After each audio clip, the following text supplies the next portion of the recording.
It's a new day, and it's also a fresh start for all these teams that are joining us alongside today, and it's going to be their first game too. Welcome, ladies and gentlemen, to the round 3 of BGIS, where I'm going to be your hosting, Caster Necro. John alongside with me on the panels, I Super Salty.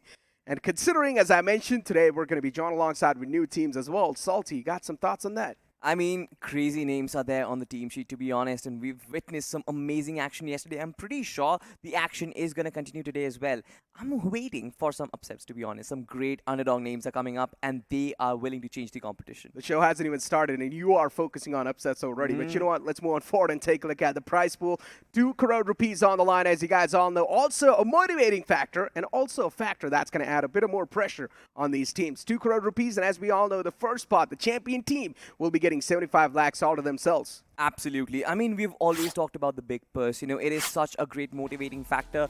Addition to all the fame and acclaim, I'm pretty sure like this is a life-changing amount. And of course, this gets split up. You've got multiple other categories as well. Inside of the finals, you've got the MVP of the BGIS, you've got the Rising Star, you've got the Best IGL.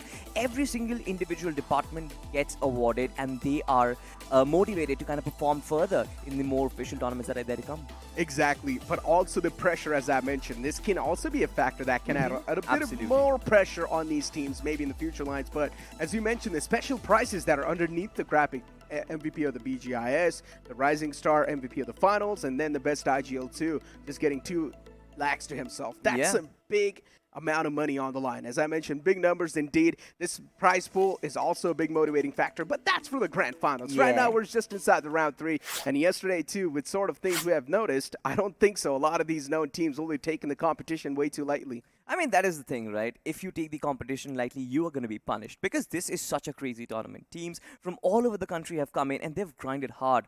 They've put in so much work, and it was visible yesterday. And I'm just so happy that this is happening. The undergods are actually transitioning into some of the top-tier gameplay that we've seen so far, and I absolutely love it. You know what? Speaking about the tournament, though, it's time for us to explain the audience the format of this entire BGIS 2023. So let's move on forward and take a look at the format. As we all know, we kick things off for the grind itself, with 256 teams were invited, but then all these top 64 teams joined inside the BGIS, which was the main tournament, and top 32 teams moved in forward inside the round 3, where we are currently, and then bottom 32 teams moved in forward inside the round 2, which happened last week. Exactly. Now, of course, you've got further rounds. You've got round 3, which is going on right now. You've got round 4 as well. Something which I'm really excited about is going to be the lower brackets, and then, of course, you've got the semi-finals and finals. But let's speak of who can participate in this competition. Now, if you have a level, if you have an account which is like Platinum 5 and level 25, you can participate in the in-game qualifiers. Not can participate, you could participate in the in-game qualifiers which were there. You were able to participate because 2,048 teams joined alongside inside the journey too from the in-game qualifiers, and that was the eligibility criteria for those teams. But as I mentioned, we kicked things off with the grind itself, where invited teams were 256. Then only 64 teams were able to move on forward inside BGIS, from which top 32 moved inside round 3, bottom 32 moved inside round 2, and we're currently inside the round 3. And trust me, it's been off to a banger of a start. Even the offline games, it's having some spicy notifications. It's having some spicy results. Exactly. But of course, who actually made this entire BGIS possible? It's you guys who actually came in from the in-game qualifiers. Every single team from all across the country, they could participate in the in-game qualifiers. They played 15 classic matches, from which their top 10 was calculated, and from which we got them a massive pool of 2,048 teams, Necro. Exactly. But then, as I mentioned, inside the round 1 itself, top 3 from each group was able to qualify. Yeah. And then from the overall standings of round 1, from which 2,048 teams were there, from the overall standings, only top 96 could move in. That's how tough the qualification was for the round 2 itself. But then it's inside the round 2, as I mentioned, even bottom 32 teams from the grind join inside. So this is where things were sort of spiced up. Exactly. Now this brings us to a total of 512 teams for round 2 itself. Like that's a crazy number of teams that is able to participate and showcase their talents on such a tournament, which is of such a great manner. But of course, from 512 we cut short. Top 7 from every single group qualify, which makes it 224 teams. And of course, then top 32 from the grind gets added. 256 teams are competing in round 3 itself, which is just absolutely crazy. And amongst these 256 teams, today we've got some of the best.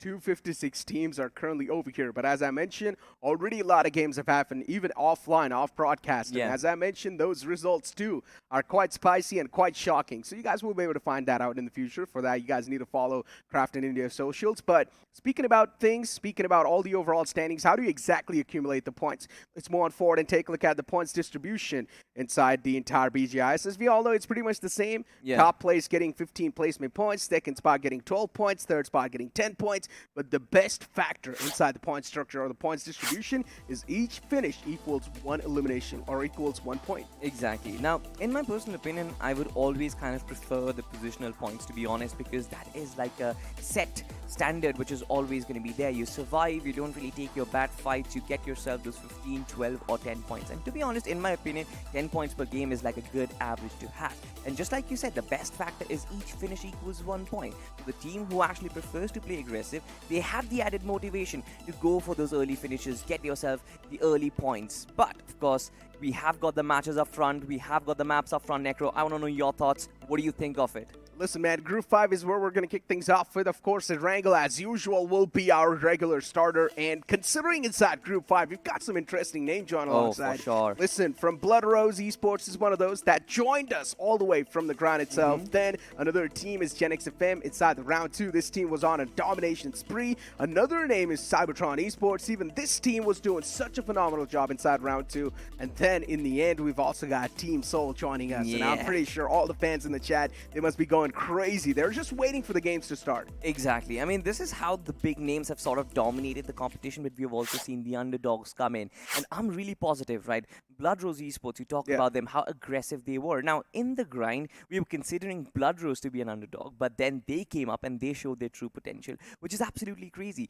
Great aggressive team. If they can start off on similar note, I'm pretty sure BLOODROSE Esports will start on a high. But speaking of one team, I think CYBERTRONS Army, we witnessed them play yesterday, and there's going to be one particular player that I'm going to be looking out for. That's going to be Professor.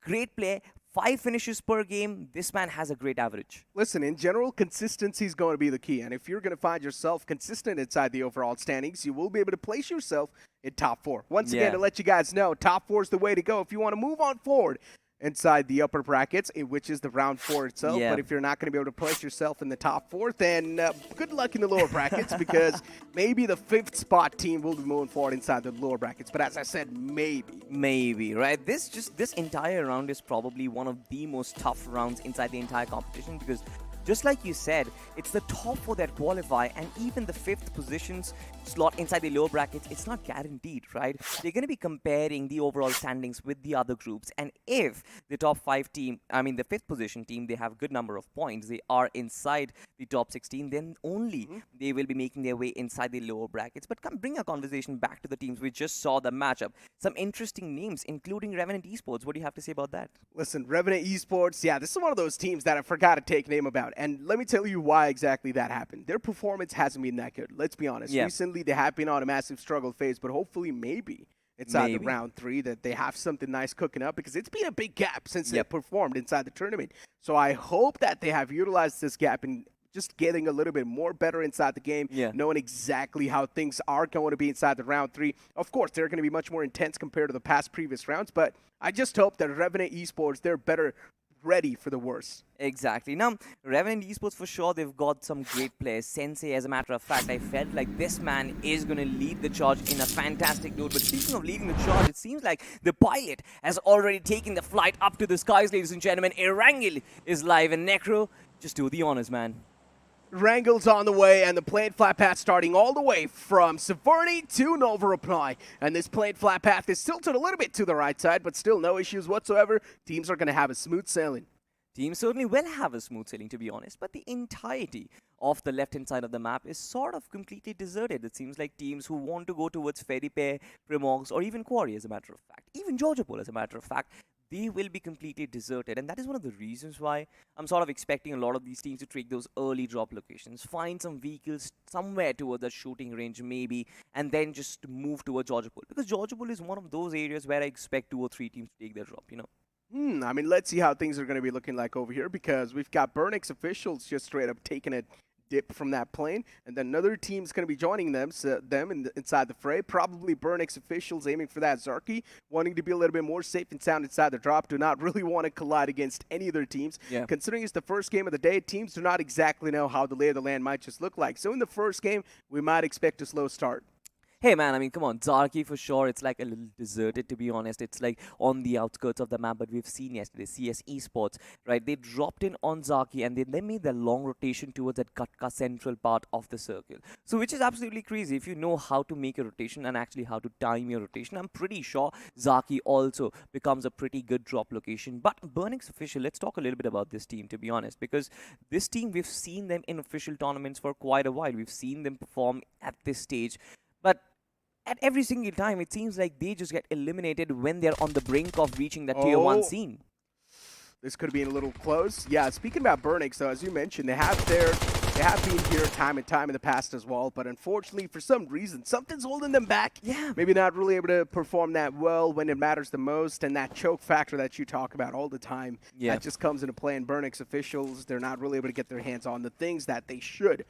But speaking about this situation that just occurred in front of us, BLOODROSE Esports against the players of 2OP officials. Now, I've seen the players of BLOODROSE perform in the past. It's not a team you would want to mess around with. Let's see what 2OP's got, though. Exactly. Now, these 2 teams, they've dropped in very close proximity. One, of course, in school and one in school apartments. Now, of course, if they do decide to not engage in the early stage of the game, they will have their exit strategies, but not a lot of vehicles in this vicinity, you know. And if I'm pretty sure, like 2OP official, if they try and take an exit from the school building, BLOODROSE Esports, they will fire at point blank range. They are not going to stop their triggers. That is true, but the circle shift, though, this is what I was looking at.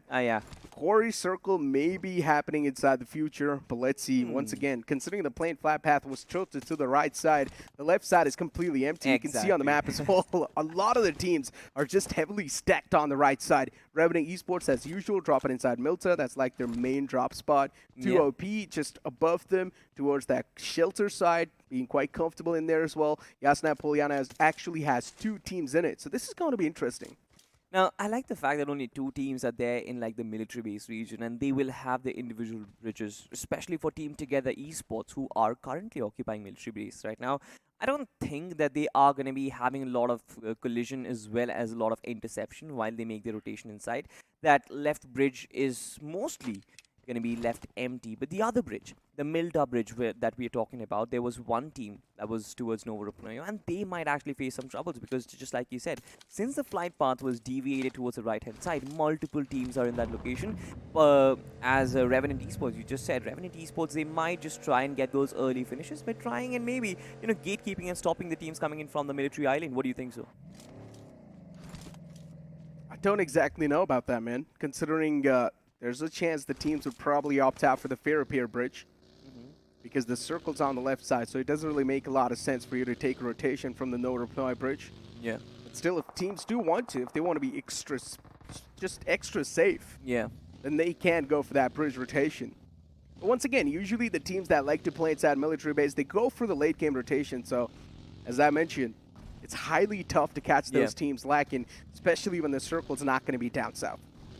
I like the fact that a little bit of the military island is also inside the circle. I mean, it's not entirely towards the mainland, so possibly a water rotation is still possible, but it's just speculation at this point. I'm pretty sure like nobody would actually take that water rotation. Another team, another big name, of course, is going to be Team Soul, who has already occupied the central part of the circle. Love the fact that this team is always going in for those early rotations. Gatka is their region, but look at this. There are some gunshots, and it seems like Team 2 OP official, they are under heavy fire. BloodRose Esports, as I mentioned, it's one of those teams that likes to play things a little bit aggressive. And this time as well, they're kicking things off on an aggressive note. I like the split that they have. It's a 3-1 split. One man in the back line is able to find that opening. Now the players are 2 OP. They're in a big world of trouble. 2 players get knocked out. BloodRose Esports exactly able to find the openings that they were looking for. Now Pasha OP pulls out the shotgun for the up-close and personal encounter.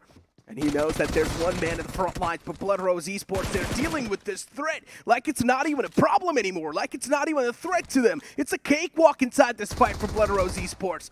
This nade being tossed in from Viper, it's going to be cooked to perfection, deals a lot of damage against the opponent, softened up, and that's it. BloodRose Esports just not even breaking a sweat in that situation. Things should not be this easy for a team like BloodRose, to be honest, because they just walked in and they just completely wiped the rest of the floor with Team 2 OP official. But look at this, Team IND as well.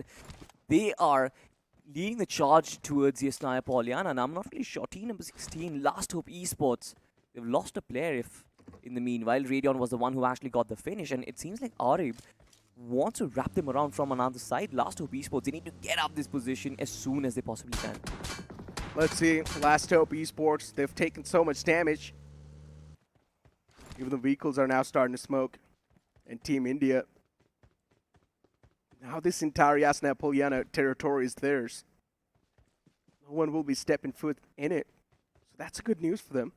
They've managed to shook away the opponents quite nicely, and they've also got one elimination point wrapped up. So for the players of LastHope officials or LastHope Esports, it's not a great start. Yeah, but at least they have some sort of hope for the late game stage as well. But look at this, once again, the replay. This was brilliant from BloodRose Esports. You mentioned about the 3-1 split. Like, the 3-1 split got them the opening. And as soon as they hit that opening, you know how BloodRose Esports, they're so bloodthirsty. They just chipped in and chimed in from all different corners, and they had no option but to surrender to OP official. I kind of feel sad for them as well. But Team IND, just absolutely brilliant in the early stages. B-Joy, that spray was so nice with just a red dot that far away, tracking that vehicle that perfectly. Yeah. Oh man, these Undergods are definitely just one of the best teams out there, man. Some of these players are so mechanically skilled. It's crazy to even think about that. Just a red dot on Ascaro, and he's tracing that vehicle to perfection.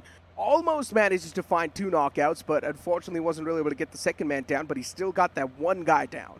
Yeah, I mean, these Undergods, they've been putting hours behind the scenes, to be honest. And this is one of the reasons why the level of gameplay has risen so much, that they are taking the competition to the Tier 1 teams. Now, I mean, I hope that you and me, if we put so much hours into the game as well, we're going to be equally as good. But I don't think that is going to be a possibility, because we lack one thing, and that's probably talent. And the hard work. That is true.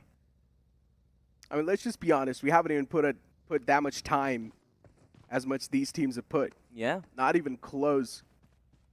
These teams put in hours and hours of grind. It's crazy the amount of effort, the amount of practice these teams have. Daily, like at least a lot of hours, that's for sure. But GENxFM in front of us, Fearless Marathas. One of those teams, as I mentioned, inside round 2. This team was just wrecking havoc all across the place. Yep. And now, once again, they're back inside round 3. And luckily for them, their great games are also happening once again on the broadcast. So for them, it's a great day. For sure. And right now, of course, they have control over Pochinki, which is inside the circle. And they don't really have the extra motivation to actually move further. Now, they will be able to gatekeep the entire cavalry, which is coming in from the right-hand side. I'm just waiting to find out where will GENxFM land next. What is going to be their next pit stop? Because GENxFM, one good thing about this team is their consistency. Every single game that they play, they land up in those 10-12 point marker in the overall standings, which is crazy, to be honest, Negro. I mean, look at Seoul. First 2 circles in the smack center of the circle. Nothing you really need to worry about. Yeah. It's just way too comfy for them in there, inside Gatka. I'm just waiting for some team to actually catch hold of the shoreline. because the shoreline is still in contention. You still have a little bit of the water body as well, which means that it might shift a little bit towards there. Now, this is just speculation, all right? I'm just trying to predict on the basis of like prior occurrence of the circle itself, but an enormous cavalry, if you have a look at the map, an enormous cavalry is moving towards Seoul. What do you think is going to be? Is there going to be a fight? I don't think so. Seoul will try to ward all of those bullets, all of those vehicles around them. It's better if they do so. And considering with how Seoul they have been playing too in the past as well, they would like to avoid all of these things. Oh, are they going to be avoiding? Yeah. Too OP, way too close. I mean, Omega was taking some shots, but still Team Seoul, at least they're able to shook away the competition just like that. Now the opponents know not to look at this compound once again. It's already been taken by another team. And Team Seoul, for now, once again, being cozy in that spot. As I mentioned, they do not even need to move. They're in the smack center of the circle. They dropped inside Gatka, and they need to just keep on staying over there. They do not need to move at all. I love the proactiveness from the players from Team Seoul. They knew that there was an entire cavalry chasing them, and all that they did was to try and take some pot shots to remove the competition, to shoo them away. That, all right, guys, we are here. You do not have your space open. But that also does a little bit of a con towards them as well. Puts a little bit of a bounty on top of their head. Team 2OP might just be willing to take a fight and snatch away the compound. But again, it's still early stages of the game. It's just stage 2, and there's a lot of space to be occupied. So I think that Team 2OP will be more settled with something else. I mean, once again, a team that's holding the compound will always have an advantage compared to a team that's not holding the compound, or that is looking for to breach that compound. So Team Seoul in that fight, if that fight was challenged by the foes, then Team Seoul will clearly have a massive advantage that they will be winning the fight whatsoever. Unless someone else is playing like BLOODROSE and they're just having their stats down perfectly, and they're just having the stances down perfectly inside the fight. That 3-1 split initially that came to play, what a perfect one that was. That just put the entire team of the opponents in a massive state of discomfort. And they had no idea, to be honest, that one guy was towards at Rozoc Hills. Well, BLOODROSE Esports, they're the only team to actually have wiped off an entire squad in the early stages, and now they are making their entry inside the circle from ruins. I'm going to be extremely excited to find out if they're going to go for more finishes, or they are going to transition towards a more positional-based play, you know, for the final circles, where they can actually start racking up those finish numbers in the 5th or the 6th circles. I highly doubt they would try to go for more finishes, or at least they would force any more fights, but if a team's definitely standing in their path, then they will try and take those fights, that's for sure. And right now, we've got two teams on each other out. It's Team Unsub in front of us for now, which is unstoppable. And these guys, yeah, they've got a little bit of dip to play around with. They can rely on this dip, but once again, they're barely playing on the edge. I don't know how good of a spot this can be, and the circle takes a drastic shift away from them. All the teams down south, now it's going to be a massive wave of vehicle just moving inside the circle. I did not imagine that actually Hospital Hills will be inside the circle, and now BLOODROSE might just have a massive advantage. They are the closest to the hills, and they might actually capture the high ground territory. Now Seoul as well will have to face a massive cavalry moving towards them. It seems like Akshat is already on his vehicle, but look at the entire splash of colors. Revenant is also going for the move. It seems like Revenant and BLOODROSE might be the two teams who might compete for those hills. As we witness some gunshots being heard, it's still a lot calm and quiet inside of Erangel, but I'm pretty sure extremely soon the entire storm is going to begin, Necro. There's definitely a chance GENxFM as well just making a move on the board now. They want to be a little bit quick on their feet. They've managed to get a compound in their hands, so that's a good news. But Maverick is one of those guys definitely to watch out from Team 2OP as well in a big blunder. As they've lost out on one of the men in the front lines, getting knocked out like that, it's not a good news for them, but still 3 players in the back that will try and pull something off. Team Together Esports in front of us, though. Right now, they're being the one to put a lot of pepper, to put a lot of problems against the players of Team 2OP, and also getting that confirmation on that elimination they found a while ago. So, Kronal, that's a great way to kick things off for your team. Great way to kick things off, but to be honest, Team 2OP did not really put up a fight. It felt like it was a mid-rotation collision. One of the players was actually brought down from the vehicle itself. Meanwhile, the rest of the teammates did not even stop. They were like, alright, fine, we could not really do anything over there. Let's just be on our move, and they still retain 3 players in the process. But will Team 2OP be able to put up some sort of pressure or some sort of a revenge arc against Team TTE? Not really sure. Still a big question, but for Team 2OP, it's not a good start. That's for sure. Unstoppable RAKA on a move as well. A little bit late rotation from this team, but it's completely okay. Yeah. It's going to work out for them, no matter whatsoever. And Venom is one of those guys who's also starting to move in. But now this is where the guy gets ran over from LastHope Esports. Not the way things should have kicked out for them, but hey, it is what it is. And also, I like the aggression that's coming in from the opponent's side, though. Even Lucky falls down. This is not the way LastHope Esports wanted to kick things off, and even the last guy is way too softened up. One single bullet connection found, and this guy might just be eliminated from the game, and that's what happens. LastHope Esports out of the game. LastHope Esports, I mean, the initial skirmish against Team IND towards Yasnaya was not really the way it panned out. They lost a player over there, and now Team Together Esports, how beautifully they cleaned them up. Of course, the first knock was there. Jadu did try to get that knock mid-rotation. He was completely out in the open, but man just got run over with a buggy. That is true. And once again, LastHope Esports, they were just not ready for that fight. You could clearly see in the way they were standing inside the circle. They were just not ready. They did not expect anyone to just straight up crash in their compounds like that. Team Together Esports, just a massive surprising affair in that fray.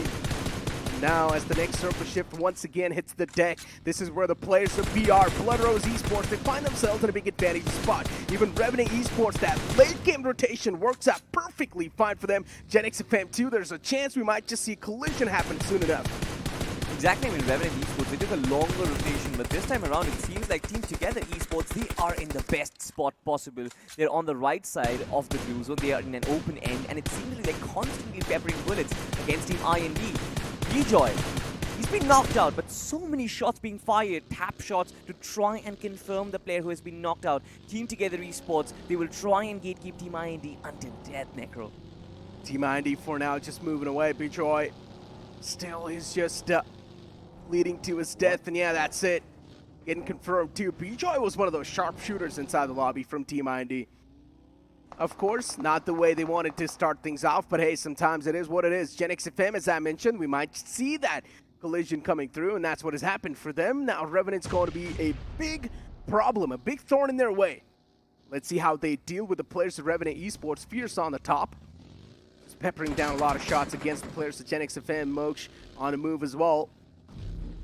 GENxFM wanting to make a little bit of brilliant rotations inside this fight, but this is where Moksh might just crumble down. A lot of shots taken. Fierce not able to find the opening. Desperately fighting for it though. Desperately wanting to get it in his hands. But Revenant Esports, they've lost down a lot of shots. Eventually, Moksh gets taken down though. Of course, they have a massive advantage. This high ground is not difficult. It's not easy to actually deal against. GENxFM, they had to disengage from this particular fight, and the fact that they wanted to come in from the other side, I'm not really sure if that's a good idea because there are multiple teams who already have the other side. I can have a look at the map feed. But Revenant Esports, it seems like they're hot on their tails. Fuze is actually taking a downward dip, and this man is trying to get further finishes from GENxFM. Sensei once again just trying to confirm a couple of shots. Revenant Esports, it is going to be very, very hard to dethrone them from that particular hill. It's going to be a little bit tough indeed. Revenant Esports, they've got a solid position in their hands. Also looking like the king of the hills inside that fight. BurnX officials getting eliminated too from that game. The man actually eliminated himself, if I'm not wrong. The Molotov. He burned himself to death. Well, but BurnX officials, right now, the utilities that are being tossed in from them, they're doing quite a bit of damage. They're not eliminated just yet. I thought they were eliminated. Yeah.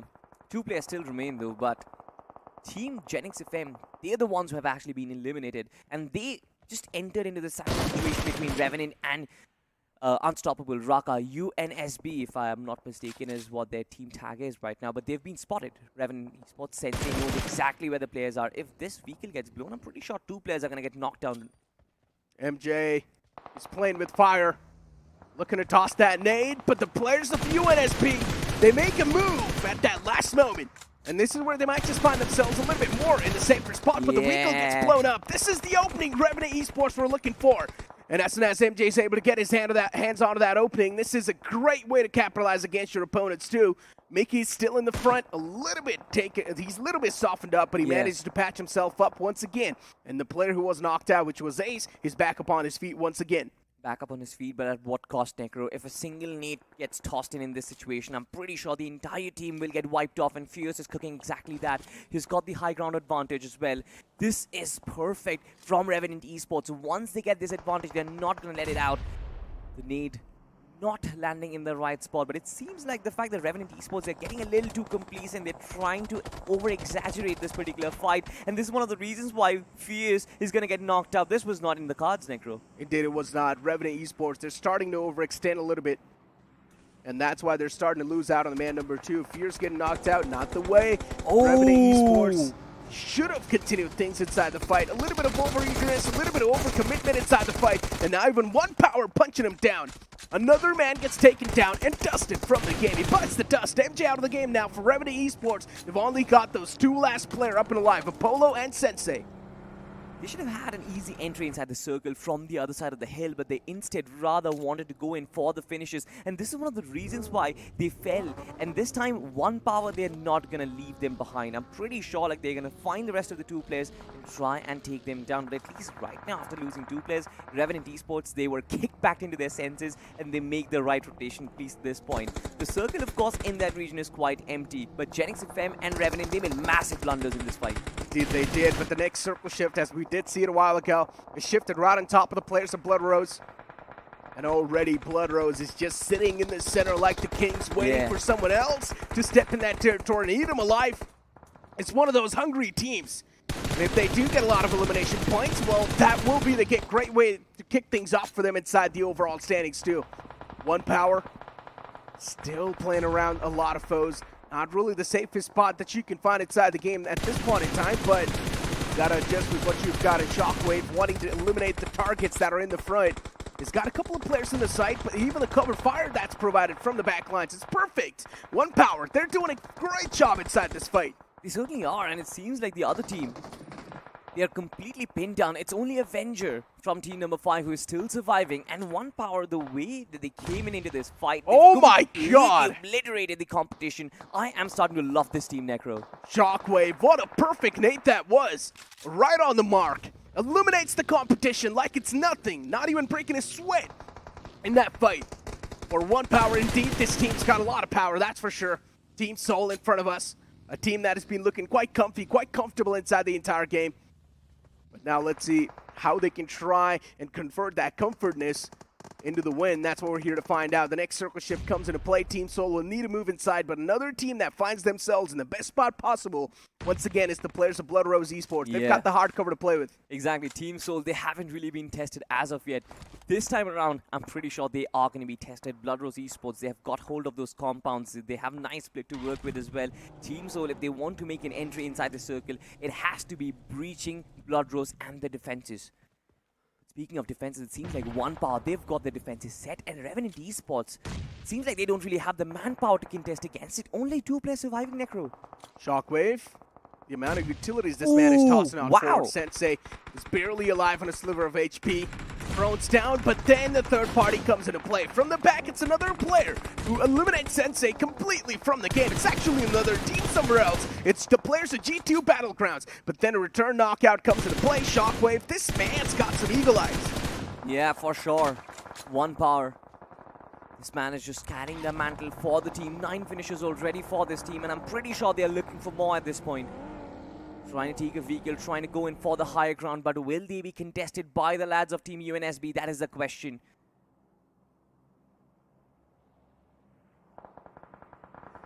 Revival coming through for Troy TAMILAN Esports, but that's not going to help them. It seems like every single time one power is spotting players out in the open and taking them down. This is just too easy for this team. Yeah, some good sprays are on the board for them. Gravity gets knocked out though from one power. But once again, is that really big of a problem? It's just one guy getting knocked out. He should be back up on his feet soon enough. Soul 2 wanting to take the fight against the players of G2 Battlegrounds. 2 knockouts found, and Team Soul, they eliminate their existence from the game. Team Soul, they take this entire cover for themselves, and also they've got a lot of playing field now, but the wall of death starting to move in from the back lines. Yeah. This will deal a lot of damage. Team Soul need to be quick on their feet. Exactly. The only bit of advantage that they have is they are on the open end of the blue zone right now. Speaking of advantage, Team 1 Power, they've got a massive advantage. Numbers in their favor. Shockwave is on a roll right now, and only one player from UNSB to try and hold them back. But it seems like 1 Power, they've got much bigger targets up in them. Even BloodRoze, look at the finish counter, look at the finish rate, BloodRoze Esports, they're starting to pounce on Team Soul as well. And we thought about this. Team Soul, they had to beach prod BloodRoze and the defenses, but BloodRoze, they're not letting that happen. Unstoppable RAKA in front of us. Hitman. Oh, Going for the patchups nice. a little bit, but a good spray from the opponents. It's the players of BLOODROSE, actually. Pasha OP. Great knockout found against that guy, but then this nade from Unkit should actually seal the deal, and yes, it does. Just needed to connect just a little bit of damage against that player, and that's what it does. Akshut out of the game, and with Akshut, the entirety of Team Soul collapsed too. One power. They've got the most amount of power right now inside the zone. It's over 9,000. Absolutely. 9,000 power for sure, but I'm pretty sure Gravity and Shockwave, they are sending shockwaves throughout the map of Erangel right now. 3 teams, 9 players remain inside of this final circle, and only 1 player, Hitman from UNSB. Will he be able to hit every single team, every single player? That is not even in contention because BLOODROSE Esports spots him out. 10 finishes for this team.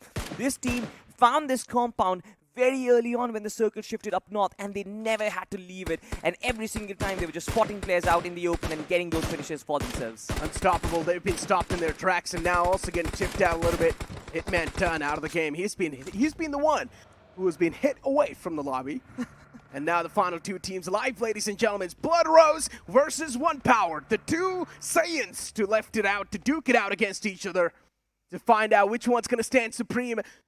And right now, BLOODROSE Esports, this team's been on a tear, but you cannot take anything away, even from the opponents. Even this team's been feeling themselves so far inside the arena. One Power, they've been on a tear, and absolutely just dominating the competition so far. And BLOODROSE Esports wanting to take some moves on the board. The first man gets taken down. The second man's quite softened up. Pasha needs to back out. Yeah, he certainly will need to back out, but look at this Shockwave. He's preparing his nade. He wants to confirm that finish or the knock that he found over there. And it's been a cluster. The smoke also gives away their general direction. Nade just keep flying in from the side of BLOODROSE to try and create that little bit of space, and smokes have been laid all across the territory, Necro. This is where BLOODROSE has an advantage because BLOODROSE, they had stacked up all the utilities. One Power, they used all their utilities a while ago. And that's why they haven't really gotten their hands on the frag grenades anymore. Shotgun pulled out. Viper, he might just win this duel. One more shot needed, and that's what he does. Takes the opponent down. One Power so far, they've been dominating the entire field. But now, one more to go in the name of Gravity. And BLOODROSE Esports, once again, a smooth sailing in that final fight too. I don't even know what BLOODROSE Esports has had today for breakfast, but whatever they've had, I want to have that too. This team packed a punch in that final fight, and I love witnessing 4v4 fights, Necro. This was one of the best 4v4 fights that we've seen inside the final circuit. One Power, they were the one who got the advantage. Remember the knock from Shockwave? He teared down that absolute vehicle, but then an instant artillery comes in, nades and smokes and everywhere, creates a little bit of space, gets a revive, and then all of a sudden, BLOODROSE is on a tear. Lovely stuff. It's the group of undergods. I'm telling you right now, BLOODROSE, even One Power performing quite nice. Another few teams that were able to showcase themselves. Now, even Unstoppable was there inside the final few moments inside the game. So many names that are just coming out there. Even teams like Team Soul are getting ripped apart. Revenant Esports too, they had quite a good spot. But then one single bad move on the board and they got eliminated. But ladies and gentlemen, it's time for us to take a short break. You guys don't go anywhere. We'll be right back. Push. Left. पीछे आ वो UC कितना है zone में चले क्या ये bird कहाँ से आया पुश पुश चल स्कोप नहीं मिल रहा अबे ये कहाँ गया अरे फिर भाई डिफॉल्ट से निकल लें अरे तकिन तकड़म भागड़ी की डम डम कपू उड़ाता डिफॉल्ट से निकलम पुर पुर पुर पुर पका पका पम तकड़म भागा दौड़ दम अलग ही जोन में ये तो ये स्पेस में और स्कोप नहीं है sir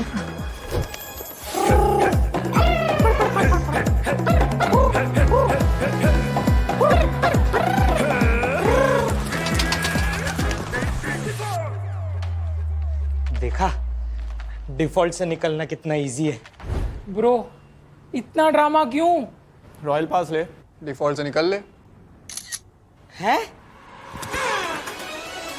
Epic value, epic rewards. Get the Royal Pass at just 360 UC and don't be default. Sir ये आपका गिर गया था अभी नहीं चाहिए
सर सीन सेट है एक सॉफ्ट रिहर्सल कर लें क्या यस लेट्स गो सर तो सीन में आप थोड़ी सी सैड हो हीरोइन आपके पास दौड़ी चली आती है और जैसी बात आती है आप कहते यार लीडर को पहले फिनिश करो ना यार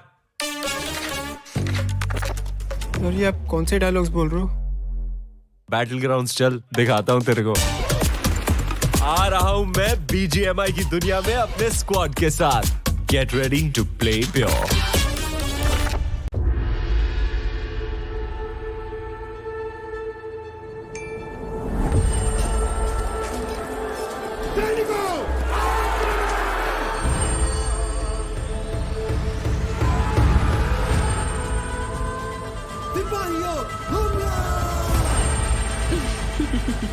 अब तुम्हारी बारी Be prepared for the fury.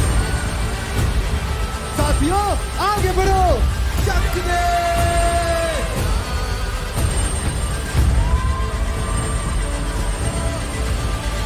खत्म कर दो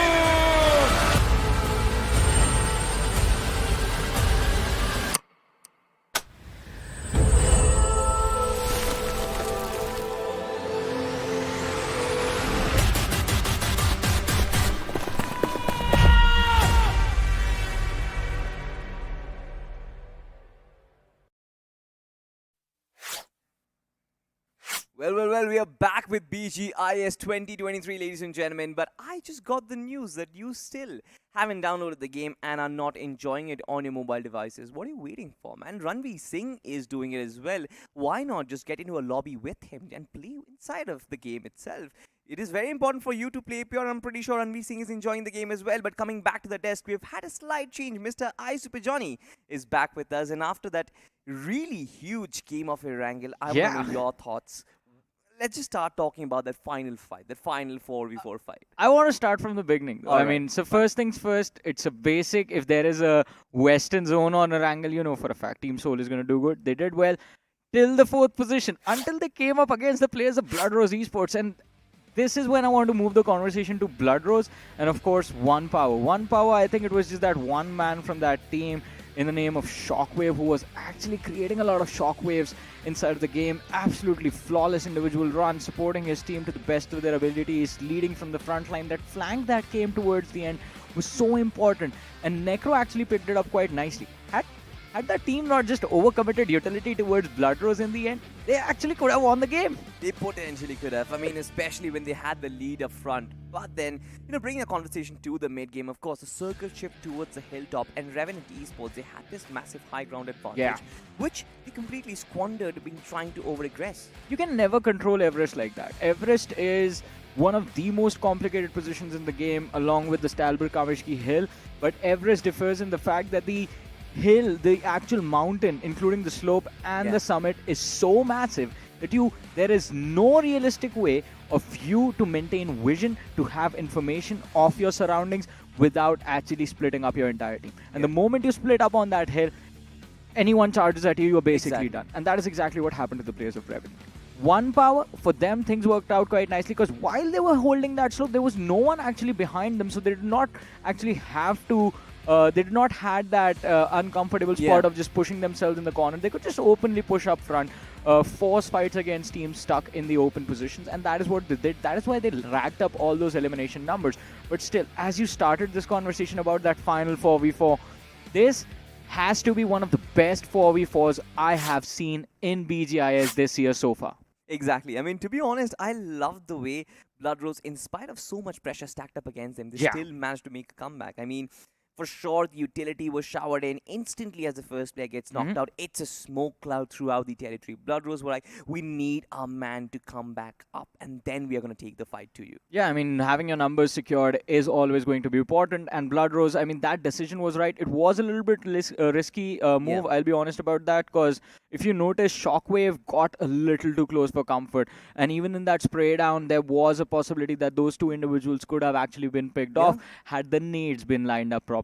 And that was bad on the part of One Power. It's going to cost them that 3 placement points for missing out on the chicken dinner. But I think the finishes that they have do actually make up for more than make up for it. I think they ended the game with 14 eliminations, and BloodRose. 15 BLOODROSE with 15, 16, something around that. BLOODROSE is going to be at 15 because BLOODROSE before that last fight had 11, and I'm pretty sure they've wiped out the entire squad of 4 people, so that's 15. But for One Power, I think it's either going to be 14 or 15, somewhere around that number. We'll have a look at that once we eventually have the rankings. But again, as Necro said, I mean, utility game or utilization in that final fight was of the utmost important. And that is that one small mistake that was there from the side of One Power. Apart from that, these two teams actually played a phenomenal game because this group, as I mean, it was said by the man sitting before me, is going to be the group of the undergods, and that is what these two teams have shown. I mean, at this point, I don't even want to call this a group of undergods. It's almost like a group of death at this point. Now, who is going to qualify? These two teams, they've just absolutely obliterated the competition. I'm pretty sure the rebel of the match is also going to be from One Power. It's going to be Shockwave with 8 finishes. This man was like a Goliath. Nobody which breached from his angle. Also in that final fight, just like you said, the flank was heavy. BLOODROSE had to breach through other parts of that particular I think fight. he ran out of ammo, if I'm not wrong. We'll have a look at that on the replay once we have the highlights. I think he ran out of ammo. He was just so committed on that push. But look at that, 8 eliminations on Shockwave, which is 53.3% contribution. So 15 eliminations on the entire team. That is for sure. But following him up is going to be the entirety of BLOODROSE Esports. Now the question is, Salty, what do you prefer to look at? One man carrying the burden, the brunt of the force for the entire team, or 4 lads sticking together and performing as a team in tandem? If you want to ask me for personal opinion, I think Shockwave just absolutely obliterated the competition. So I'm gonna go with him because personally, I feel like this man just had so much power in his fingertips. This man could have finished off the whole lobby, and that is exactly what he was doing. He was carrying the mantle forward. But I also love what BLOODROSE is doing, to be honest, because every single player is doing their job. It's a coherent unit, and they are phenomenal in every single thing that they do. Yeah, I mean, they were phenomenal, flawless, just perfect with their run on this first map, and it was so fun to witness them play. Wow. But now look at the standings. These two teams just standing up all against rest of the competition. 29 points for BLOODROSE Esports, 27 for One Power. I mean, this is a great start for all of these undergods team. And then on the third, we have Unstoppable RAKA, who also they had a decent game. I mean, I'm not going to lie, 14 points in the first match. It should set them up for success if they can manage to be consistent on Miramar and Sanhok, though. Although talking about kind of upsets, I did expect GENxFM to perform a little bit better. Unfortunately, this really wasn't the start they were hoping for. For GENxFM, the whole match or the whole game just got screwed up, especially when they tried to contest against Revenant Esports on that hilltop, on top of the Everest. And as soon as they knew that this is not going to be possible, they had the upper hand already. They tried to evade that fight, and out of the fire they went into the frying pan. They got completely sandwiched between Team UNSB as well as Revenant, and they had no survival chances. Also, another team that I'm actually rooting for is CYBERTRONS Army, just because I like the name, and their run during the previous round was quite fun to witness. I mean, this team is always coming up with new unorthodox ways of looking at the zones, looking at team fights. Sometimes you're just going to see them use one of their own players as bait, leave them out in the open, attract the competition. That is what they did in majority of the fights in Sanhok, by the way, in the previous round. So CYBERTRONS Army is a fun team to watch, but fun is only going to get you so far. So I hope they get serious about the next few matches and secure a lot of points for themselves, because I would want to see them move forward. I'm pretty sure they're pretty serious because they've got a player called Professor in their lineup, and the Professor is always serious. He was actually pretty important in one of their wins during the previous round. I mean, we talked about that the individual pop-off that he had, and hoping to see a few of those moments again. But with how this first game has gone, it feels like it is going to be a little too tough to pull it off. Absolutely. Now, let's bring our conversation back to the little bit of the bigger names right now, right? Team Soul, Team Revenant. Team Revenant, to be honest, they were tested a lot, and Team Soul wasn't really tested, to be honest. They had that Gatka hold for a pretty long time, of course, and that just gave them the ability to survive till the late game scenario. But as soon as they were like pressed charges against, they just got absolutely dished out. This is the firepower which One Power as well as BLOODROSE Esports are bringing onto the table. We'll have to speculate if Team Soul can actually contest against it, because otherwise we've seen upsets so far, and I'm pretty sure this group turning into the group of death is just moving in the same direction. What do you think, sir? I mean, it can. I'm not going to deny it. Anything can go wrong at any time. You never know. You're sitting on that second spot. All of a sudden, at the end of the day, you are like taking a massive tumble. So you have to be extremely careful. You can't underestimate the competition at this point. We have been talking about the fact that this is a very important round, a very critical point. A turn of events is going to take place at the end of round 3. Either you will make sure that you move to the round 4, from where it will be very easy for you to secure a spot in the semi-finals, because your odds of moving from round 4 to semi-finals are a little bit easier, or you just move to the elimination bracket in form of that lower bracket that we have. Exactly. And that is not really a position you want to be in, because the teams that will later on join you in that lower bracket will be teams that have survived the tougher part of the competition, and they did prove to be better than you in this particular stage. So unless you have some secret hidden strats that you are for some odd reason just saving for the grand finals, I mean, you're going to have to use those a little bit quicker than the grand finals if that is going to be the case. But I think majority of the teams would like to avoid that, so it's better to have a good first day, a good start to your qualification rounds. And I mean, kind of the run that God's Reign had yesterday sort of comes to my mind, wherein day number 1, they were just absolutely phenomenal. Day number 2, they just barely maintained their consistent performance, and they still dominated the leaderboard. That is what everyone needs to do. First 3 matches, go all in, secure as many points as you possibly can, whatever is humanly possible for you and your team. And then day number 2, reanalyze the situation, make sure like just in a decent bit of consistent position, 8 to 7 points per game, and it should be good to keep you inside the top 4. I think this strategy has actually been applied by BloodRose and One Power at this point, because there's that massive vacuum at the top, and I love looking at vacuums. But it's just game 1, right? It's just game 1. 100% agreed. But BloodRose, we've seen this team in the past. Once they start strong, they just don't really take their foot off the pedal, off the gas pedal, to be honest. So Miramar, I'm expecting a decent performance from them. If One Power as well can keep up the ante, it's going to be a little tough for the teams coming in, because UNSB, who are in the 3rd spot, they're like the closest, but there's like a double point difference. They have 14 points, and then the closest one is like at 27 points.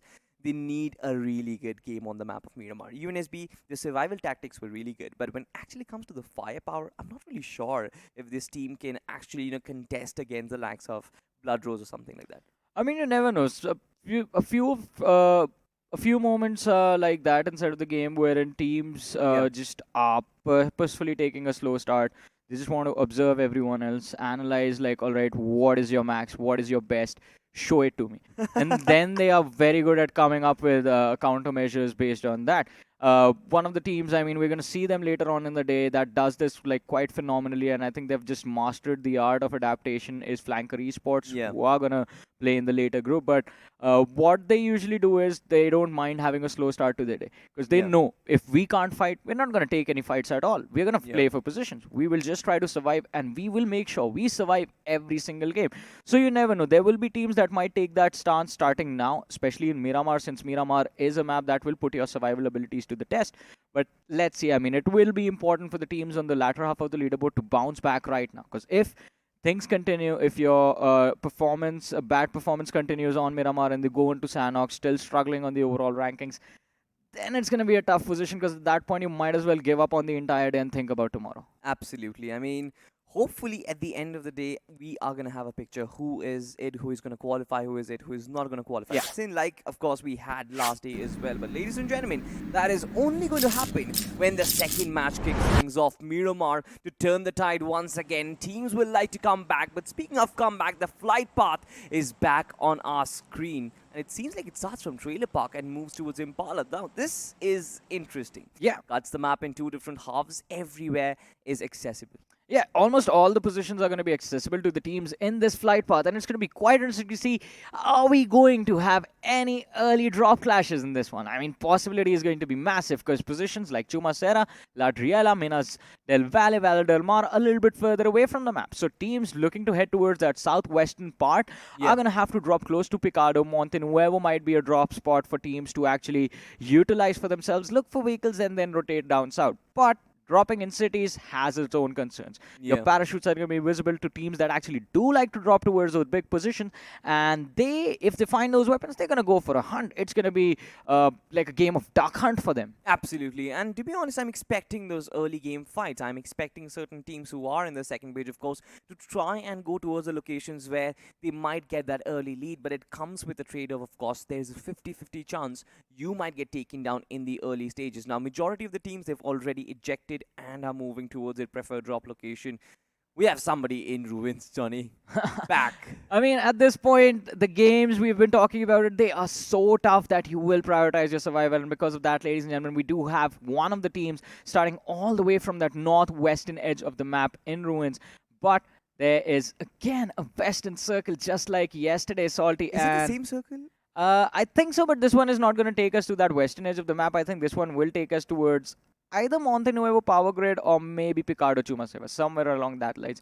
Or if you want to make things a little bit more interesting, let's take it to El Pozo or Valle del Mar, either northwest or the southwest. I mean, you've literally covered every single region inside. I've the left circle. Los Leones. I don't want it heading towards Graveyard or Los Leones anyway. San Martin, yeah. That is going to be extremely boring. Look at the rainbow that has already formed towards that eastern side of the map. Yeah, that was always going to happen. And it seems like it's sort of like an action replay of how Erangel panned out as well, right? Majority of the teams were stacked on that right-hand side of the map, and the circle on the west side, yes, it is completely deserted. You've got certain teams, Team Soul, once again off to a rather slow start. Not a slow start, but a peaceful start, I must just say. They have got a massive city of Picardo to loot around. Nobody to contest.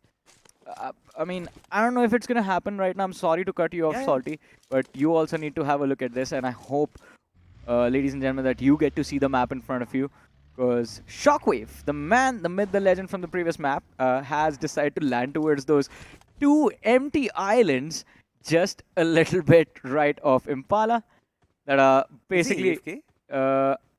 I hope not. I think it's AFK because that's where the flight path actually ended, and he was forced off the flight path. He was caught napping, and it seems like he's been pushed off by the pilot himself. All right, man, you just got to go down. Shockwave just landed in those islands. I mean, you know, you can make massive waves in the water, so maybe he's trying to start up a tsunami or something. Man will create a tsunami, I'm pretty sure. That is probably the best way to kind of completely obliterate the whole thing. Shockwave, yeah, his HP bar is dwindling down. 1 power. What is going on with this team? What just happened? Your best man. And Hardy is just sitting on the back of the monster truck just wondering what just happened in this game. Well, at least he's there to just enter the vehicles as well. They just left one of their players behind. He has picked up one more vehicle. And on the other side of the map, though, there's an early fight breaking out. This one is for the control of Ruins? What? Team Unsub. Alright, Team Unsub actually dropped towards Ruins, so that is completely okay. But apart from them, I believe it is the lads from the side of TAMILAN Esports who have actually decided to head towards Ruins to take an early fight. Yeah, I mean, doesn't really make sense, to be honest. And it's actually outside the circle as well. It's not even like Ruins is inside the circle. TAMILAN Esports, what are their priorities? No clue about it, but it seems like that initial skirmish and the fact that they've lost a man already, they are starting to rethink their decisions. They're like, all right, fine. I think they just thought that Ruins might be empty. You know, it might be a good spot to go and loot, and they were welcome with open arms. They're like, yeah, this place is already booked. We've reserved the table. The table is reserved. Not in this restaurant, apparently. They don't take reservations now. It's first come, first serve basis, and it was the players from the opposing side who apparently arrived first. But still, I mean, who goes to Ruins to take an early fight this aggressively? And of course, the plan backfires for them. They are the ones on the receiving end of it, but they still have time to recover. I mean, we've seen teams, I mean, yesterday, you remember what Ultron was able to pull off. His team was one of the first teams to lose all 3 players in an early fight, but still the man survived till the top 3. And I think that is something that TAMILAN Esport can actually pull off. I've seen this team before in a different set of tournaments. They do have some experience of going up against these big names of BGMI in consistent lobbies, and they have put up decent numbers on the board as well. I mean, might not necessarily be the team that you might see on a podium finish every single time, but I mean, they know how to deal with this. That is what I believe in. Well, of course, I mean, they still have 3 players to go, to be honest. It's not as bad as Hyderabad Hydros yesterday, who just had 1 player surviving. Yeah. But just like you said, I mean, they got a hit back by Team UNSB, and they ricocheted from the Ruins back inside the circle once again. El Pozo is where they are currently heading at. But looking at this team, BLOODROSE Esports, I mean, this team They are looking extremely strong right from the very start, just picking up where they left off on the grind, on a good note. On the grind as well, they had their position inside the top 8 as well. They were consistent throughout, and it seems like BLOODROSE Esports, they're not going to take their foot away from the gas pedal just anytime soon. Even on that fight in Erangel as well, right? They got the first pick, and they instantly knew that they're going for the entire squad vibe. This team just does not rethink, Johnny, at all. I mean, they don't rethink, but I think One Power, who are on our screens right now, I wonder what they are thinking. I wish I was Professor X. I could read their thoughts right now. But, because, I mean, we did see the team tracker drop towards Minas Generalis and Graveyard. And even though Shockwave he just drowned to his demise in the early stages of the game, this team has, no matter what the reason was, they have gone towards Impala. And over there, Team Together Esports were waiting for them together, but I think the contestation for Impala is not actually going to happen since we have a western zone, so both the teams will eventually look to fall back.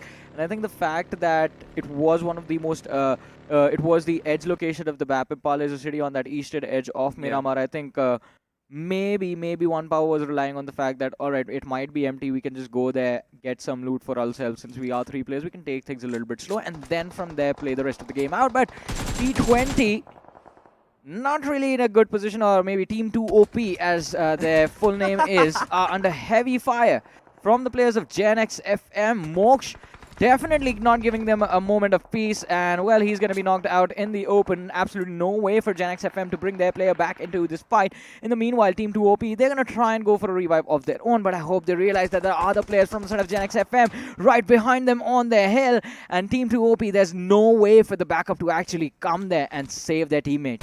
Not really sure, but for GENxFM, it's been a big blunder as well. They shouldn't have lost that player in the process. 3 players on the same ridge. They just took too much time to try and make a decision. At this point, they're still holding back. Either delay the fight, either try and get out of it anyway, or try to engage it with all your forces. It seems like GENxFM, they were just not prepared. And to be honest, Johnny, I'm not really sure what has happened to GENxFM. They're just not looking their usual self that we witnessed in round 2. Yeah, the fearless Marathas, for some reason now, have a lot of fear instilled in them. And I think that process of overthinking your own decision is going to be quite detrimental to this team's end result on the overall rankings. Maybe not today, but maybe tomorrow it might happen. So they need to regain their composure, step back into the same fights aggressively as they used to in the previous round during the grind itself as well. And that is what we are hoping to see. But Team 2 OP, definitely a OP way of handling that situation. The suppressing fire, it was just the suppressing fire from across the hill that deterred the players of GENxFM from pushing further, finishing off those 2 players. And Team 2 OP have recovered in a brilliant manner. But look at this, the zone moving towards the west yet again is going to force these teams into such an awkward spot. And again, one of the differences, I mean, even though the circle is a little bit similar to what it was yesterday, one of the differences that we do notice is the fact that not a lot of teams are heading towards that southern highway right now. Yeah, not a lot of them, absolutely. But one team, Team TT, is certainly moving towards that west, that region exactly where Team Heartbreakers were early on in the game in that match. And I feel like they've studied the game yesterday. They came prepared. They were like, all right, fine, this is the same circle that we witnessed. Might just go rotate over there. We still don't know where it's going to end up in. It's not like the circle is going to be an action replay of what we witnessed yesterday. But coming back to the conversation of GENxFM, it's been a disaster of a start, to be honest. They had the early advantage. They had the players pinned and knocked down from Team 2 OP. If he was not in a position where his team could actually come in and give him cover fire, then why would you even start this battle? It just does not make any sense. He was completely out in the open. Oh, but talk about battles out in the open, and we have G2 Battleground in the middle of a scuffle as they do see the opposition pushing in their direction. The nade was lobbed to deter them from pushing any further, but can they actually take an advantage of this 5-team together esports pushing in all together in a 3-1 split? In fact, 3 players up front, 1 player in the back providing suppressing fire, and in fact gathering a little bit of extra information from the flank. But that is not the only team G2 Battlegrounds have to worry about. There's another team that shows up from the high ground behind those hills. Here is the army from Cybertron in the side to take the players of Team Together Esports. Dominic, what was that? All of a sudden a flick right up in the sky. His gyroscope probably just, flipped off. I think he just dropped off his elbow from the pillow and he's like, oh, sorry, my bad. But I think Team Together Esports, they kind of witnessed the fact the Cybertron army entered into this battle and they were like, all right, fine, guys. This is a trifecta which we want to avoid. Let's completely avoid it. Let's just back out from this fight, and that is exactly what they did. But now the question remains, the ball is in the court of G2 Battlegrounds as well. How do they decide to counter the situation, especially if CYBERTRON Army are looking at the compound as a hotspot real estate? I'm pretty sure they're going to keep coming and trying to, you know, buy it out from their claws. This position is actually pretty great. I mean, it's on top of a hill, just overlooking the city of Chumacera, and you don't really have to take or forcefully take a lot of these fights. If the opposition pushes towards you, you just try to defend your compound, and that is exactly what the players of G2 Battlegrounds were doing. Fortunately for them, the players from CYBERTRON Army showed up at the right time, pushing the players of Team Together Esports further back and forcing them to fall back. Now, a lot of pressure from G2 Battlegrounds has been relieved off of that. But the question is, will CYBERTRON Army re-engage for that compound? That is, I think, what G2 Battleground will be a little bit more concerned about, because if that actually happens, then it opens up a different can of worms for them. And we know in a complete 4v4, it will be kind of 50-50 odds when you have all players standing from either sides. But that might not necessarily be the case every single time, especially in the case of G2 Battlegrounds. We noticed it was a 3-1 split that the players were fighting in. But I wonder what this one lad from the side of TAMILAN Esports is actually trying to accomplish. And know for a fact, I mean, we all know he's trying to put that buggy out of commission. But even at that distance, if you take the tires of the buggy out, the player can just like run away, zigzag his way out of the spray that you're trying to commit. At that distance, the spread of bullets is a little too much. No matter how precisely you control the recoil, it's not going to go completely straight. Yeah.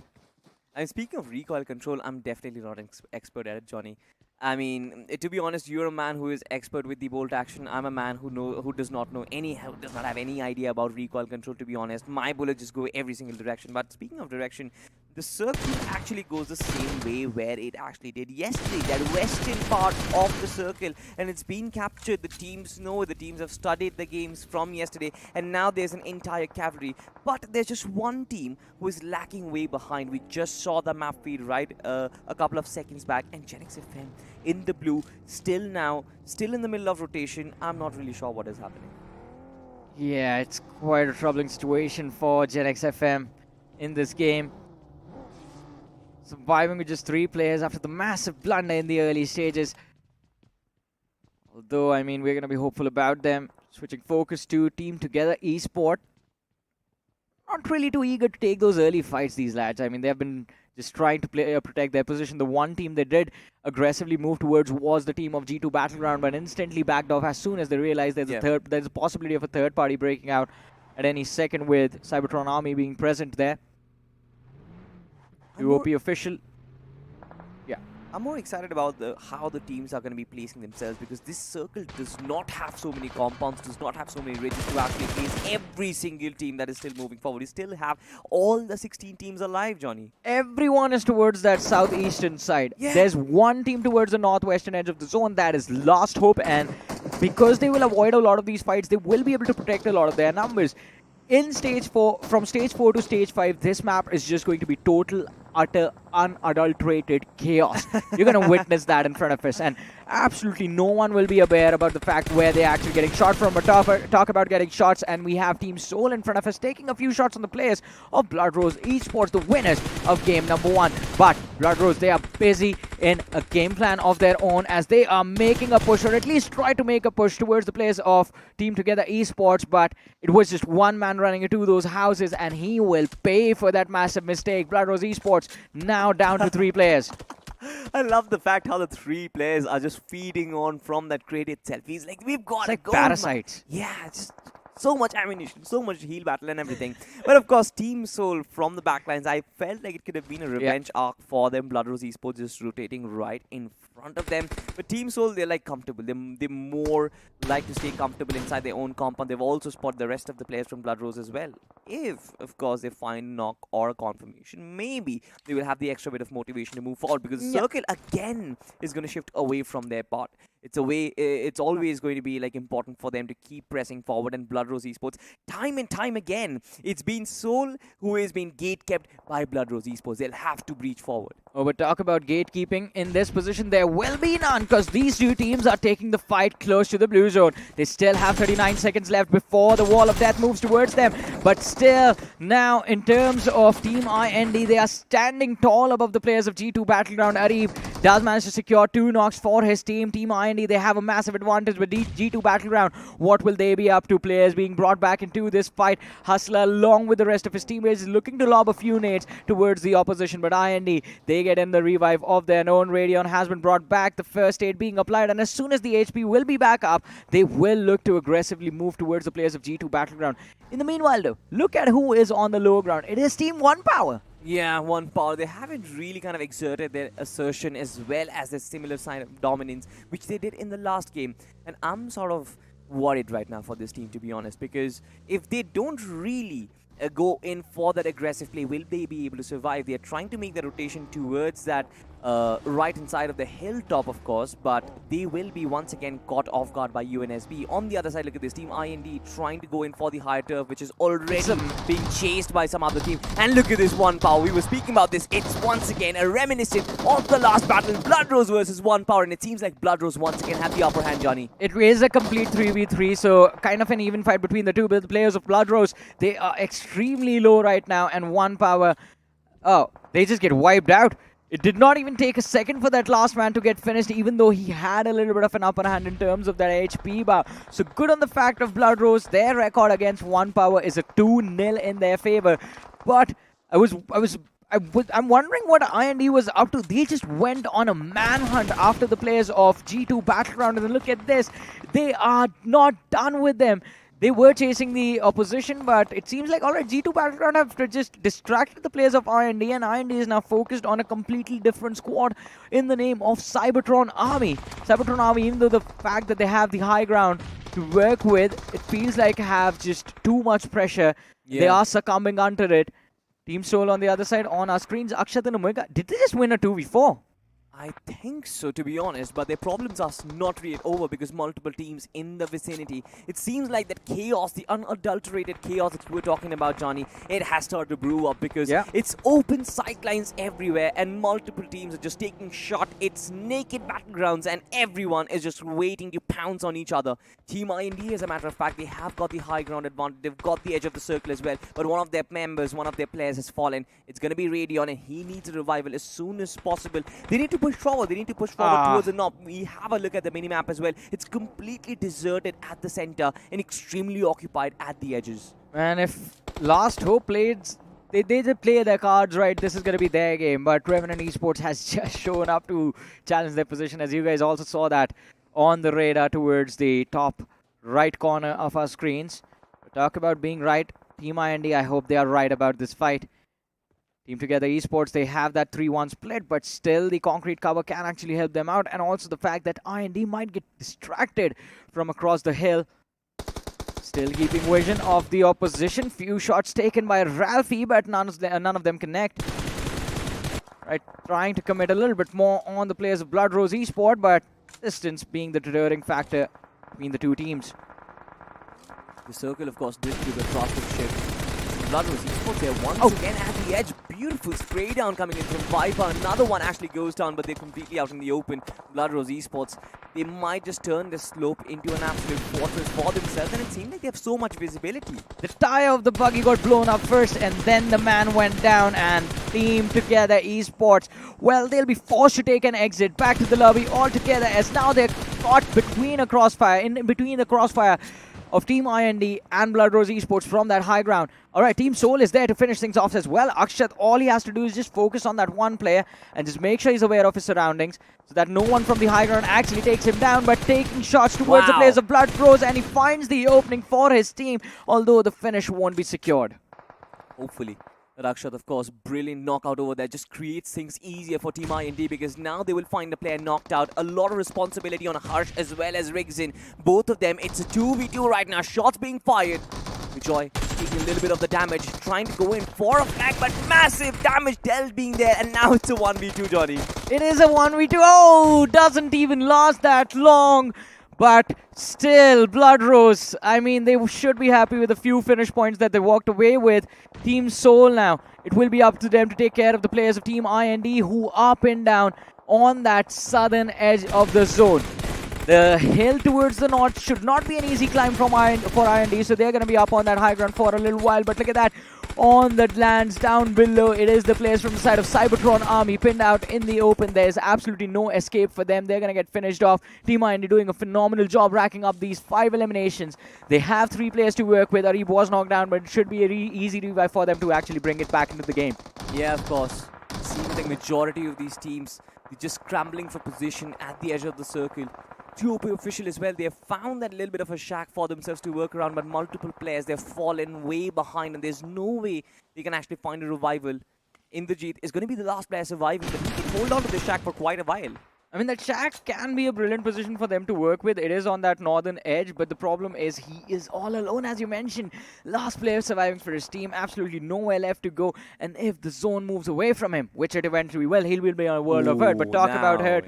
And this nade from BurnX official can actually hurt the players of Team Soul quite a lot. But BurnX, Milan, right now, all focused on that hill slope while his teammates just try to cover their backs. It is such a difficult position for this team to work with, and even the zone gives up on them. Every single team right now in this vicinity, the zone has given up on them. But the only factor which is going to contribute to their success is the fact that on the open end of the blue circle, 4 teams are currently contesting in that region. You've got UNSB, you've got Team Soul as well, you've got Team TTE, one of the players from TTE, and then another team in the process. Team IND as well, still scrambling for compound control. The only team that is inside the circle right now is going to be Team UNSB. Our top 3 from the previous game have just vanished from this map. Yep. Inconsistency being displayed in Miramar itself, and that can in fact change everything.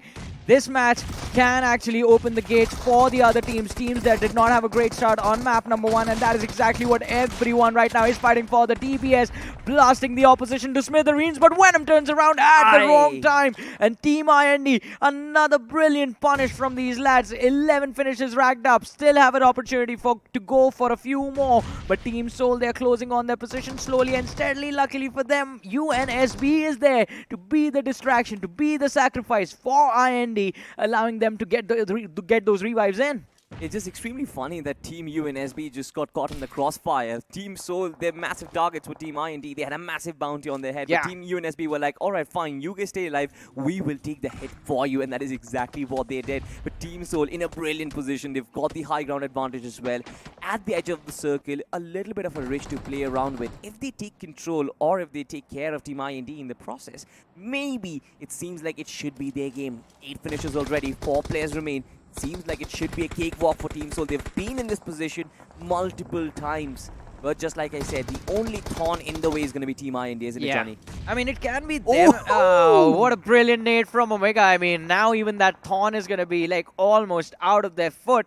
And they want to pull it all the way out, but still, look at that. IND, they are not going to take this lie down. They get their trade in. They find the opening knock against the players of Team Soul.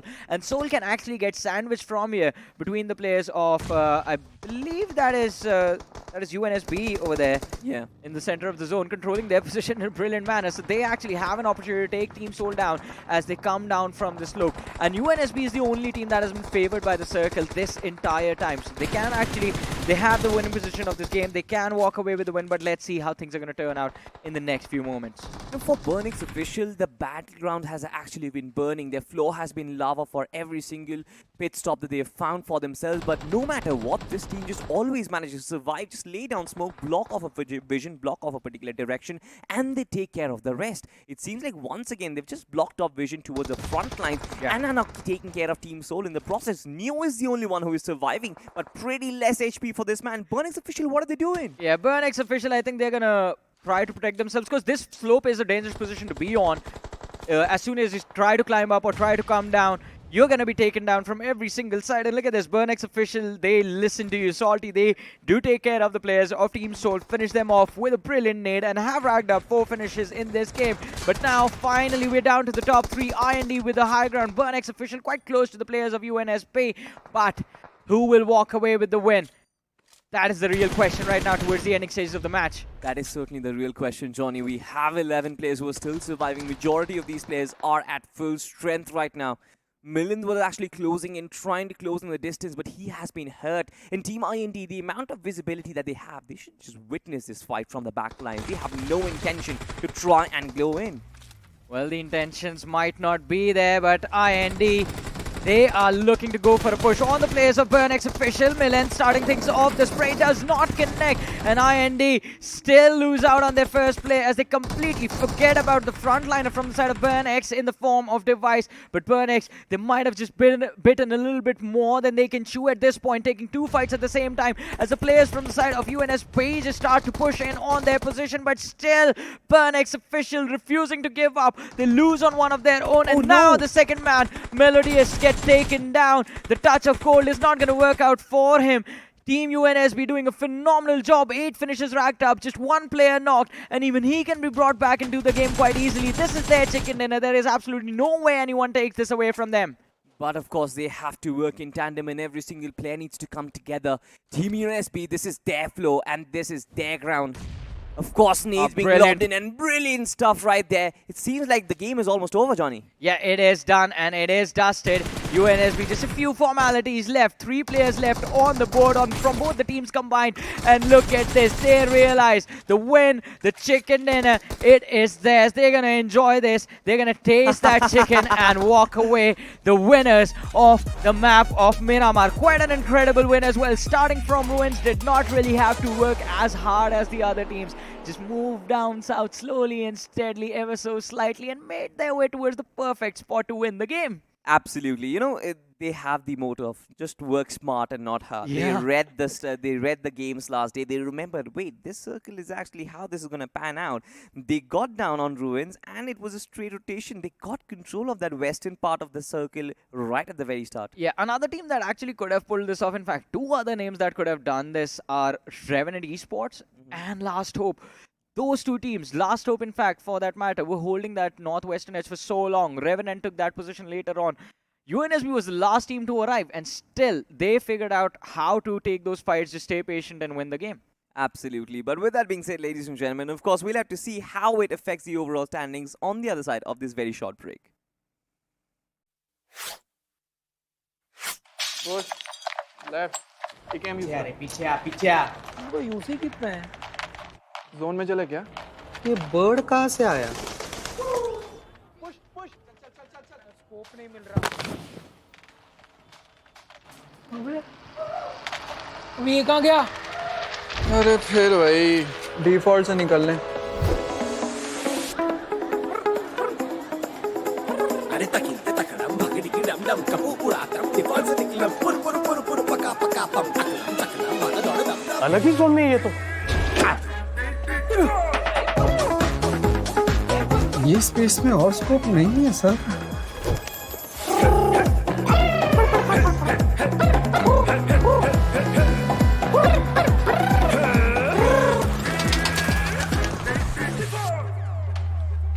देखा default से निकलना कितना easy है। Bro, इतना drama क्यों? Royal pass ले, default से निकल ले। है? Epic value, epic rewards. Get the Royal Pass at just 360 UC and don't be default. Sir, ये आपका गिर गया था। अभी नहीं चाहिए।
सर सीन सेट है, एक सॉफ्ट रिहर्सल कर लें क्या?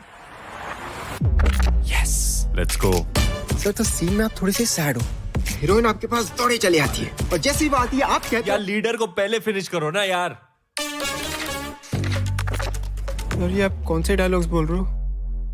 Battlegrounds चल दिखाता हूँ तेरे को आ रहा हूँ मैं BGMI की दुनिया में अपने स्क्वाड के साथ Get ready to play pure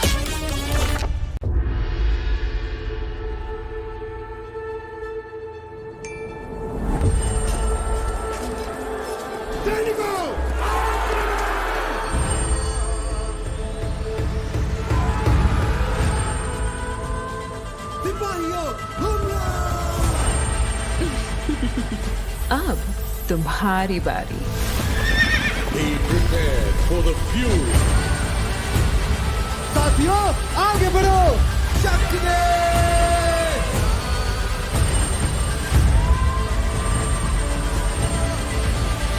खत्म कर दो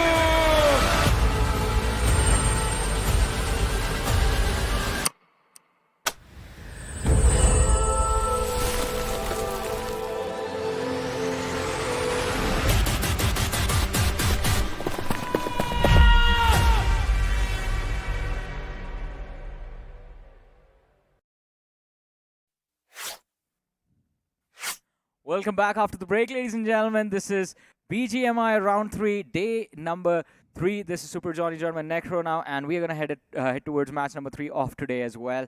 It is an exciting start to the day. We did see a lot of comebacks in the second game of Miramar. Necro, what are your thoughts, and especially the performance by UNSB? Listen, unstoppable is their name, and that's how they're moving forward. I want to see them being unstoppable even in the future lines. But That's you know a what? different team. Another fight that, speaking about that team, right? Another fight that we saw inside the house, I think so, was a fight of the winners from the previous game. Even they were sort of struggling in that previous fight, right? Even 3 guys inside that fight being pushed by an entirety of another team. Things were not looking too good. The real question is, what happened to the MVP of Map 1? What happened to Shockwave? Because at the start of the game, we just saw him completely vanish and abandon his teammates. So now the question is, how does this team make a comeback? Because all the hard work and effort that was put in that map of Erangel, that performance of Erangel, it's gone. The competition has caught up. That is true, man. Maybe some issues going on with that guy, but we don't exactly know. But speaking about this game highlights, right? Now, we have BLOODROSE Esports in front of us. And speaking about BLOODROSE, this team, as usual, being as aggressive inside the lobby as possible, just going for the elimination points. Team Soul, I expect a little bit of improvement. Yeah, it's understandable. Things were looking a little bit too tough for them. But, hey, slow and steady approach maybe wins the race. I mean, maybe. I mean, at least they're consistent. They were 4th in the previous game. They're 4th in this match as well. But they racked up a lot of eliminations for themselves. So I think that overall points tally should be good enough to keep them in a fighting position in terms of the overall rankings. But I'm actually quite happy with seeing how Team IND bounced back in this game. BurnX official have been playing phenomenally well in this matchup. That is true. BurnX officials were also seen inside the top 3, right? And speaking about unstoppable RAKA too, one of those teams that we saw in the previous game too. They were stopped in their tracks even inside this game. The struggles were seen. Unstoppable, not really being that unstoppable inside the game.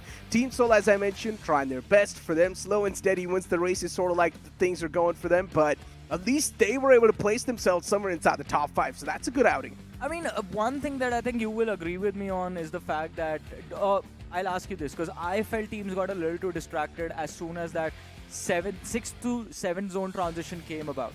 When it was time for teams like Team Soul and IND who were holding that mountain hills for themselves, the summit of the hills for themselves, as soon as the time came for them to move down, they were busy fighting amongst themselves, but instead of clearing the flanks, they just completely ran it down mid. Now look, sometimes a little bit of heat of the moment, you can also say mistakes do tend to happen. You can also say that. Or maybe just trying to pull something off. You know, the individual plays that the players try to make sometimes inside the game, they think that, oh, they're probably going to go for a heroic play, but then at the end of the day, they just become 0 in that regard. So it's all these instincts that come into play, but at the end of the day, there's a reason why a team is there, and you're bound to that team. Another team that we have to talk about, because this team wasn't really that prominent in Game 1, but in this game they made their presence felt, was Team Together Esports. They might not have won a lot of fights, but they were looking so good in the ones that they actually did pick up. And I think they were the ones who started things off against the players of BLOODROSE, as BLOODROSE was actually trying to rotate out in the open. Team Together Esports secured those points.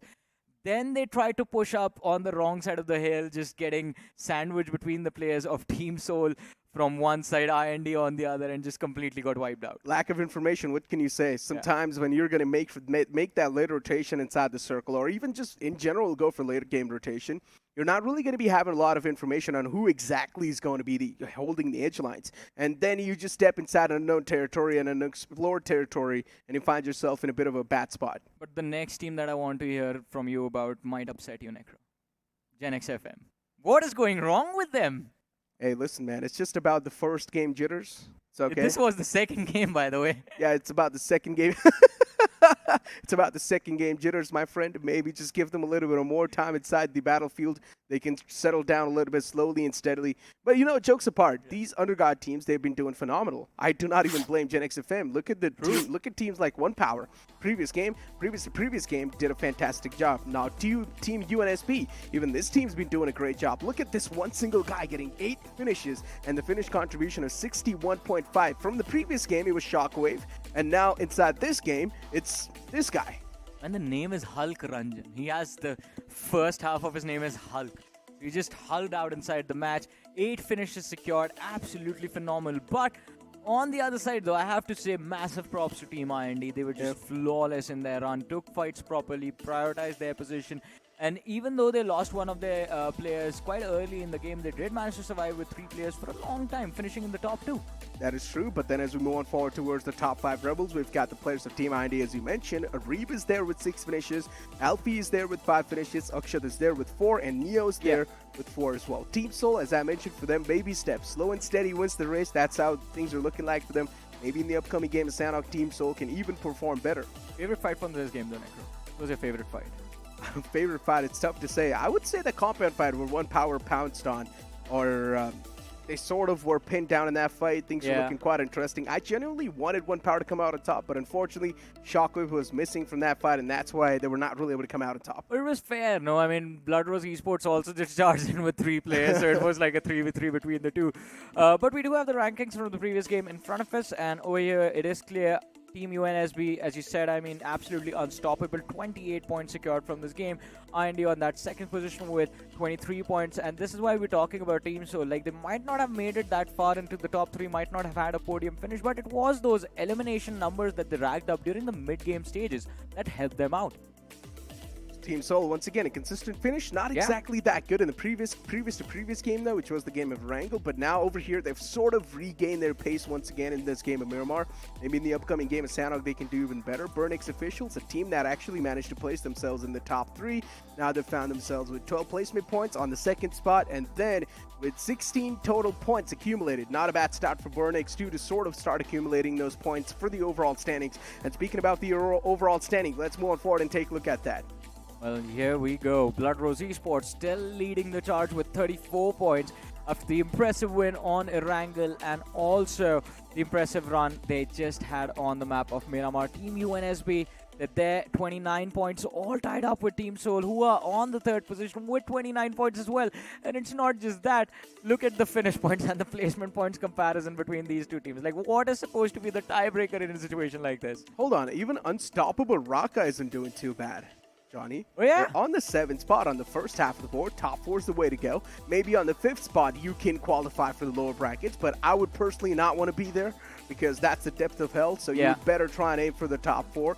But the top 4 is looking pretty stacked. One Power's doing a great job. Soul's doing a fantastic job. Team Unsub, I wasn't really here sitting and casting, but I wasn't really able to look at the nitty-gritties and pinpoint strategies these guys were trying to bring up, but I'm pretty sure they've done a fantastic job too.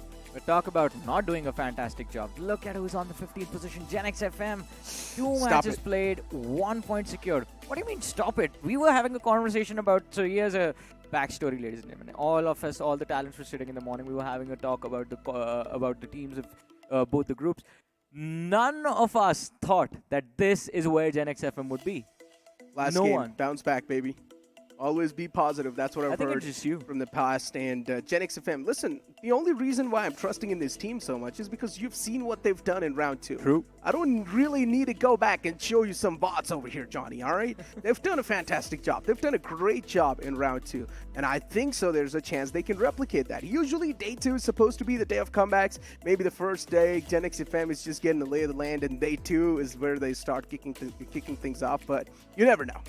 I mean, it's such a tough position to be in to make a comeback on day number 2. I mean, especially if you get left this far behind, where the teams at the top have already crossed that 30-point barrier and are looking to push even further forward in the overall rankings, and you are just there with 1 point. Half a point per game, that's the average. You don't get half a point. There is no half point denotation on the points table, by the way. I know. I don't know where did you come up with that one. 2 games, 1 point, half a point per game. Yeah, but that just means one game they got 0 points, Johnny. Yeah. I'm just talking about the average, Necro. But you know what? I think so we need to take a look at the matchup once again. Yes. These teams will be duking it out once again in the upcoming game of Sanhok. So I want to ask you predictions, Johnny. Now, considering we've got the overall standings too, the picture's a little bit more clear. Yeah. Which team do you think can win the upcoming game, but cannot be anyone from the first half of the board? Oh, then I will say GENxFM. Okay, that was my pick, Johnny. This is not how it's supposed to go. Why can't we pick the same team? No. I think so. We need to be a little bit on the You opposite pick side. another It team. looks a little bit more cool. All right. So the viewers are hooked up. I'll just go back to my boys of CYBERTRON Army. Oh, that's actually a solid pick. I'm going to go with GENxFM, Fearless Marathas. Right. So speaking of that, let's see which team comes out on top. Both of these teams, both of these picks, they have performed pretty nicely in their past. So that's why we're hoping so much from these guys. I was just going to ask you, aren't we asking the audience their predictions? Oh, that is true. Do let us know which team you guys are going to be rooting for in the chat section down below. So make sure to tell us which teams you guys are going to be rooting for. Just make sure to do that. But you know what? Getting back to the conversation once again, Johnny. Now, as we have locked in GENxFM and CYBERTRONS Army, speaking of the teams on the first half, though, now as we do know, One Power, they've been doing great. But there's still a couple of more teams that are underneath the top 4 who are going to be eyeing out for that first spot, especially Team Unstoppable RAKA. What are your thoughts on that team? I mean, Unstoppable RAKA, they have looked quite solid, but as you were talking about them when we were having a look at the overall rankings, one thing I want to mention is, and it's them and Revenant that I'm putting banding together. Because these two teams are racking up those placement points quite nicely, but they need to work on those finishes. You can't be at the top just by focusing on one aspect of the game. You have to have a holistic approach to securing those wins. Not even securing those wins, but performing consistently inside the game. You need those finish points if you want to qualify in the top 4. And one more thing that you said earlier was the fact that you do not want to be on the 5th position because it is a whole different can of worms. It is a whole different world of trouble you put yourself in. Even being on the 5th position doesn't actually guarantee that you head towards that lower bracket. Because it is going to come down to that overall leaderboard and the 65th to that 80th position, if my math is correct. Yeah, that is 60. Yeah, not just that. You would be just sitting in the back lines all the time with your fingers crossed that I'm going to hope that I would at least have a chance to bounce back from the lower brackets itself. But as I mentioned, lower brackets is a depth of hell. You do not want to be there. Once you do find yourself there, though, then good luck making a comeback, because it's going to be a long comeback journey, and only a couple of teams can move back once again in the upper brackets. But speaking about all of that, Revenant Esports, man, this is definitely a big point of concern and a big talking point over here. This team's been looking quite unstable so far, and I think so that instability is also causing a lot of underconfident movement, and because of that, they're also overthinking a lot of things. And it's not just because of this tournament, it's what their journey has been in the past few months. Revenant, I mean, they have been struggling everywhere they go, and this time around, I mean, the struggles just continue. Even the positioning game, I mean, it looks quite solid. Their rotations on Miramar looked quite decent when they were moving from that southern side along the edge. They took control of that northwestern part. But the reason we say, like, you have to work on those finishes, you can't win a game just by surviving. There will be a certain point. In any game, in any map, there will be a time when you will be forced to take those fights. And if you fail to win those fights, you will be just dropping down on the rankings again and again. Placement points alone will not get you that top 4. And not just that, speaking about fights, the map of Sanhok's going to start off with a nice heat. That's what we like. There's a reason why Sanhok is sort of there inside the competitive pool, ladies and gentlemen. It's one of the smallest maps out there, and it really forces these unknown teams to duke it out against each other. Maybe this time, once again, Boot Camp can be that hotspot. Maybe Paradise Resort can once again be the hotspot, or anywhere else on the map. Pinat, too, recently has been quite a hot topic. Yeah, I was just going to say, you've been known to ruin a lot of games for people by hot dropping on their drop spots. So if you were in this lobby, Necro, who would you hot drop on? I would just hot drop on Boot Camp, And I'd be like, okay, whichever team decides to join me, welcome. I do not care about winning anyways. Welcome. I'm here to spoil your game. But speaking about the game, now the upcoming game of Sanhok's on the screen as the Big Bird did just hit the skies. Plane flat path starting all the way from Tambang towards Muang, and this plane flat path is heavily tilted to the northern side. But once again, it's the smallest map out there. The plane flat path really doesn't matter. In the last few days, one of the funnest zones we have casted on Sanhok was towards Query and Cave position, specifically that cave area.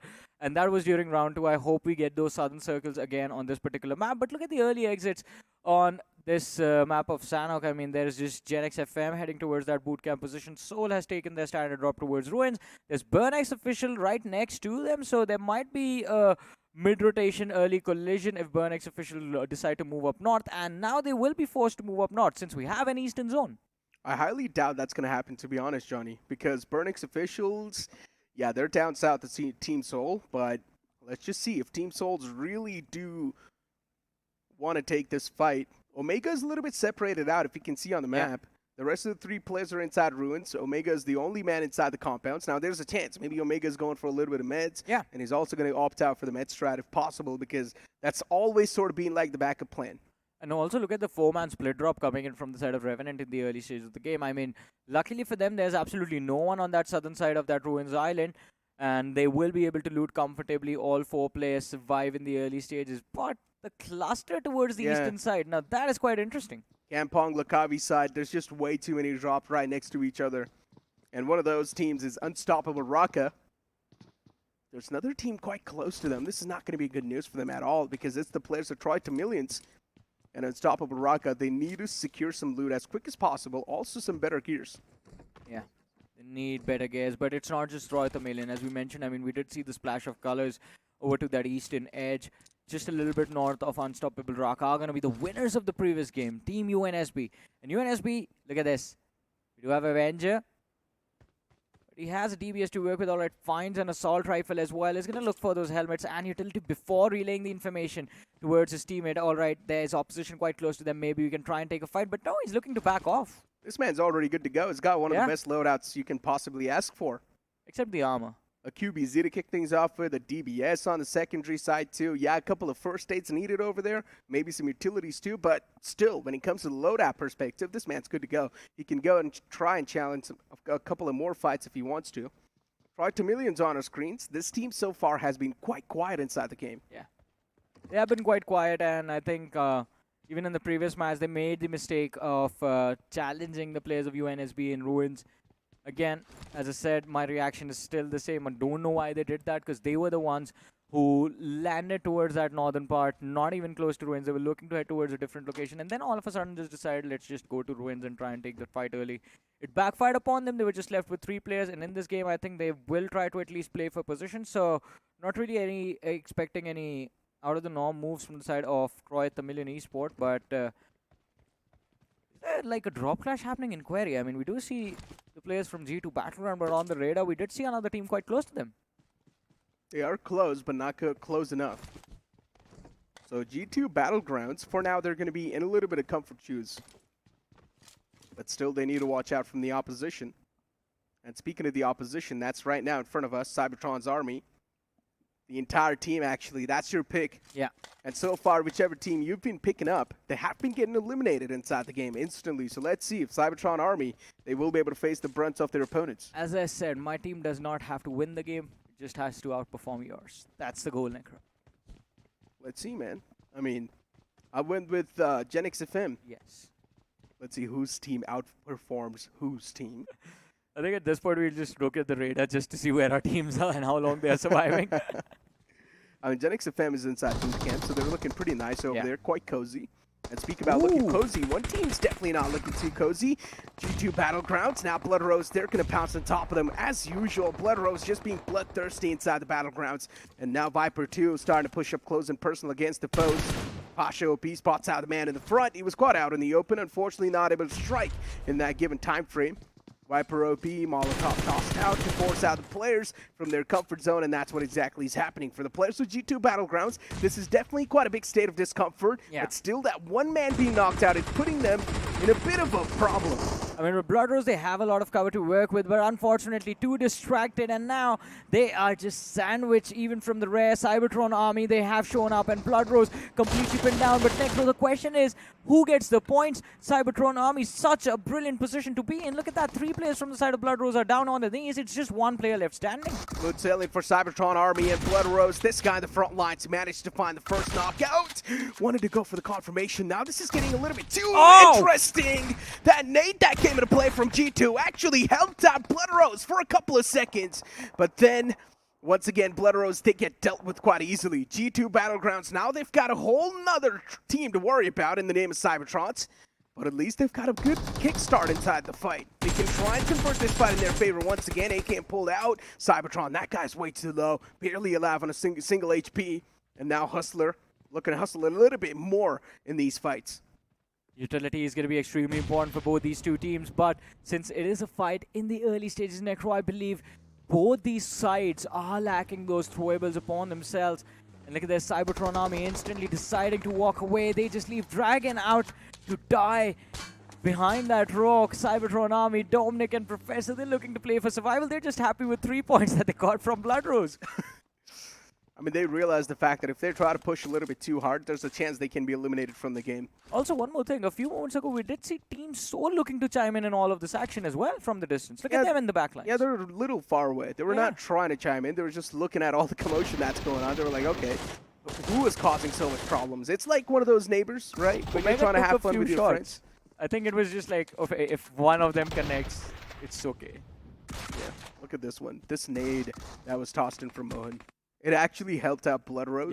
Yeah. And that knocked out the opposing team, Cybertron. And unfortunate stuff, but hey, sometimes it is what it is. You gotta just roll with the flow.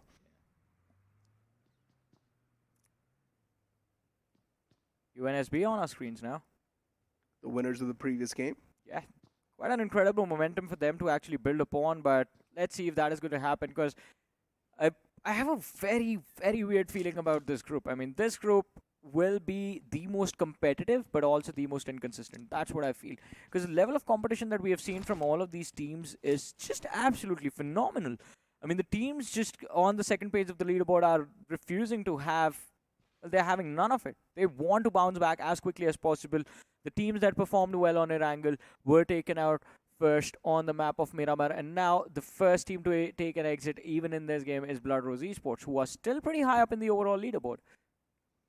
BLOODROSE Esports, they're just being too aggressive. They're trying to chew on too much of things at the same time. They've got too much on their plate. I think so they need to relax a little bit, fall back. Not all the time, just blood should be in front of their eyes. I understand their name is BLOODROSE, but they should relax a little bit inside the battleground sometimes. Let the BGMI God play their roles. And let the circle play its magic on the game. Yeah, and also, what is this game of Sanhok? There's like just one fight happened and it's done? No, Johnny. It's the calm before the storm. Trust me, the fight's about to brew up out of nowhere. The quarry region has been sort of like that hot target. Yeah. Soon enough, there are a couple of more teams will start to close on in inside the same vicinity. And this is where all these teams, all these predators that are just hiding in the bushes and inside the houses, inside the compounds. As soon as they find that one single prey just moving around, they will take shots together. This position from Team Soul is actually a very baitable spot.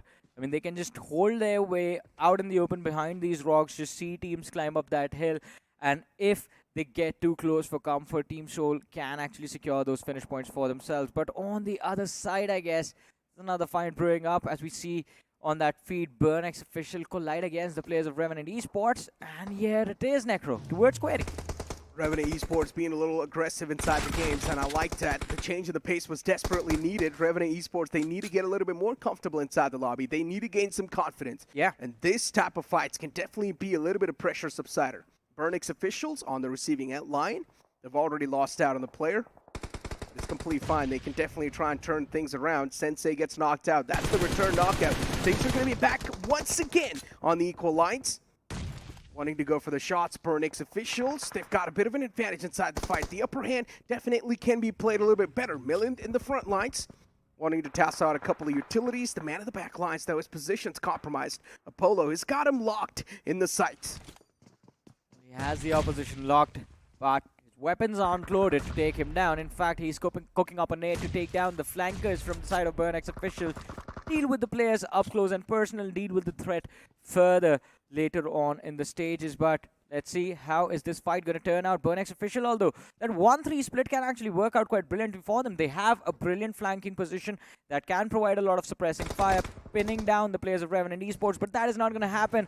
Apollo finds the opening and the flank, the suppression, the support has completely faded away, and now BurnX official, they are about to feel the brunt of Revenant Esports, Necro. Yeah, they're going to burn off soon enough inside the game. They won't be extinguished by the players of Revenant Esports. And oh, that return knockout that came into play. Almost could have been the finishing blow too, but Revenant Esports is the one to deliver that to the opponents. 2 players got knocked out, Johnny. That was a little bit too close for comfort.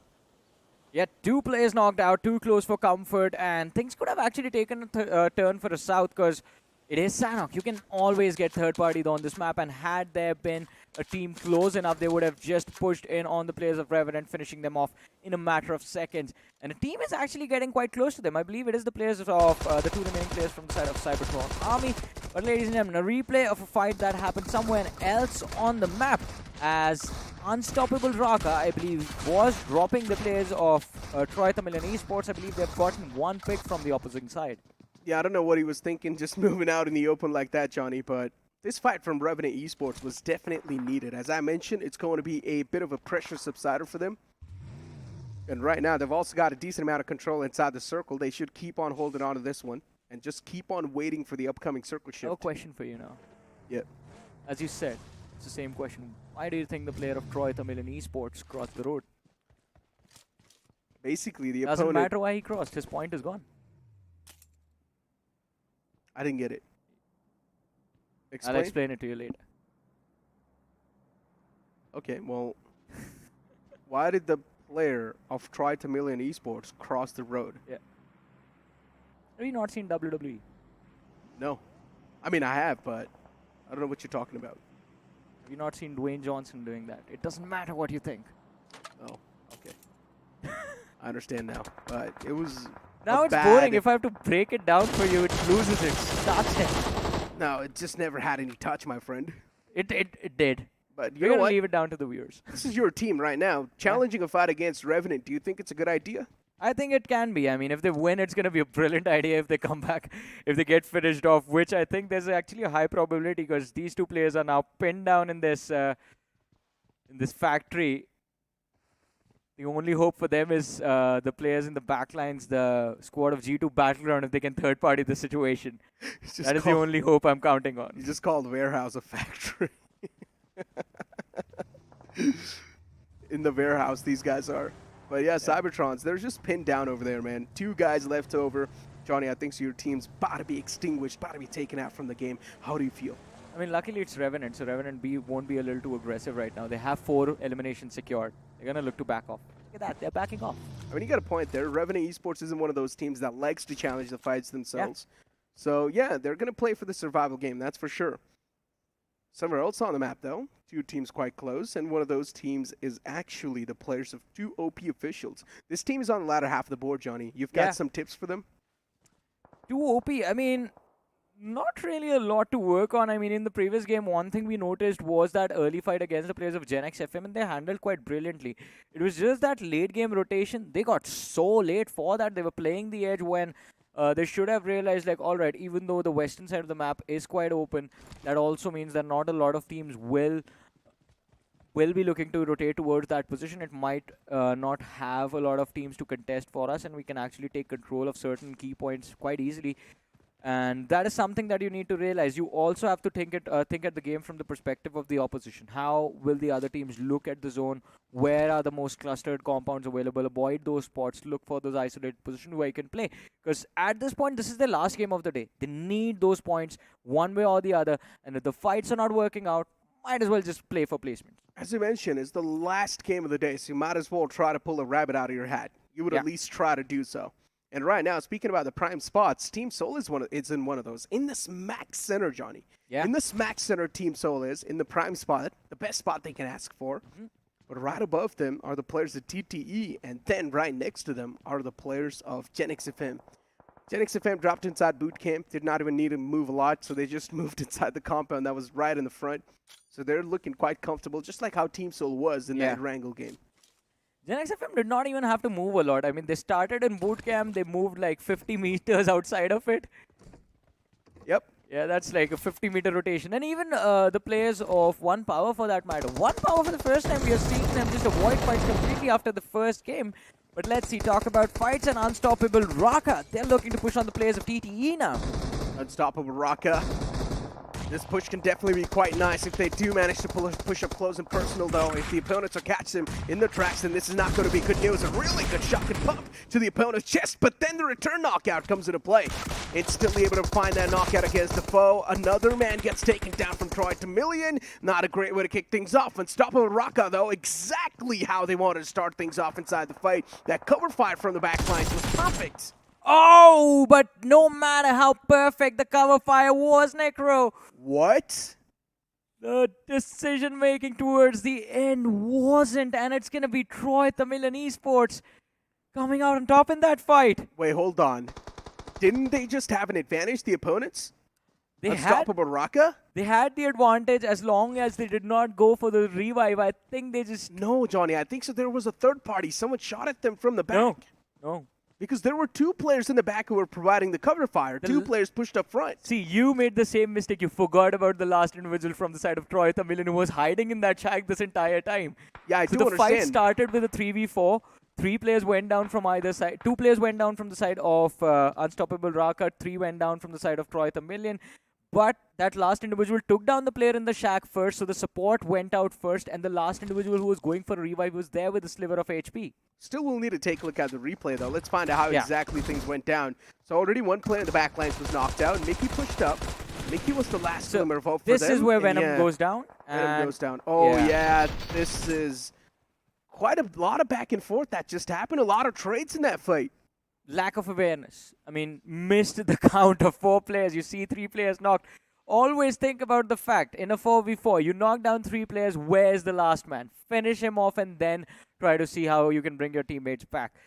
Just a little too eager, and I think we can't really blame them for it. How can you deny the fact that I think he would have just trusted his teammate to just provide the suppressing fire and survive that individual 1v1? Yeah, no, it was definitely quite a rough push against them. As I mentioned too, right? This can be a really good push if they manage to close the distance against the foes. But that's what happens. In the tracks, they just got pumped with the DBS to their faces. Stick to a side, Necro. Just said that Unstoppable RAKA was looking good. No, I did say that because they had the man number, Sean. Yeah. It made a lot of sense to say that Unstoppable RAKA were looking good in that fight.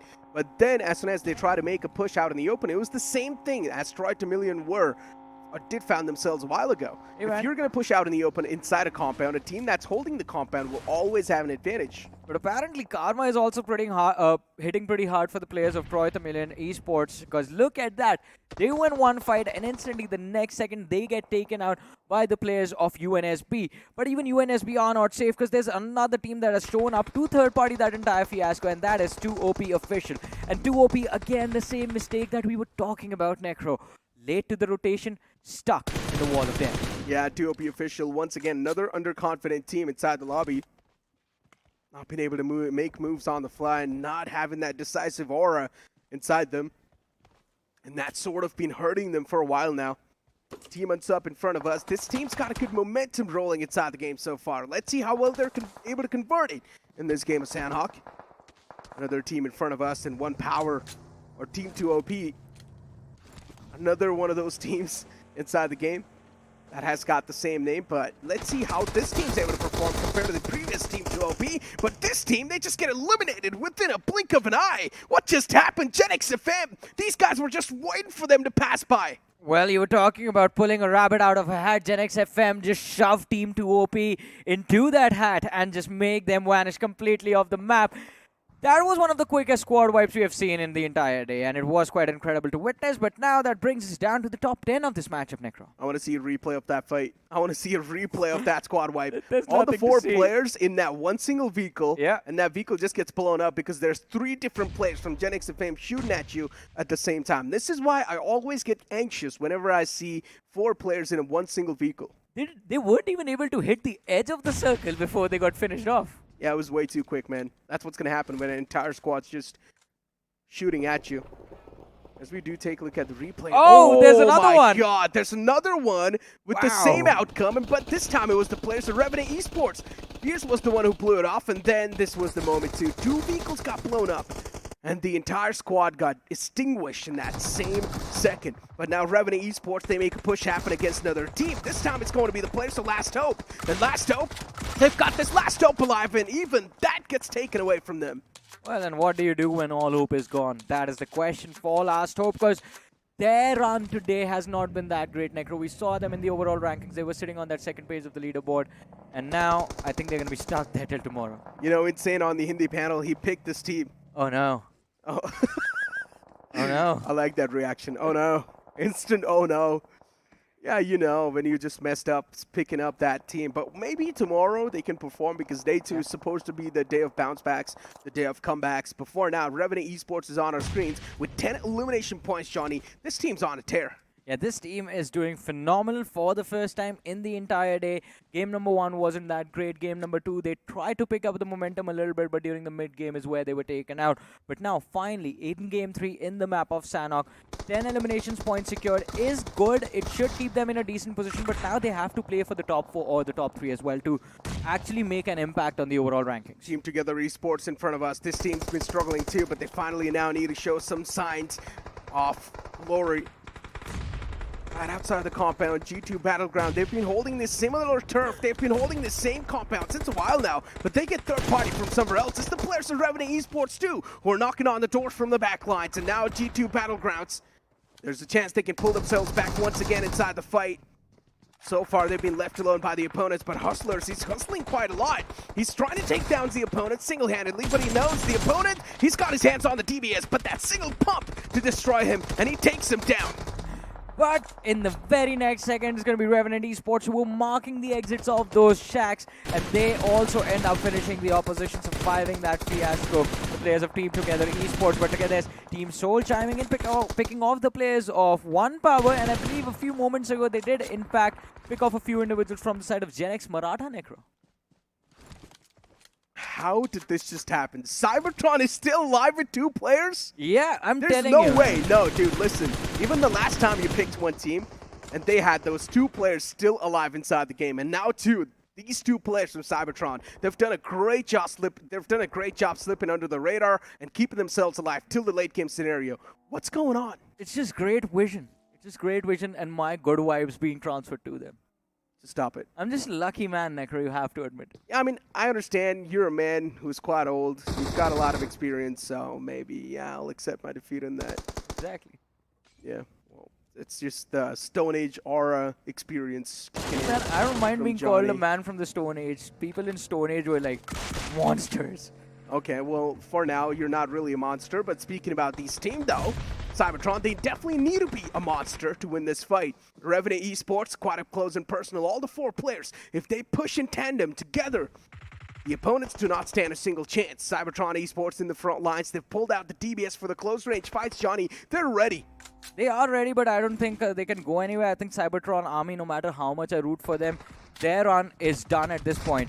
But, yeah, look at this. I mean, it's a sandwich situation. Soul from one end, Revenant from the other. Can't really go anywhere. Dominic is the last man standing. Secures the opening knock, but instantly is going to be dropped quite brutally by Sensei with that incredible drop shot. Revenant lost out on 2 players. Team Soul is now going to be the biggest thorn for the players of Revenant Esports. But even Team Soul, they're quite desperately searching for the chicken dinner. Revenant Esports, they've got so many elimination points to work with. Even if they do get eliminated on the second spot, it's not going to hurt them a lot. But for Team Soul, they've got the prime spot, also the high ground, and also the circle. I think more than having the high ground is the fact that the zone is with them. That should play in their advantage. But yeah, high ground is just an added bonus because now all they have to do is just look at the exits of these shacks and just stop the players of Revenant from getting in there.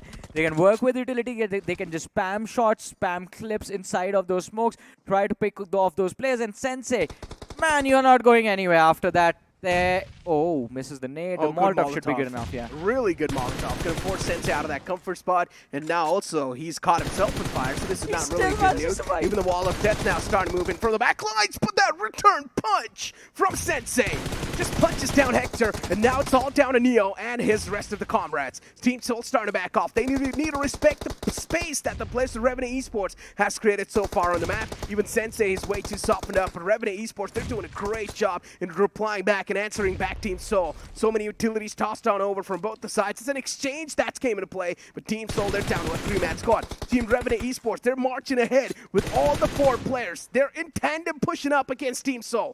I mean, it's not going to matter. Sensei started things off in a brilliant manner, and look at that. Revenant not looking to stop. Soul is down to their last player now.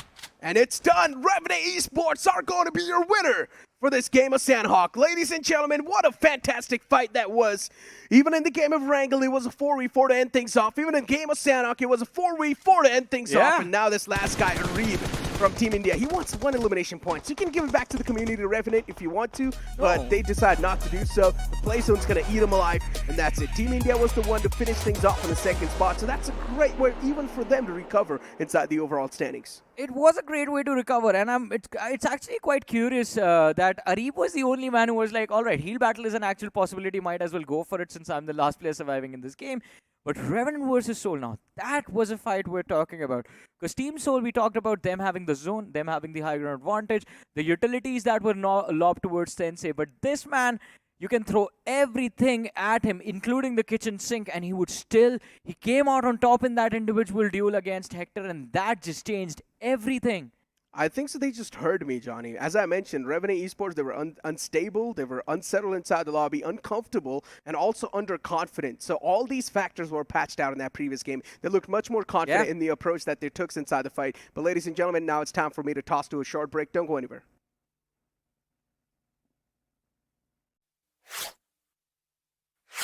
Push. Left. पीछे आ वो UC कितना है zone में चले क्या ये bird कहाँ से आया पुश पुश चल स्कोप नहीं मिल रहा अबे ये कहाँ गया अरे फिर भाई डिफॉल्ट से निकल लें अरे तकिन पे तकड़म भगड़ी की डम डम कपू उड़ातम डिफॉल्ट से निकल पुर पुर पुर पुर पका पका पम तकड़म भागा दौड़ दम अलग ही जोन में ये तो ये स्पेस में और स्कोप नहीं है सर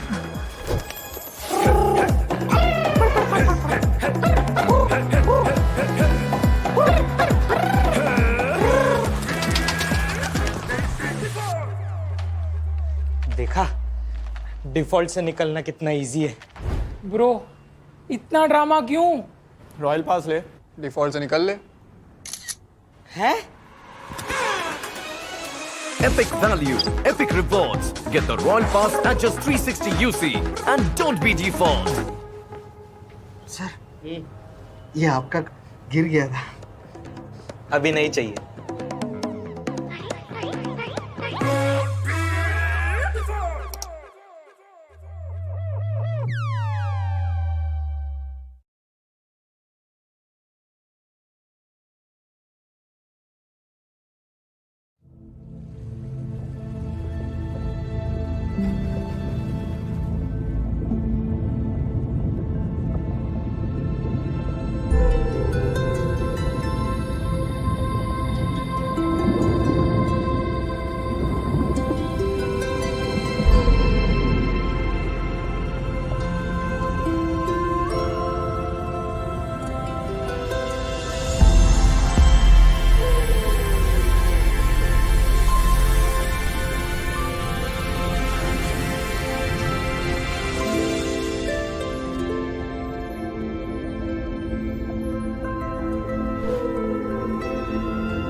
सर सीन सेट है एक सॉफ्ट रिहर्सल कर लें क्या Yes, let's go.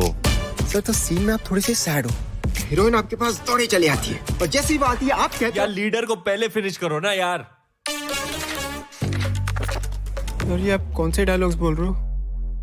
बैटलग्राउंड्स चल, दिखाता हूँ तेरे को। आ रहा हूँ मैं BGMI की दुनिया में अपने स्क्वाड के साथ। Get ready to play pure.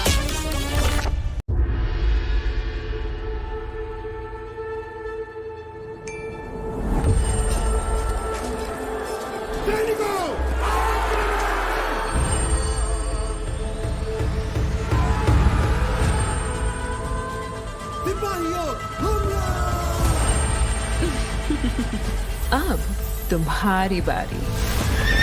Be prepared for the fury. साथियों आगे बढ़ो, चकने!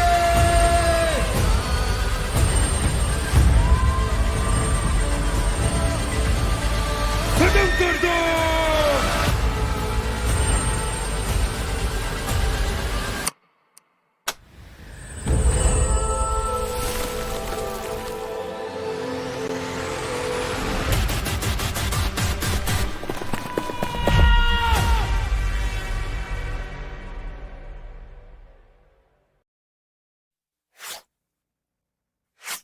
Welcome back, ladies and gentlemen, after that aggressive game of Sanhok. And as you guys all know, you guys need to go ahead and download BGMI 2 on your phones because Ranveer Singh is joining us as the brand ambassador inside the game. So make sure to go and download BGMI for yourself and make sure to play pure. Getting back inside the conversation of that previous game of Sanhok, it kicked off in quite an aggressive note, but then later on in the mid phases, things were quite settled down.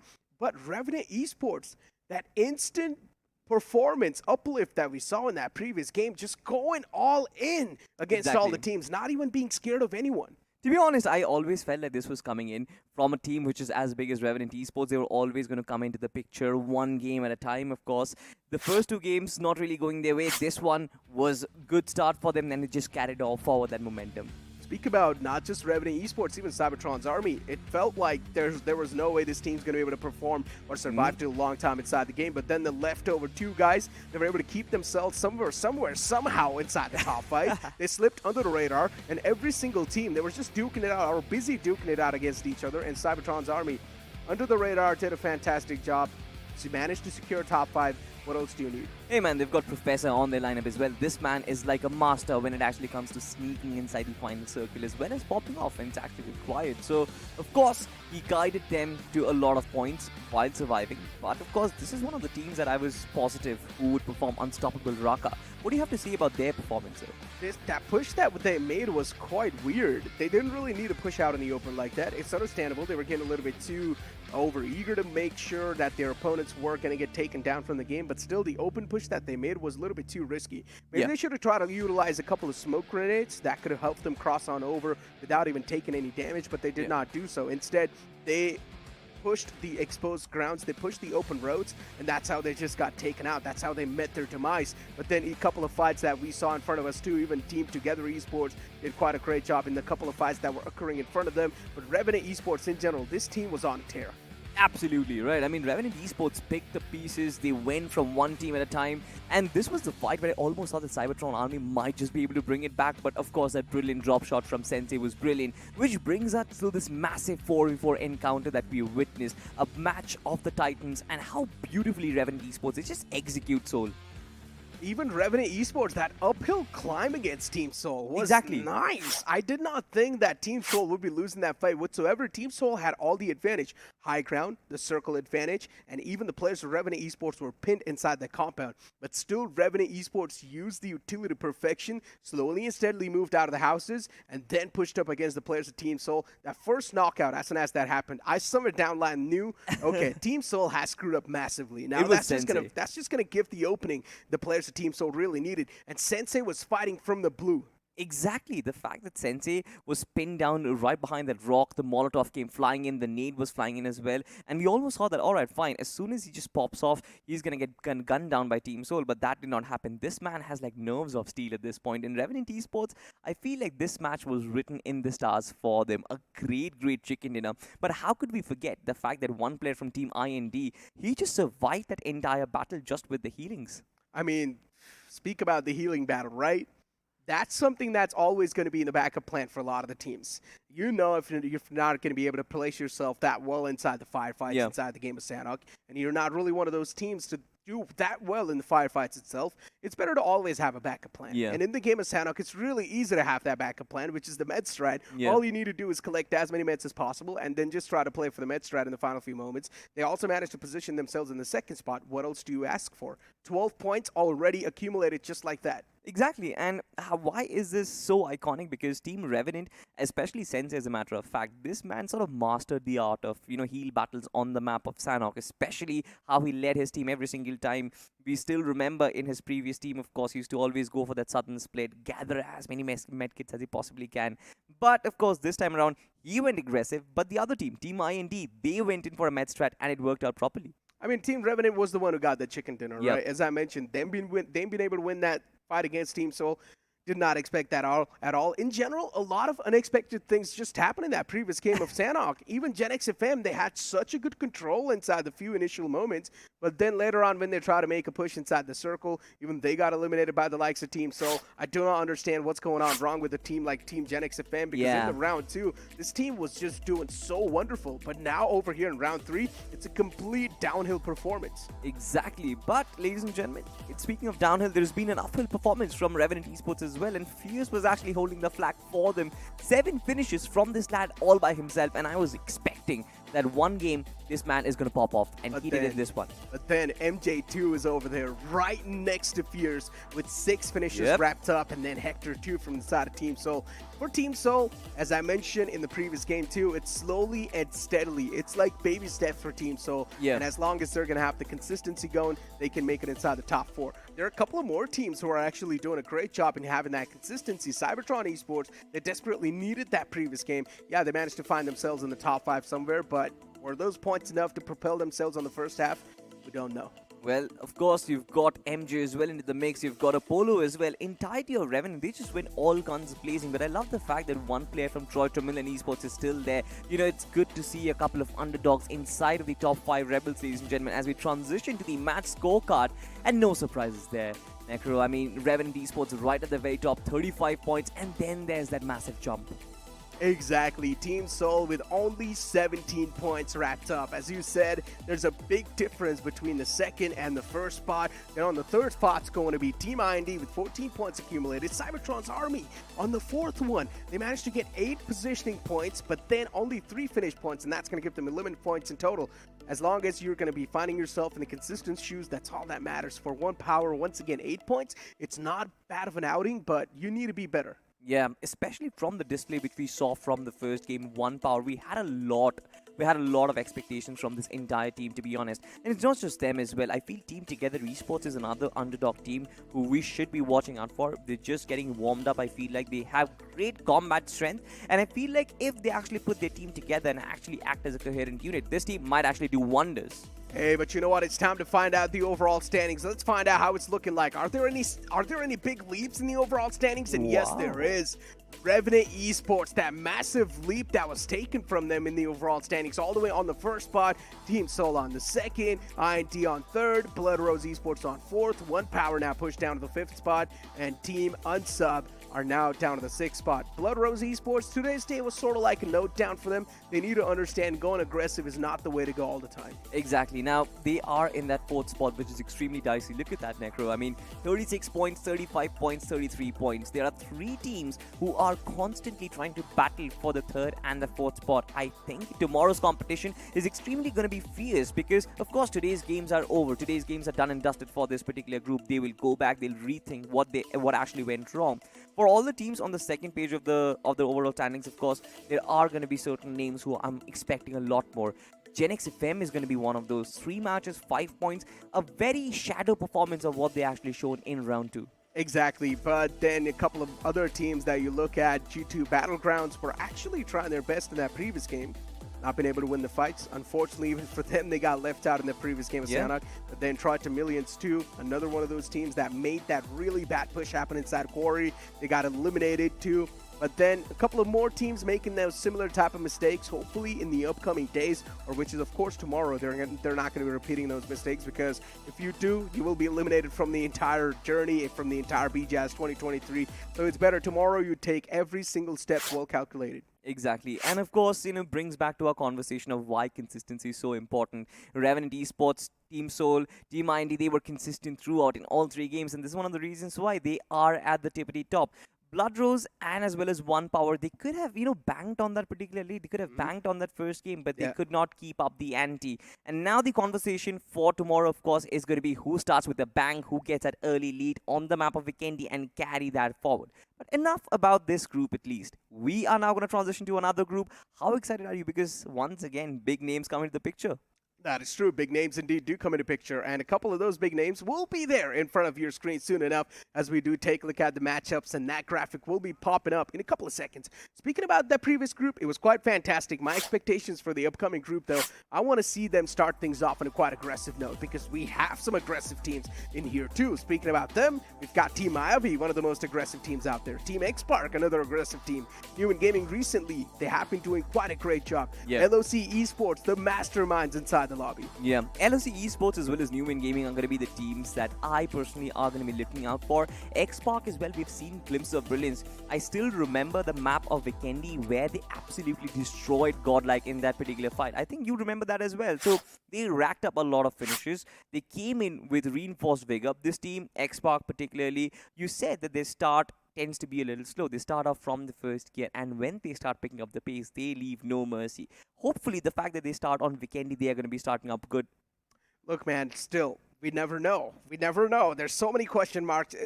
Everything that you're saying is just a speculation at this 100%. point in time, because the map of Vikendi just brings in so many surprises, just like how Sanhok does. Yeah. And the map of Vikendi, too, as we all know, all you need to do is just find yourself a center of the circle and just sit down over there for maybe the next, 10, 15 minutes. You do not even need to move unless the stage 3 hits, and that's where you sort of need to start making a little bit more moves on the board. Yeah. But even the stage 3 is not that big of a drastic shift. Exactly. I mean, the map of Vikendi has sort of been idolized. We've seen those water circles as well. Yesterday, we saw how God's Reign sort of mastered the art of using the vehicle inside the water, and they're just being sharks all along the way, just picking off fishes left, right, and center.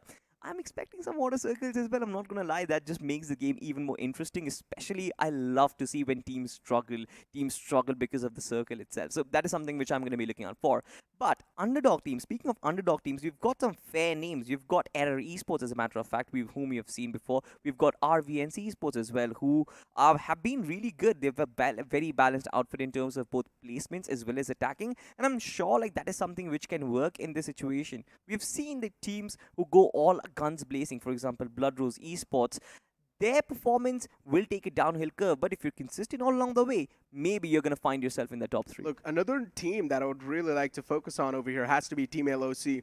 This team is, as I mentioned, they're the masterminds inside the lobby. There's a reason why I call them the masterminds. They're just really good at judging the good fights and the bad fights. At least that's how they were in the previous times. I don't exactly know how the future lines are going to be looking like, because even teams like GENxFM, they're not able to perform in that previous group. So once again, I cannot really give a guarantee of any of their teams, but LOC in the past, they knew exactly how to filter out the fights. They knew which a good fight is. They knew which a bad fight is. And let's hope that in the upcoming few games of the Vikendis too, they know how exactly to filter out those fights as well. Exactly. Because as I mentioned, all you need to do is find that center of the circle and just sit down over there for the first 2 stages. And even the stage 3 is not going to be that big of a shift. So you can just easily traverse inside the circle. Yeah, 100%. I kind of agree with you over there, because LOC Esports, this is the map where all of their map judging and the battle judging skills are going to be tested. But just like I said, there are going to be some teams like Xpark, who want to go on the roll. Now, it remains to be seen if the underdog teams actually topple down the tier 1 teams in this situation as well, or the tier 1 teams are going to be, reigning supreme, because we've seen both ends of the spectrum. And this group, of course, this is a start for them. I hope that every single team who play well, they get a good start in this competition. I hope too, man, because in general, look, as you mentioned, I hope that these teams are going to have a good start. You never know which team's going to have a good start, because in the previous game, it was just the complete undergods, the teams that we haven't even seen in the past that were just dominating the entire competition. So let's hope that these undergods once again are able to have a great start. But as we move on forward to the map of Vikendi, this is going to be the 4th game of the day and also the first game of Group 7, I think, so that we're looking at, or Group 9 that we're Group looking 9. at, as the plane flat path's going to start all the way from Trevno towards Robromesto. This plane flat path is heavily tilted on the northern side. Yeah, of course. And of course, problems might just arise, especially if the circle shrinks downwards. But we haven't really seen that happen. Just like we were talking about in the pre-game segment as well. Circles on the map of Vikendi, not really that big of a deal. Teams will tend to go to their drop locations. And we've seen a lot of these teams try and play in from the outskirts of the map. Look at that. Team X Park, they're dropping right at the edge of the shoreline. They will try and be as peaceful as they possibly can in the early game stages. And then let's just see if they actually shift gears in the mid-game stage, or they will try and keep up the ante in the final game. But apart from that, majority of it has been clean and clear. A lot of these teams are trying to move towards the southern part of the map, and there we go. The circle pops up right at the smack center of the map. It does. And considering the circles like that too, all you need to do is once again just sit down on Mount Kresnik. It's one of the best spots that you can ask for. You'll also have the high ground to play with and a lot of information accumulated. So even if the circle does take a shift away from you, you will still be able to pave a pathway nicely enough to sort of find yourself in a comfortable spot even in the upcoming stages of the game. But I'm just looking out for a couple of drop collisions if possibly I am able to witness them. And yes, there is one. There is one drop collision happening. RVNC is up against their opponents. Dobromesto as a city, of course, is extremely huge. It's more like the Yasnaya Polyana of Erangel, to be honest. It's extremely huge. It can house 2 teams. And they will be able to take peaceful exits from that particular region if they do want to. Of course, I believe that on the map of Vikendi, everybody likes to have a slow start. We've always talked about it. Teams will just tend to survive up until the late game without any sort of collisions. But it seems like RVNC, basic form, he has spotted a couple of players from Esports and he is charging against him. Esports? I mean, at this point in time, both these teams are just busy looting up. They haven't even got that good of a gear. Look at this guy, dead player. Doesn't even have a helmet on him. He's only got level 1 West to sort of back him up. One single DBS bullet will just shred him into pieces. Oh yeah, for For sure. now, Esports, they're taking a little bit of safe things, at least in their hands. RVNC in the front lines, though, they've got a decent amount of positioning in their hands. Also a bit of high ground to play with. So that's a great way to accumulate some information. They're trying to, of course, set up that heat map, the virtual heat map, but it seems like this is more of a disengagement rather than an engagement in this situation, because even RVNC as well as Esports, both of them are eventually falling back. They have understood, they've discovered the fact that both the teams are in extremely close proximity. And just like we talked about, the SWOT analysis just tells you one particular outcome, that is, there is no need for this early collision to happen, and therefore, of course, the bird's eye view gives us that similar picture as well. Everybody is taking their step backwards, and there's that virtual peace treaty that has been signed amongst both these two parties. I don't know if that's a peace treaty or not, but at least for now, these guys are not fighting, that's for sure. Esports realized it's better to back out, prioritize loot even better, and then maybe in the future lines try and challenge a fight against them. But speaking about this team that's in front of us, Knockout, one of those teams that have came over here from the offline matches itself. Yeah. Now, look, we don't exactly know how their stats looking like in the past, but I just hope that this team's going to be performing well against the known teams. I mean, of course, their name kind of suggests that this team has like a little bit of a punch. Their name, Knockout, comes from that knockout blow that is there. You've got Tiny Expert, Destroyer, Deadly as well. All of these players should be extremely capable. We'll find out how they actually cope up with the other teams, of course. But just like we started things off, Circle, you mentioned about the fact that teams will be looking forward to go towards that Mount Kresnik region. I will be finding out which are the first teams who take that early rotation. In this map, does the early rotation really matter? All you need to do is just place yourself in the center of the circle. Even if you're sort of in the off centers, that's completely fine. Yeah. The first 2 stages, the circle will barely move on the map. And then on the third one, as I mentioned, even if the shift does come into play, it's not going to be that big of a shift. So Vikendi, at the start, it's the podcast hours. You got to deal with it. Absolutely. I love podcast hours, to be honest. It just gives us so much time. And you specifically, Necro, you've been adding a lot of value. You've been adding a lot of life lessons in these podcast hours. I'm pretty sure the audience is enjoying them as well. I have learned so much from you. It's like, you know, finding enlightenment, especially when every single time I'm on the desk with you. So much wisdom, so much knowledge, just spewing out. Listen, man, don't talk so much good stuff about me. It doesn't feel too good. Doesn't feel too good. Well, I mean, if you're wise if you want money, just ask me.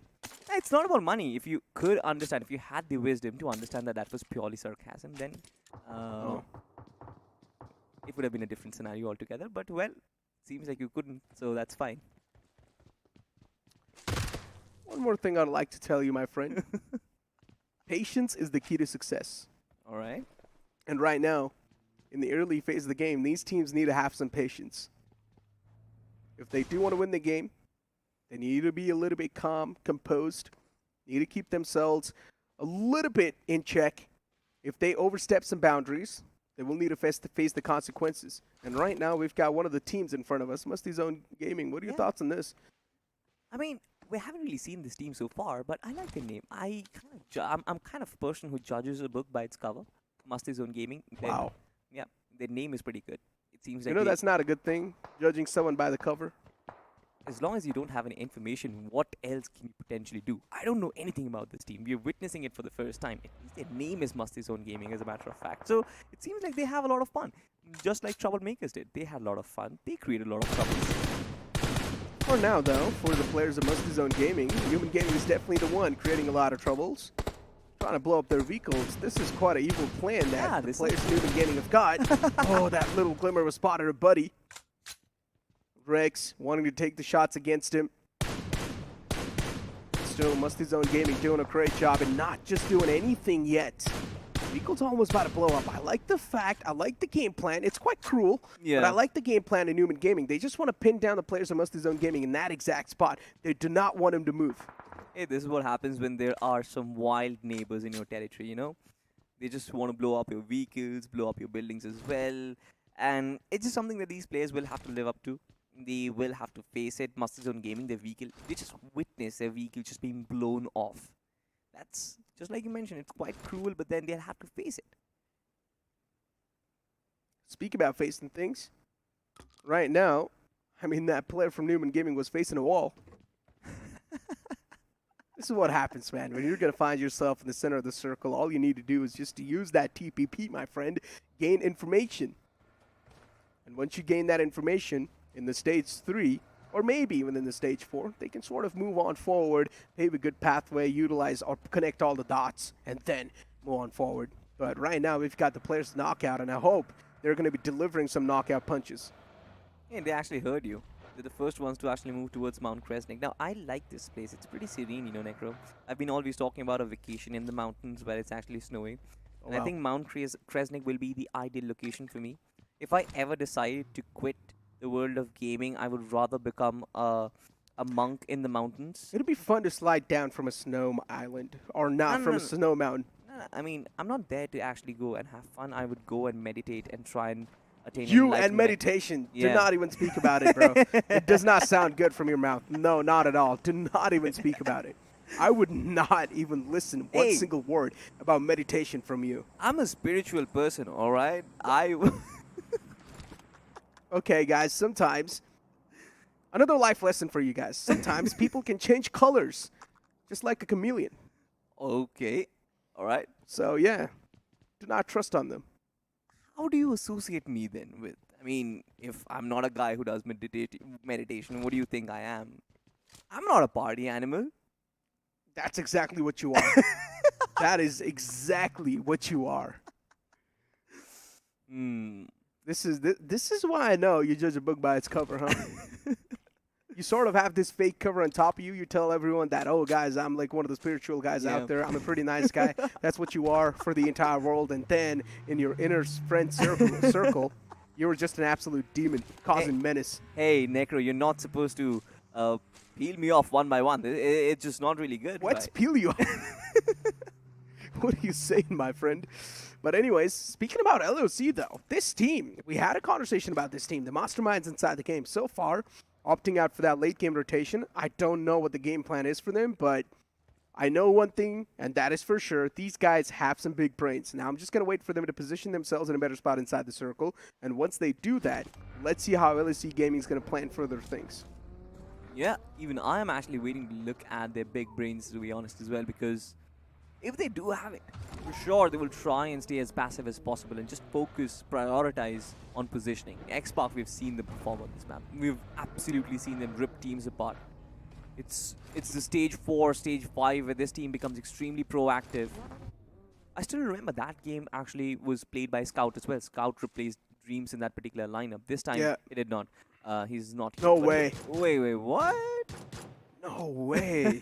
He was going for the shots with just a pistol in his hands. No way. His name is Aim God Necro. Yeah, and that too, his team's name is Unfair, so yeah, that's quite unfair, man. I hope you had a better gun in your hand, but for now, another fight brewing up in front of us, and this time on the receiving lines, it's going to be another player from T2H Esports. This man gets taken down and also eaten alive, just like that, easily from MagnuM officials.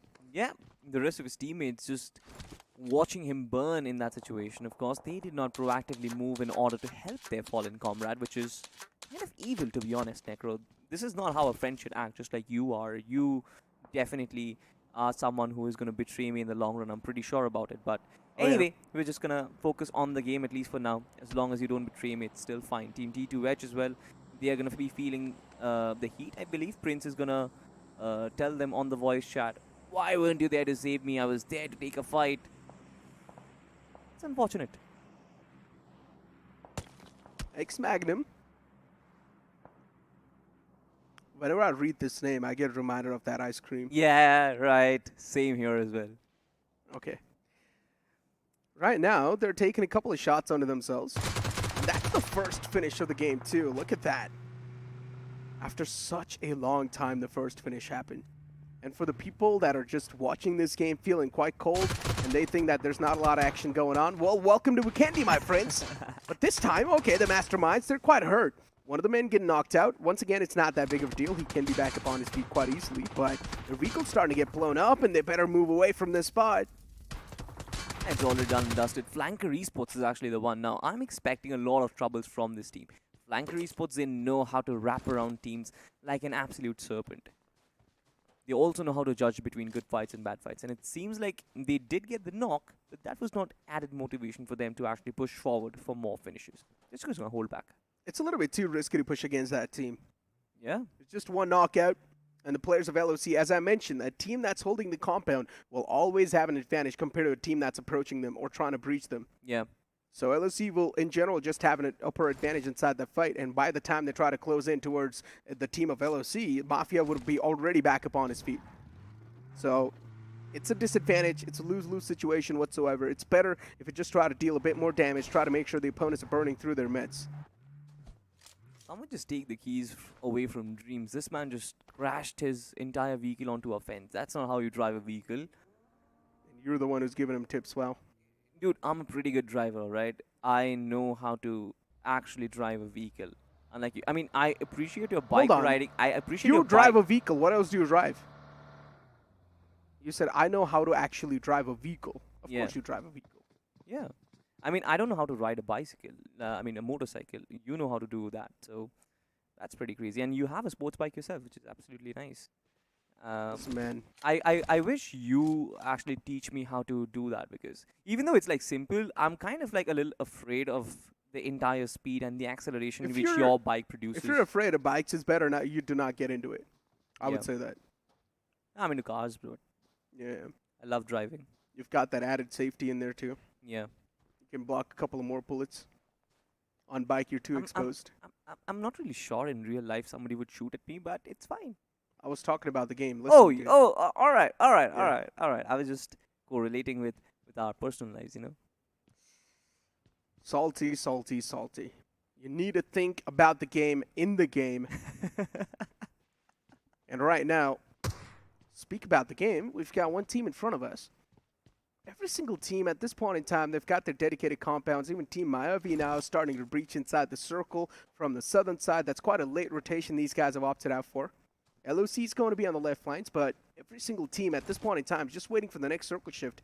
As I mentioned, even the stage 3 shift, it will be drastic compared to all the other shifts, but not that drastic. It should be an easy entry for the teams.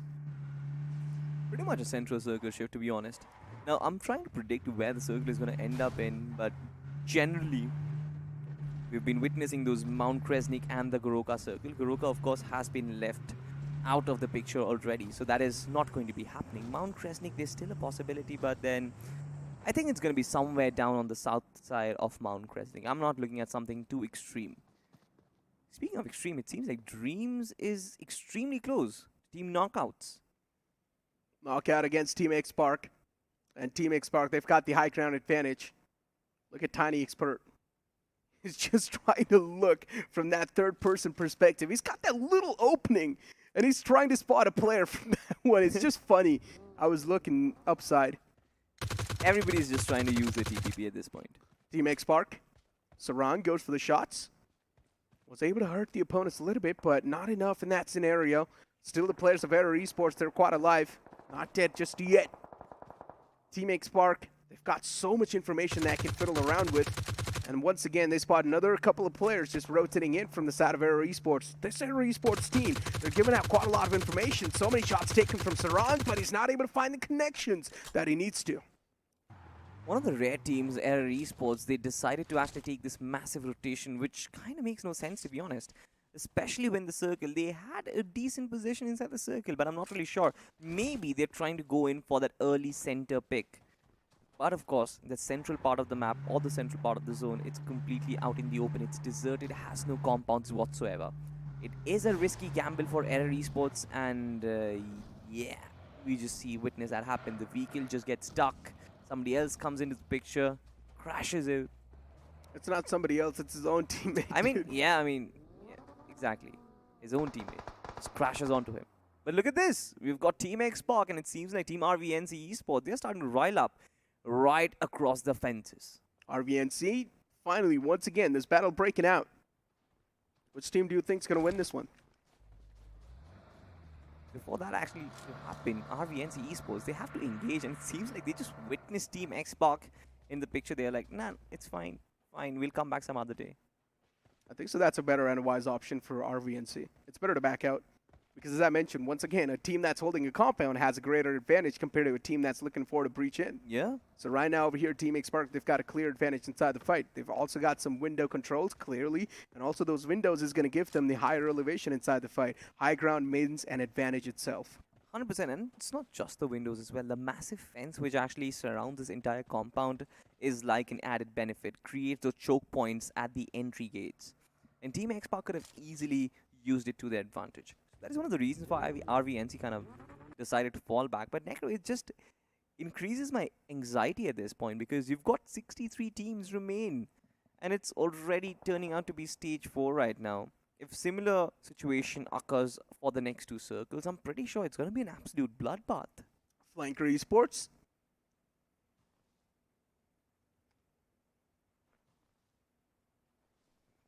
Feel the silence of Vikendi, my friends. Yeah. This is what's going to happen. It's been so long inside the game. Stage 4 has already hit. And we've just seen one body hit the floor. Just one body. Yeah. Total 64 players play inside the game. And we're down to 63 players. Whichever team's lost out on that player, Prince, it's unfortunate for you guys. I feel a little bad for you, but maybe it could have been the one with all the 4 players alive inside the game. It could have been a perfect scenario where all the players from every single team's alive in the game. It could have been nice. But the more the players are alive inside the final few moments of the game, the more things get riled up. The more things are quite heated up inside the battlegrounds. And also, a lot of random fights will start to occur inside the late game. Exactly. And that is the characteristics of Vikendi, right? I mean, you expect those random fights, you expect those third parties happening as well. And speaking of the circle, it's completely out in the open. I mean, if it does ditch both Mount Kresnik, the topography on Mount Kresnik, as well as a little bit of real estate which you have in Villa, then I'm pretty sure this entire group is going to land up in an open spot on the snow itself, just continuously dishing out bullets at each other. And then the only piece of cover are going to be your trees coupled up with your vehicles. And that is one of the reasons why having those vehicle control is going to be extremely important. Team Mayavi push it up. They've heard a lot of commotion around them. They heard a lot of shots. And now they want to chime inside the fight. A little bit of misplacement of the Molotov. And Team Fuze, they're quite confused once again inside the fight. One of the men getting knocked out as well inside the fight. This is not a great way to start things off, Team Fuze. They need to redeem themselves. But even the return knockout that came into play, 2 of the players from the side of Team Mayavi have already been knocked out, but that nade was placed to perfection. Wow. And that instant retaliation that came into play from Mayavi once again elevates themselves in the fight. Now the players of Team Fuze will need to back out from this compound. The opponents have a clear man advantage. Two of the players in the front lines, Blacks and Pro, were knocked out, but then Cypher and Legit from the back lines are providing a great cover fire. The utility utilization from Team Mayavi has been suppressing Fuze for a long time. Absolutely. The Team Fuze, they need to find the retaliation. Team Mayavi going in for the resurrection might just not be the best of decisions, to be honest, because this is the point where they should have capitalized, try and finish off the squad, and then go for the revive. There's also a third party, Tao. Another team wanting to chime inside the action as the next circle shift comes into play. And Team Mayavi, for them, they need to move away from this spot if they want to be the quick ones inside the circle. Couple of shots taken, Team Fuze, the opponent spotted out, but Blacks gets taken down once again. Team Fuze, they're actually doing quite decent inside the fight, but then the utility utilization from Team Mayavi has been much more better. Nade tossed out, deals out a bit more damage against the foe, and now Legit wanting to go for a couple of jump shots. He thinks that there's someone inside the bathroom, gonna toss out another nade.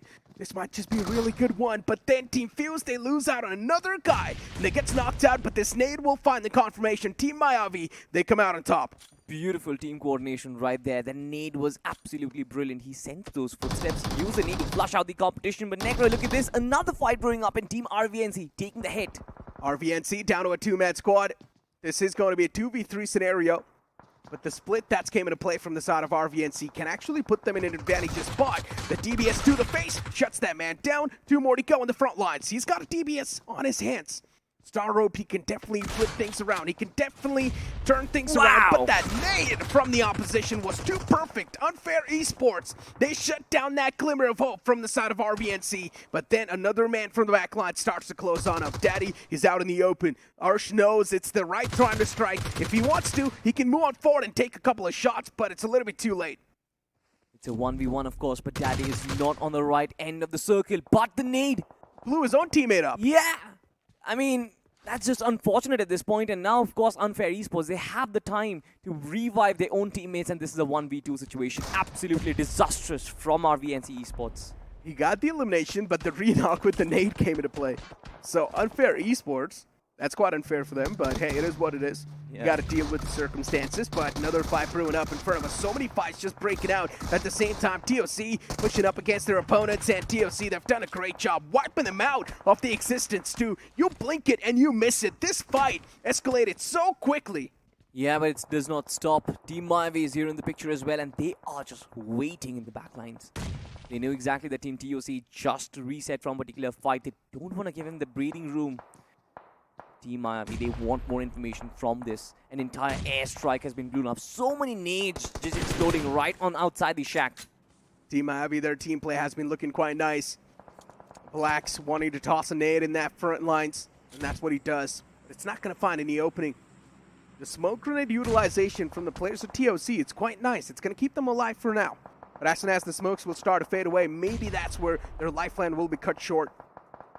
Another team taking so many shots. CannonBoltz actually is the one who's on the receiving lines from Team X-Spark. So many random fights happening. As I mentioned, if there's too many teams in the final few moments, this is what's going to happen. Exactly. The player density inside the circle is absolutely crazy. And now Team Mayavi, they've started to take an onslaught and legit wants to find that opening pick, Necro.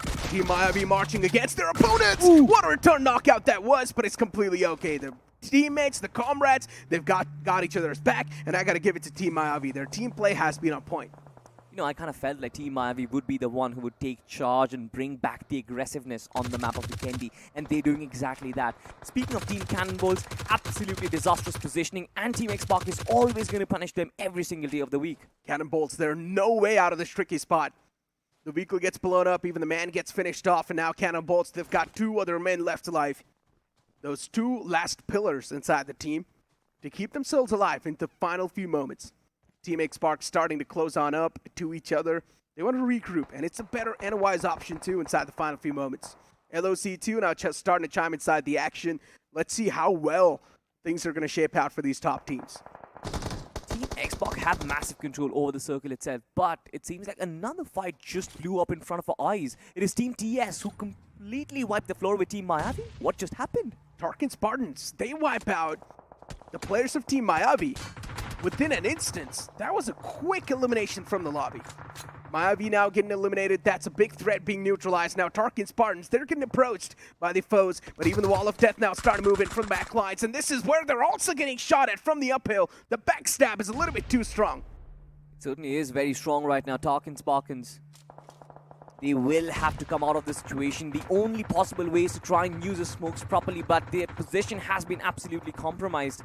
And speaking of Team Mayavi, one player, Necro, is still alive. Pro in the backlines is still holding on to his dear life, and Mayavi is still in the picture. Still alive. Really, so many fights happening. It's tough to tell which team's alive, which team's been eliminated. It's just an absolute all-out war. It's chaos ensuing all across the board. And now even LOC joining the mayhem. They want to be the one to take part inside the fight. They want to be the one to be the arch nemesis against the players in Numen Gaming.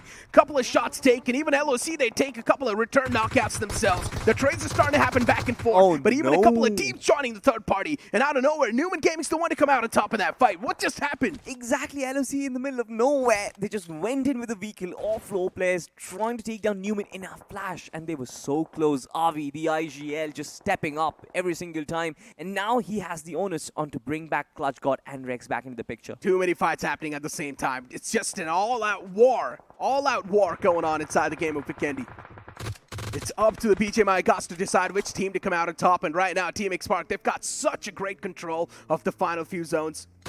And this is where they're just going to keep on tapping away against the foes. Another knockout found. This is not a great way to start things off for Flanker Esports in the end moments. One man down, 3 more to go. Yeah. The smoke, of course, will give them the possibility of a revival, but I'm not really sure how will they make their way entry inside the circle. Inside the dip, of course, you've got Team Knockout, a very precarious position to be inside, but the vehicle tumbles, and this is it.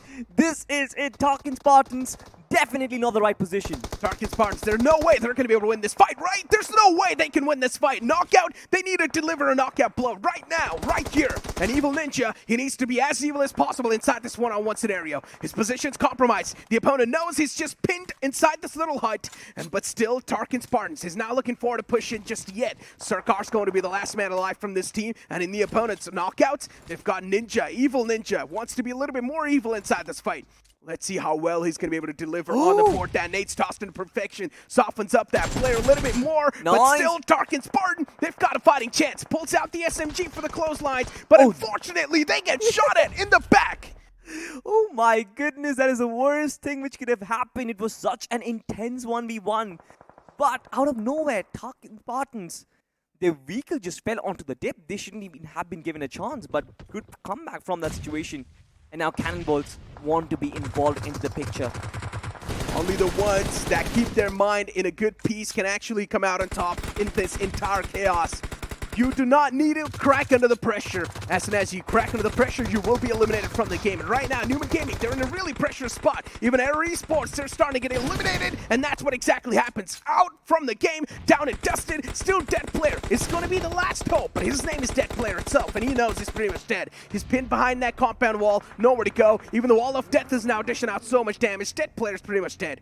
Yeah, pretty much dead over there. The Wall of Death is going to consume him. Team Xbox, just courtesy to their position and their man advantage, they're going to find so much information. Sarang as well, brilliant connection with that shot, and knockouts as well is done and dusted. This team is on a roll right now, Necro. Xbox and Vikendi, they have a special relationship. Xbox indeed. Even in the past, they have been proving themselves so well on the map of Vikendi. Once again, just repeating the history, repeating the past, and now Numen Gaming, as I mentioned, they were in the pressurous situation, and this time it's going to be the players of Flanker Esports who get themselves a bit of piece of the pie. And Flanker Esports, now they're starting to get pushed up. Team Spark, they want to shut down the likes of Flankers because they know if Flanker can only be the one who can put a full stop to this fairy tale of X-Spark. But X-Spark, they're making it out alive inside the final few moments. They've got one more solo man alive from the opposition team who is inside the circle, but still going for the med strat. It's a name of dead player from Esports. He cannot do anything at this point in time. Nothing at all, but look at this. There is a heal battle going on between Dead Player as well as RV, and both of these players, I'm not really sure how many first aid kits are on RV as well, but Dead Player was almost out of his arsenal. RV's going to outlive. He is going to find that second position inside the circle if he survives. No, Dead Player is inside the save zone right now. Is he? He is. He's barely making it in the save zone. if you didn't notice. Now finally he moves out of the safe zone. So Dead Player, there's a chance he can out-survive a beat right here, but also can take away one elimination point if he wants to. He can almost get that secured, but no, unfortunately, Avi's going to be the one to out-survive the last guy from the side of Error Esports, and to get that second positioning spot, that player was barely making it in that previous play zone. He was barely making it, but unfortunately for him, the play zone started to move once again, and he was not able to survive the damage because the players in Numen Gaming were well prepared for that med strat. Absolutely, but what a run from Team Xbox. I kind of guessed it. I felt like Team Xbox and Vikendi have that special relationship, and seems like it's continuing for every single time. Yeah. You look at that amount of map control, you look at that spread, every single player, they're just prepared to go on a manhunt. That is true, but you know what? Team Xbox, as we all know, their relationship with this map has been a little bit unique, has been different. And as usual, they do a great job once again securing that chicken dinner. Flanker Esports, though, another talking point. They have been performing quite well, but once again, it's the map of Vikendi. As we all know, it just comes up with so many surprises. And in the end, it was just complete random aura that was going on around. So many chaos-inducing moments that were going on. But ladies and gentlemen, for now, it's time for us to take a short break. You guys don't go anywhere. We'll be right back. Push. Left. TKM use अरे पीछे आ bro UC कितना है zone में चले क्या ये bird कहाँ से आया पुश पुश चल स्कोप नहीं मिल रहा अबे ये कहाँ गया? अरे फिर भाई डिफॉल्ट से निकलने अरे तकिन तकड़म भागड़ी की डम डम कपू उड़ाता डिफॉल्ट से निकलम पुर पुर पुर पुर पका पका पम तकड़म भागा दौड़ दम अलग ही जोन में ये तो ये स्पेस में और स्कोप नहीं है sir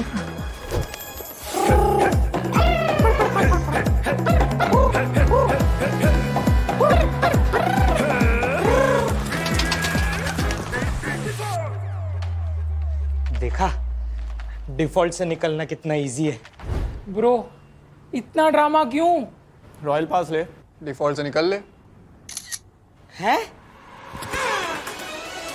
Epic value, epic rewards. Get the Royal Pass at just 360 UC and don't be default. Sir ये आपका गिर गया था अभी नहीं चाहिए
सर सीन सेट है एक सॉफ्ट रिहर्सल कर लें क्या Yes, let's go.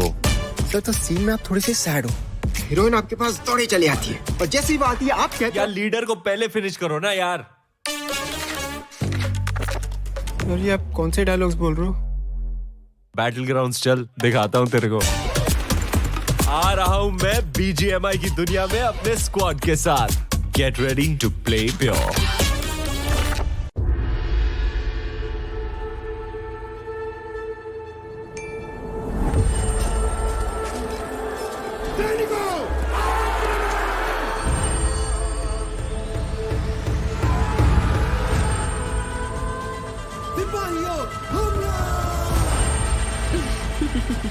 अब तुम्हारी बारी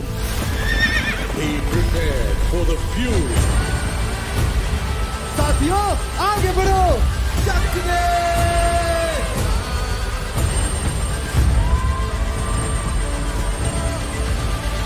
खत्म कर दो.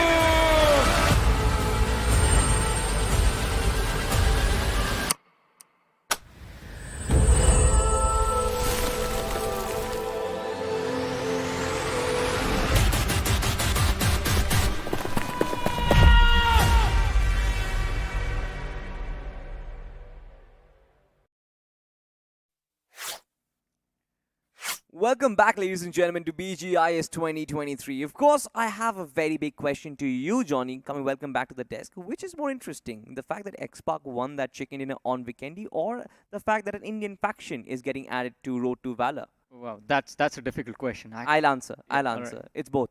Oh, yeah. It's actually both. An Indian faction, ladies and gentlemen, is actually getting added to Road to Valor, and that makes the game pretty interesting. Just go out there and check it out. I think you should also check it out as well. Did you not expect Xpark to win then? I kind of did not, to be honest. They had some great underdog teams in there as well. But let's just witness the action unfold in front of our eyes once again. Let's just witness it in the highlights. And this is where majority of it will break out. I felt like Team Mayavi, the kind of pace they picked up, they're going to carry it forward. But they were eventually third-partied out of nowhere. I mean, the problem with aggressive teams is the fact that they are bound to fail at one point or the other. And it happens. I mean, it's not even their fault. How many fights can you win in a row? That's the question. And the answer is not a lot of them. It's always the answer. It's always going to be the same. But, I mean, as we were talking about Xpark, I do agree with you. The win is quite expected, and what is more unexpected is the level of domination that was put on display. And all of this sort of brews from the fact of the fiasco that has been the performance of the undergods in the previous groups that performed yesterday, and of course the group prior to them, the group that played the 3 matches before this. Because the undergods is just stepping up so nicely, and that has been the case throughout. Even in this game, we saw a lot of these teams step up quite nicely. One thing, although, that remains consistent is Flanker Esports, always playing for those placement points. Absolutely. I mean, they do enter that final circle every single time. But I'll tell you, the fact is Xpark, right? Yeah. Xpark every single time. You still remember that fight against Godlike, right? On that group as well. It seems like this team has like a special relationship with Vikendi. Every single time they just know how to dominate, be it with Scout or be it without. But if we go that route, that means that Erangel and Miramar are not going to be that great, right? I mean, to be honest, I'm not saying anything. One thing that they have going for them is that Team Zan is not there to cause a lot of trouble for them. So that, I think, itself is enough to make the players of Xpark happy. But apart from that, I think, again, focusing on the new names that we saw stepping up quite nicely. Of course, we talked about the players from the side of Flanker Esports. They played quite well. Along with them, I think there were a few other teams. It was Error Esports. Error Esports, again, a team that we saw in the grind. Yeah. And they weren't that great during the grind. But now, I think, off to a great start. Things have been made a little bit easier, at least for today. Exactly. I mean, the fact that they still made it inside the 3rd position is just absolutely brilliant. And we saw that brilliant moment of heal battle, right? And me and Necro were considering who is going to out-survive each other. Is it going to be Avi or is it going to be the player from Error Esports? Now, he said that it's going to be Error Esports' dead player who is going to out-survive. I said it was Avi, and I eventually won. So I'm pretty much like, I've been on the winning end of the bets on the desk for quite a while now. Not once, You won man. once. No, man, it's not been once. I'm pretty sure you guys owe me a treat. I feel bad that you guys are not treating me even after my wins. Oh, the production says no treats for you. I'm just gonna wipe off my tears off the broadcast later Are on. these salty tears? Yeah, these are definitely salty tears. Speaking of salty tears, there's gonna be one team that is also gonna shed salty tears, and that's gonna be Numen Gaming. They not just Numen Gaming as well, Team Mayavi. I mean, both teams off to a great start. They were pretty well settled. Team Mayavi off to an aggressive start in their natural habitat. I kind of felt like Team Mayavi will be able to keep up the ante, but just out of nowhere, right? The Vikendi chaos was visible, and that sort of consumed the entire team all at once. I mean, it will always be the case on Vikendi. We talk about this map, you can't really play from edge, you can't really take a lot of fights in the early stages, and Team Mayavi, they like to play against the norm always. They did that in this matchup, but as we mentioned, I mean, it did not really work out placement-wise. Although the finish points racked up will help them a little bit in terms of their rankings in the start of the day. Maybe they can recover this momentum on Miramar or on the last Erangel. But as you were talking about Numen, I think Numen, even during the run during the round 2 matches, Vikendi was that one sore spot in their entire 6 games that they played. And I think this is that one team that looks forward quite frequently to those maps of Erangels and those Miramars, which, I mean, they play one Miramar today, one Erangel today, and one of each maps tomorrow. Yeah, and to be honest, on those maps, they are pretty ruthless as well. When they start, I mean, I've always been talking with this about Numen Gaming. When they have a good start, that is when they get a squad wipe early on, or they find those early collisions early on, they just keep on to having that momentum all throughout the game itself. But speaking of momentum, Pokar in this game was an absolute mammoth. I mean, 6 finishes, but just 35 finish contribution. That just brings us to the picture that this team had a lot of finishes going their way. One team, and I want to bring up another team. I mean, you were talking about Pokar from XPAC, I understand, but we've already had a lot of long conversation about XPAC. They played well, and this is expected from them. I mean, we'll have 100%. All 4 players in the list of top 5 players, joined by Legit from the side of Team Mayavi, went on to secure 5 eliminations for his team. Quite a brilliant individualistic performance, but as I was saying, one team I want to focus on, because this is the team that I actually expect a comeback from. We'll see them in the overall rankings, is actually Team Fuze. Team Fuze might not have had a great time in this map of Vikendi, but their Erangel is quite decent in fact, and on Miramar, I mean, if they manage to survive, they can actually have a good game. I actually thought you were going to say MASTIZONE Gaming, because they are kind of fun when it actually comes to the name. But ladies and gentlemen, let's have a look at the match scorecard, and no surprises there, absolutely. Team XPAC with 32 points. They are standing tall on the rest of the competition, almost double, not just almost, it's actually double to Team Mayavi in that second spot. 16 points to work with, a massive dip that we see, that we witnessed once again. But we know that these 3 teams who closely follow by Mayavi, Numen Gaming and Esports, they can turn the tide in any single game. These teams are aggressive teams, and they are known to have those big 30-pointer games on other maps. But I think at this point, if you start the day off like this, you don't really need to turn the tide. You just need to keep this going. Because you don't get the trophy right now. You just have to qualify to the next round, and in order to do that, you have to stay in the top 4. Top 4 means automatic qualification. If you're anywhere under the top 4, specifically on that 5th position, then qualification is going to be, as Necro likes to call it, it's going to be just you sitting there with your fingers crossed, hoping that the other teams that are playing their matches don't end up doing that well. On the other side, though, focusing on the second half of the leaderboard, we did see Team Fuze and MASTIZONE Gaming, as you talked about them. Both of the teams so low on the rankings. And I do agree, I mean, MASTIZONE, they can make a comeback, but we'll be focused on them. On Fuze, all of these newer names, even MagnuM is one more interesting name. Unfair, Esports, Knockout, all of these teams. What will they be up to? Because again, these undergods, they have this weird way of coming out of nowhere, securing a few extra points, and all of a sudden, if they get that 1 inch of momentum, they're going to take a mile away from you. Exactly. And speaking of getting a mile away from you, I feel like 2 teams, LOC and TOC, are going to be the teams who I'm going to be looking out for. And Necro was very appreciative of the fact that LOC Esports, they know how to judge between the good fights and the bad fights. Now, I mean, I do understand that on the map of Vikendi, it's like there's no fight at all in the early stages, and at the ending stages, it's all bad fights. It's just absolute ruckus in that situation. It's Vikendi. What are you thinking about? I mean, there are no good fights in this map, especially during the end game scenarios, unless you have all 4 players remaining and the other teams are just surviving with like 2 or 3 players. Majority of the times on Vikendi, you're going to be hoping that you are the only team inside the circle and everyone else is going for a heal battle strat, because this is the map where heal battle strats were founded on. This is the birthplace of that entire heal battle situation. Eventually, it got migrated to the map of Sanhok, where earlier on it wasn't necessarily needed. But on Vikendi, earlier on in the days, you would see players walking around with like 20 plus first aids. And that sort of was the norm for a team to have that one dedicated guy who would just be the last man even in the rotations, and towards zone 6, zone 7, he would just sit in a corner room somewhere, just putting on all of those first aids one after the other. That has faded away, but today we saw it on display again from Team Numen, but I mean, they did not really have a lot of options. But I think that sort of brings us to an end of the conversation about Vikendi. Now, as we move on to Miramar, I'm going to flip the table. What is your expectations from a lot of these teams? Who are you expecting a comeback from? I think one of them is going to be LOC Esports. Should be LOC Esports, but there can be Numen Gaming as well. Now, both of these are, of course, teams, big names coming in from the grind. Of course, Numen Gaming came in from the previous rounds. I'm expecting these teams to be absolutely ruthless. I'm expecting these teams to play their natural game. But speaking of natural game, it seems like this jacket, whenever you wear it, you tend to pull on that storyteller mode on. And I like the fact that you pulled one page of your history books once again, just giving you lessons. I mean, that's always going to be the case, man. I've been here for a long, long time at this point. I mean, Necro just keeps calling me the man from the Stone Ages, and I do not disagree with him, but At that's this the, point, you've embraced it. yeah, I've embraced it. That's also the fun part. I mean, you get to have all of these references from what used to happen again, as I said, back in my days, little child.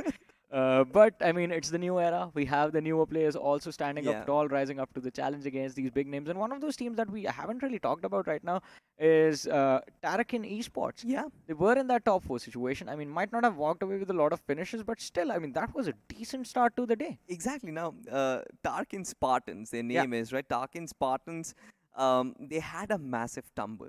Now, speaking of tumble, it was quite literally a tumble. They just went in from the hill with a vehicle and they just took the deep swan dive and absolutely crash landed on. And I have absolutely no clue how they survived from that Yeah. situation. It was a situation where I believe it was knockouts, and they were trying to just gun them down. And you know, right, when the vehicle just tumbles, every player needs to eject. There is that moment of vulnerability. And knockouts had such a great opening over there, but just they could not actually collapse onto Team Tarkin Spartans. And in spite of all of this fiasco happening, Tarkin Spartan just managed to come out on top. It was a 1v1, and we were witnessing the split screen over there on the screens which are in front of us. And you know, the anticlimactic end to that entire fight was Tarkin Spartans. They just get third party. I mean, imagine going on to a 1v1 screen and then they just get third party. Yeah, that's the most anticlimactic way to end that fight. It is quite anticlimactic, but as you were talking about that vehicle situation, I would say, hey, at least it wasn't as bad as what we witnessed from the previous group on Sanhok. I Oh, mean, yeah. we saw that one Jeep just go in the air and then just boom, blows up like a piece of firework, and the other vehicle just got destroyed. As I said, I mean, that team did not even get to touch the edge of the safe zone. They got destroyed before they even got close, and you do not want to be in a situation like that. I mean, Tarkin Spartans, as you mentioned, they did have that one glimmer of hope where they Yeah. thought we might recover, but then the third party came in. And that sort of all fares from positional awareness, map awareness. You need to realize from which angles you're going to be exposed from. On Vikendi, this becomes extremely tricky because the map is just littered with all of these small compounds. The terrain is like completely in complete turmoils, wherein you have these weird high ground random ridges in the middle of nowhere, and that makes for a lot of interesting late game fights in this game. And that is also one of the reasons why Vikendi is so slow, because players just have so much cover to work with even in the early stages. Absolutely. I mean, this Vikendi specifically was extremely slow. We started on our podcast hours as well, but of course, I'm pretty sure, I'm actually hopeful that Miramar is not going to be that way. Miramar, I'm expecting few early collisions left, right, and center, and we've seen that. Now, we've seen a couple of those Western circles already. What circle are you expecting right now? Hey man, we have been going for 2 in a row. I mean, Two in a row. 2 in a row. We have Wanna make had it a this. hat-trick? Yeah, that is what I was about to say. I mean, I want to see a Western circle again, but I'm getting tired of that open position Yeah, towards right. the Western edge. I think this time Valley-Del-Mar would be or the hills between Ladriel and Valley-Del-Mar would actually be extremely fun to witness. Pretty optimistic, right? That to actually choose Valle del Mar. I think it's going to be an urban battle. I think it's going to be a Los Leones or an El Pozo circle. Pretty basic. I think the BGMI gods, they've had their way for a while. Right now, they would be like, all right, fine, I'm going to just chill out for a little bit. But it all just brings down to the conversation of who comes out on top. Is it going to be Numen or is it going to be an underdog? And to be honest, I want it to be the underdogs. I want them to kind of take the fight. But which one, Salty? There's a lot of them. Exactly. I mean, I do have that entire list. Like I said, right? Either is it going to be Error Esports, even though Error Esports you don't really consider to be them to be an underdog per se. I expect them to just go in all guns blazing. They're experienced. They've been in the grind. They've come in from the top 32 as well, so they're well-oiled machine. LOC Esports as a matter of fact as well. Maybe it's going to be RVNC or maybe it's going to be CannonBoltz. CannonBoltz, speaking of CannonBoltz, that's one of my favorite aliens from Ben 10, so yeah. I mean, they're going to be hopefully rolling through the opposition exactly. like just a bunch of bowling pins. But again, I mean, we're talking about teams, we're talking about Miramar, and we're talking about awkward zones, right? On this map, we talked about that western zone, which is quite rare. The southwestern zone in Miramar is one of the rarest circles you're going to witness. Another rare circle that I hope we get to witness, because I believe not a lot of players, even in their casual matches, start from that position, is actually Oasis. I In knew the it. extreme northern part of the map. And one of the reasons is because Oasis, first of all, when the location was added, earlier on there was nothing there. Yeah. Then they added the new spot with a little amount of loot available over there for players to like actually utilize the entire map, just like Ruins was sort of reworked back in the days. But Oasis becomes extremely interesting because it's a position similar to what shooting range is on Erangel. Yeah. Wherein you have this prime spot in one of the northernmost part of the map, and it's surrounded by these massive hills. Hills deny information to you. If someone drops just a little bit south of Oasis, I mean, even if they're dropping not towards water treatment, I would say Hacienda del Petron, and they want to be extremely cheeky, they know every single game you're going to start from that map, or they realize like when your drop clashes with someone else, you switch drop and you start from there, which doesn't really happen, but this is like a complete hypothetical scenario, by the way. Yeah, So it's just building up like Iron Man does in his like, all right, this can be a this possibility, is this just can be another me possibility. crafting theories of the multiverse at this point. So if that actually happens, someone challenges you, they have the advantage of taking control of the hill, watching you the entire time, and then picking you off. Although a possibility of a team actually picking you off comes from Torre Amuda all the way and Campo Militar all the way towards the northeastern side, because every single team that drops towards that northeastern part of the map tends to rotate along the northern lines of the map, and that can cause a lot of trouble for the teams up north, even for the teams landing towards Travel Park and Ruins. But I mean, it all sort of depends. It's all situational, right? Where's the flight path? Where's the zone? Two main factors. Exactly. I mean, all those questions, where's the flight path, where's the zone, will be answered because we've just got the cue from production as well that the game has been loaded up. It's going to start pretty soon, and I am extremely excited. Every single day we come down to this map of Miramar and we say that this sort of is going to give the points table a little bit more structure. Right, and I'm pretty sure this game, I think, is going to give the points table a lot more structure. What is your favorite drop spot on Miramar, though? Dude, I prefer Chumacera. That is interesting. Same question to you guys, ladies and gentlemen. What's your favorite drop spot on this map of Miramar? And the reason I asked that is because we are just about to drop into this map. But in fact, we are not dropping ourselves. We're dropping the players now. Yeah, for sure we are dropping the players. From the flight path, from the flight itself, as a big bird, ladies and gentlemen, hit the skies. And this time around, we have a horizontal trajectory. It starts off from Impala and ends towards La Rivera. Now, this makes it so much more interesting because the entirety of the Northern Free, the conversation which we were having, Johnny, has been completely cut out of the picture. I mean, all the prime spot that we talked about towards the northern part of the map are basically out of contention. Tierra Bronca, Torre Amuda, Campo Militar, very far away. Even the side of water treatment, Hacienda del Petron, extremely far up north. I think San Martin can actually be a good drop position for the teams looking to head towards the central northern part. Teams looking to head towards the northeastern side can drop towards El Azhar, Junkyard, Minas Generales, pick up vehicles from there and then move out north. Monte Nuevo can be a good drop spot for teams looking to head towards the northwestern side of the map. But one thing we have to watch out for is drop clashes. In a flight path like this, there might be a lot of early awkward drop clashes for a lot of these teams. One of which I think is about to happen between Los Leones and Porto Palacio, where Team X-Park have actually gone. Yeah. To be honest, I was expecting a lot more drop collisions in that Monte Nuevo side because every single time I speak to like these tier 1 coaches and they say that Monte Nuevo is like the prime spot for dropping, not just because of its loot or any of its coverage, but because of the outreach that there is. You can go to any part of the map from Monte Nuevo. It's the most accessible drop location, and that's one of the reasons why maybe a couple of teams will be going there, but hopefully anywhere the circle drops, there is going to be some fight. And speaking of the circle dropping, on the right-hand side of the map, now this is interesting. There is some water coverage, Johnny. Yeah, there is a little bit of water coverage, but eventually we all know this zone is going to move back to the land area. There's not enough water to actually it be even a question that the zone is going to move towards those small isolated islands towards the western. So yeah, I know for a fact it's not going to happen. So there's a lot of maths that goes into the zone determinations. It's based on the radius of the zone prior to it, and one more thing, it's never going to intersect with the previous circumference. So this is what most people don't realize about Mr. Roshan Sharma, that he is actually in fact very good at maths, and he does all of those calculations mentally. That is why his predictions were good.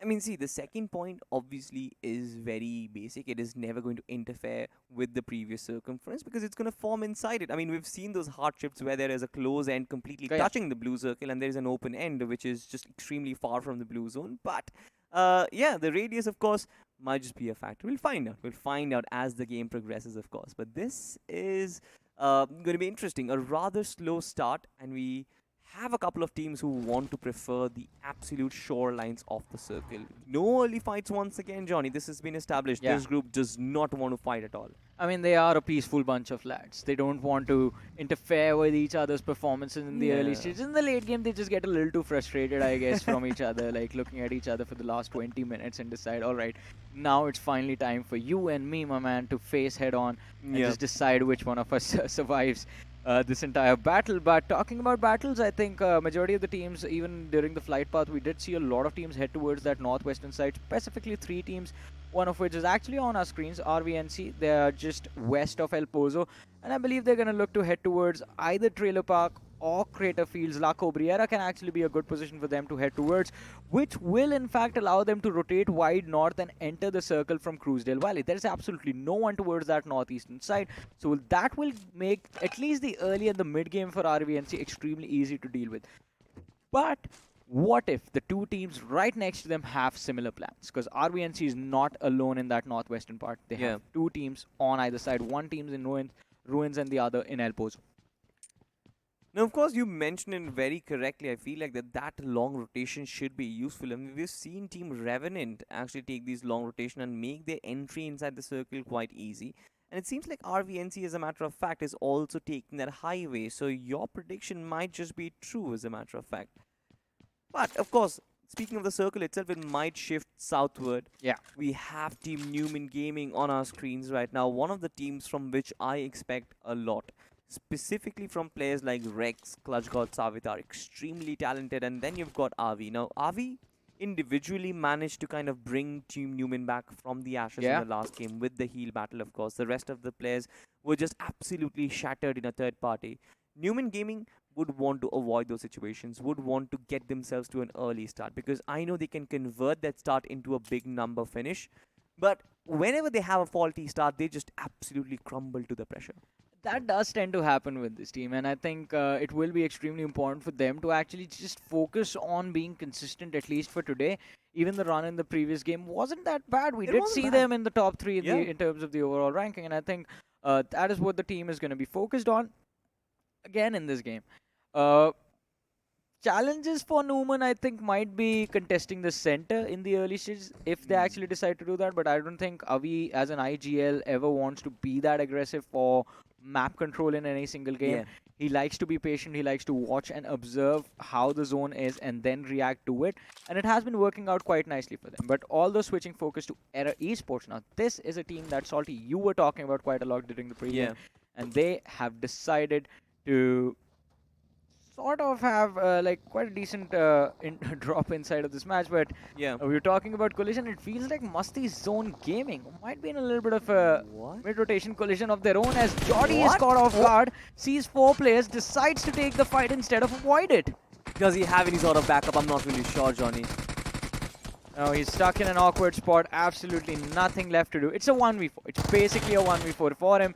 It's one of the easiest finishes for Team Knockout to secure, and they will deliver the knockout blow, in fact, on this individual.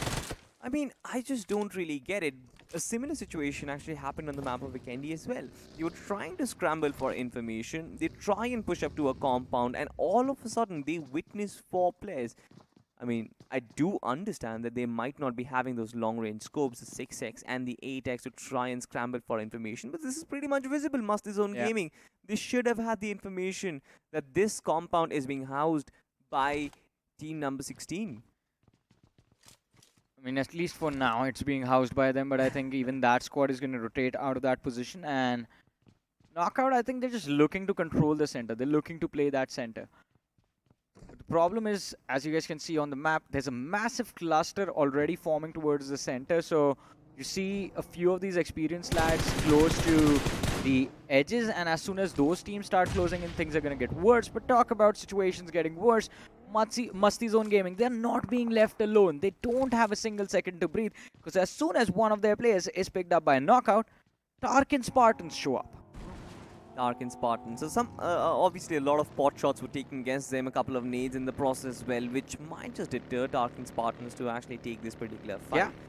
And they are on their merry roll right now. They are moving towards Impala. They know that the circle is going to be in their favor, just like we were talking about it having a little bit of a water coverage. Now, outside the water coverage, the first city which comes into the picture is going to be Impala. So even if the circle tracks back, TARKIN Spartans are going to be relatively safe inside the circle without any sort of extra movements as well.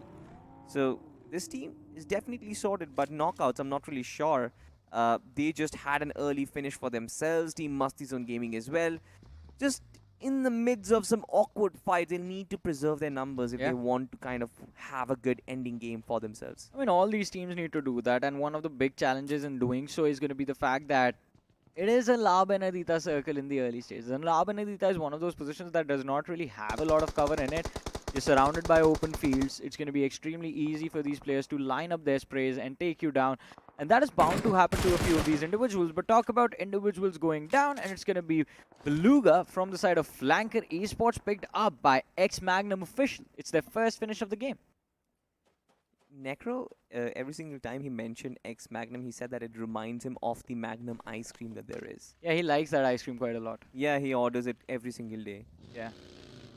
I mean, it's not like I don't like it, but it's like I tend to avoid sweets very often and keep my calorie count at check. But speaking of counts, the player count in this map has been kept in check for quite a while. I mean, every single time we witness a fight, it's just one random player that's been picked off left, right, and center. I mean, look at this. Flanker Esports, Team Fuze, as well as MASTIZONE Gaming, they've each lost 3 players in the process, but no real team fights as such. Nobody's taking the onus to try and give us that early battle. How did Fuze lose one of their individuals? That is my question. I mean, he just fused off. Yeah. Got confused again, as has been pointed out by the big man himself over the last few days. But again, MASTIZONE Gaming on our screens, and it feels like even though they are down a single player, they're down to their 3 players inside of this match, they are not done having fun. The vehicles certainly are having a lot of fun. They just both came together in the little bit of a dip. Now, I like what MASTIZONE Gaming is doing, to be honest. They have the absolute center of the circle right now, and every single time they witness a team or they sense a team trying to rotate anywhere near, they take those spot shots to deter them from coming towards the direction. It does attract attention. It is going to give their position away as well. But at least it prevents them from taking those early battles. Might just help them survive till the late game. I'm not sure. But look at this map right now. I mean, look at the cluster that is out in the blue towards that northwestern side, and the cluster that's forming towards that southeastern edge or southeastern half of this safe zone. It's going to make up for so many interesting situations. I mean, we won't even have to wait for the late game fights. I mean, action is going to begin in Zone 4, Zone 5, mid-game.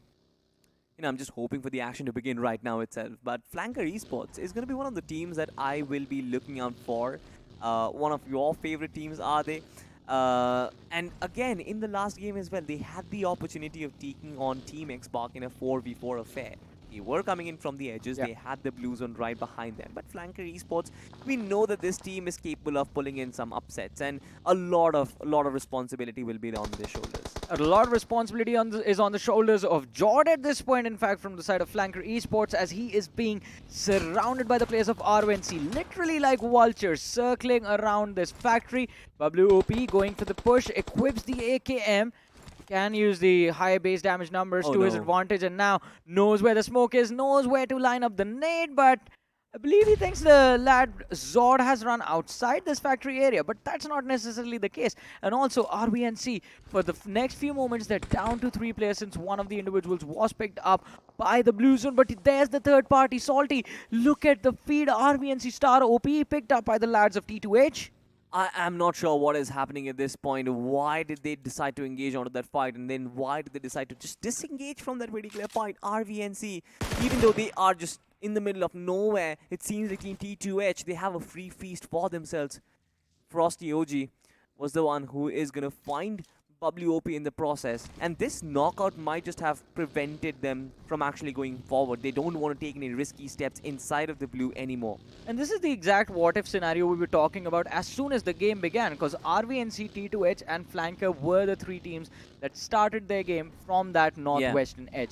And we were talking about what if all 3 teams have the same thought running through their head. We'll rotate from the northern edge. We'll rotate from the northern edge. That is what happens, and RVNC, they get sandwiched between Flanker, between T2H, and they have lost too many bodies now. They have to focus on just moving towards the zone as quickly as possible. But even on the radar, you can see flanker following them extremely closely. But also one thing we need to notice extremely closely is the shift of the zone towards Junkyard. Sir. Now that is a curveball that no one expected, and all of a sudden LOC, they are looking so good with their position inside of this game. They're looking solid, but look at the entire cavalry which is trying to move in from the southern edge. This is going to brew up so many fights right now. Esports, high ground advantage for these lads. They've spotted a couple of players in the open, and I'm pretty sure they're going to take shots against them. Are they chasing them with their vehicles? That is the question, though. I mean, they might be, and they might be looking to finish them off as well, but Esports, they have to be patient about this. They have to focus on their own performance as well, focus on their safety. Apart from that previous game, I mean, they are going to look to secure a few extra points and make sure that they're as close as to the top 4. If not inside the top 4, they will be close to it by the end of the Erangel. That's going to follow up next. But now switching over to TARKIN Spartans. I like the green Lamborghini every single time. Wasn't the song Purple Lamborghini? Yeah, the song was Purple Lamborghini, but the green Lamborghini just feels better. It suits with their green tag, which has been given to them as well. But it seems like they are being tagged by not just green color, but by bullets right now from the distance. And I like this rotation already. They're moving somewhere to the central part of Junkyard, trying to capture the central regions as well. But little do they know that there are teams who are hot on their tails. X-Park as well as TOC are coming right behind them. So it's going to be an interesting fight. I mean, it's going to be an interesting and an intense fight, but talk about things getting intense. And Team Fuze, who are playing with just 3 players for a change, have in fact fired out the opposition on the low ground. It's the players of Team Knockout who are on the verge of getting knocked out, but the smoke protecting Shadow OG not for long. Oh, he gets knocked out by MASTIZONE. Yeah, Musti from actually MASTIZONE finds a knock, and I'm pretty sure Team Fuze will be fusing at the moment. They are confused at what is happening. Yeah, he gets the point. I'm pretty sure this team is like confused right from the get-go itself, because they're like playing with 3 players. I'm not really sure. They're just too good for this lobby, you know. Yeah, I was just wondering, like earlier on also I mentioned, like, why is Team Fuze just showing there with 3 individuals? And we have the answer to that puzzling question. Yeah. Because they just joined the game with 3 players apparently. It's definitely a big challenge for them now to secure a win in this game, but let's see how events are going to turn out for them. In the meanwhile, though, RVNC not having fun at all. Yeah. Even again, mid-rotation, one of the individuals, in fact, Daddy, has been knocked out, and basic form is basically stuck in that gas station now. To be honest, you know, the rotation path which you mentioned for RVNC could have been so much better had they were quick on their feet and tried to enter. Because this northern shift, it's extremely what they want, right? It is exactly what you want. The circle moving towards the north just makes the rotation a little more short. But RVNC decided to delay the onset of the inevitable, and that just resulted in their demise. T2H as well as Flanker, even they were quick on their feet. They just decided to quickly step inside the circle directly. But look at this team Mayavi. It seems like they are heated up and they are looking for this battle to begin. Oh, this is going to go down very quickly, as Necro likes to call it. You blink it and you miss it, but Team Mayavi off to a great start. They have secured the opening knock against the opposition, but Unfair Esports, they're going to try and make this a fair fight. Pro takes a lot of damage with the DBS even, and it's not really working out, but still goes on to secure that finish for his team, and somehow Team Mayavi managed to salvage the situation. They lost Cypher, but 3 players still managing to work together and come out on top to wipe out the opposition.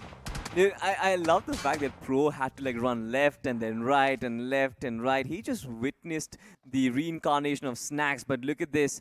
This time around, we've got another fight, and it is between team number 10 and team number 11. 2 squads, CannonBoltz versus the team that is not so confused right now. Team Fuze looking quite solid, in fact. Oh, maybe not so much, as CannonBoltz actually just cannonballing right on top of their heads. Last player from the side of Team Fuze, Deku, he's going to try and take the fight, but the opposition is armed with a DBS, so he needs to be careful. Of course, Team Fuze, we know they are outnumbered, and they're going to be gunned down into this open position quite brutally, in fact. All 3 players wiped out. Yeah, but there is another team in the mix as well. Team X-Park quite close, possibly just listening to all these gunshots from the backlines. They could have opened fire against CannonBoltz, but they decided not to engage, at least for now. We know Team X-Park wants to get to a good position. This entire hard shift which happened inside of the circle itself, taking the entire play zone towards the north, might just have halted Team X-Park and their attacking prowess right now. They have to focus on getting the right positioning inside the circle. Oh, that could have been brutal over there. Shots not connecting, but the opposition has its position completely spotted out and sees where the monster truck was heading towards, but Flanker Esports on our screens did notice Beluga getting finished off in the early stage of the match. Yeah. This time Flanker, not this time in fact, as always Flanker Esports, they're looking to just protect themselves, play for position, play for placement. Although if you look at the radar, situation is about to get extremely intense for them. The blue zone is going to close in about 40 seconds and Flanker will be forced to move further in, further close to the opposition. I mean, to be honest, they only have T2H on their right-hand side. Team LOC has actually disintegrated from that northern part of the circle as well. So, Flanker might just have some added maneuvers, some added possibility of taking some other fights. But look at this. Speaking of fights, Team Xpark, they are cooking nades, Johnny. Oh, and these nades are looking quite solid, but just landing a little, or in fact, overshooting the players of TOC. But Aditya, for the second time, he's not going to miss.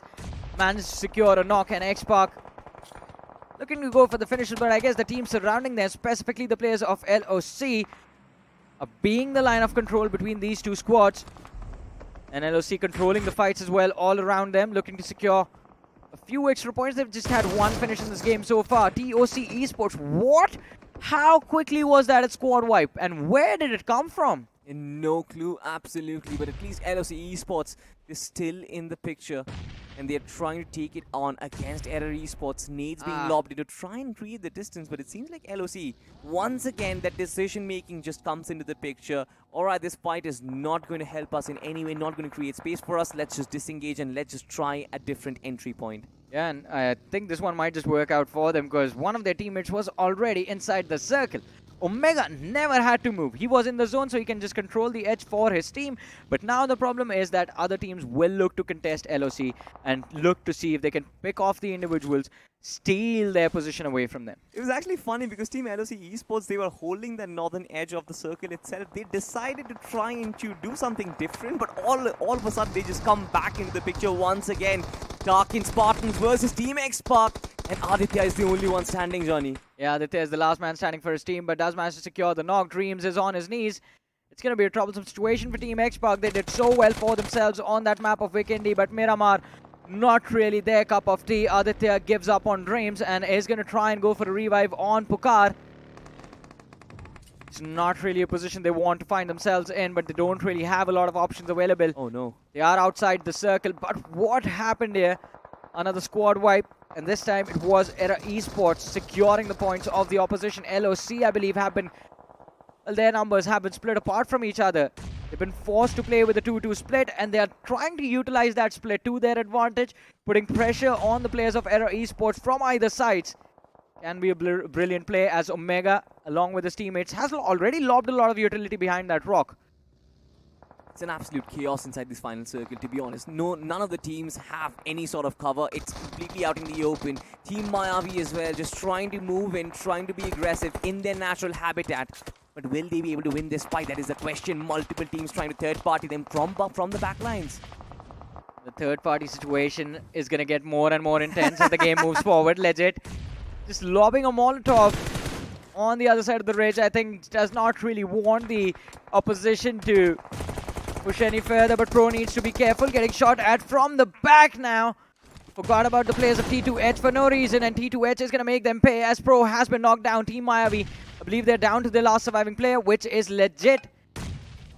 And does not really have a lot of options. He's hiding behind that ridge. He's going to try and go for a revive if possible.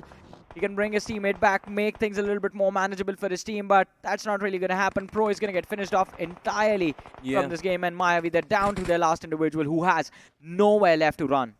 You know, Legit was the one who actually brought back the fight in Vikendi. I'm not really sure. He has once again a lot of responsibility on his shoulders. But speaking of responsibilities, I feel like T2H, they have been controlling the entirety of the western shoreline of the circle for quite a long time right now.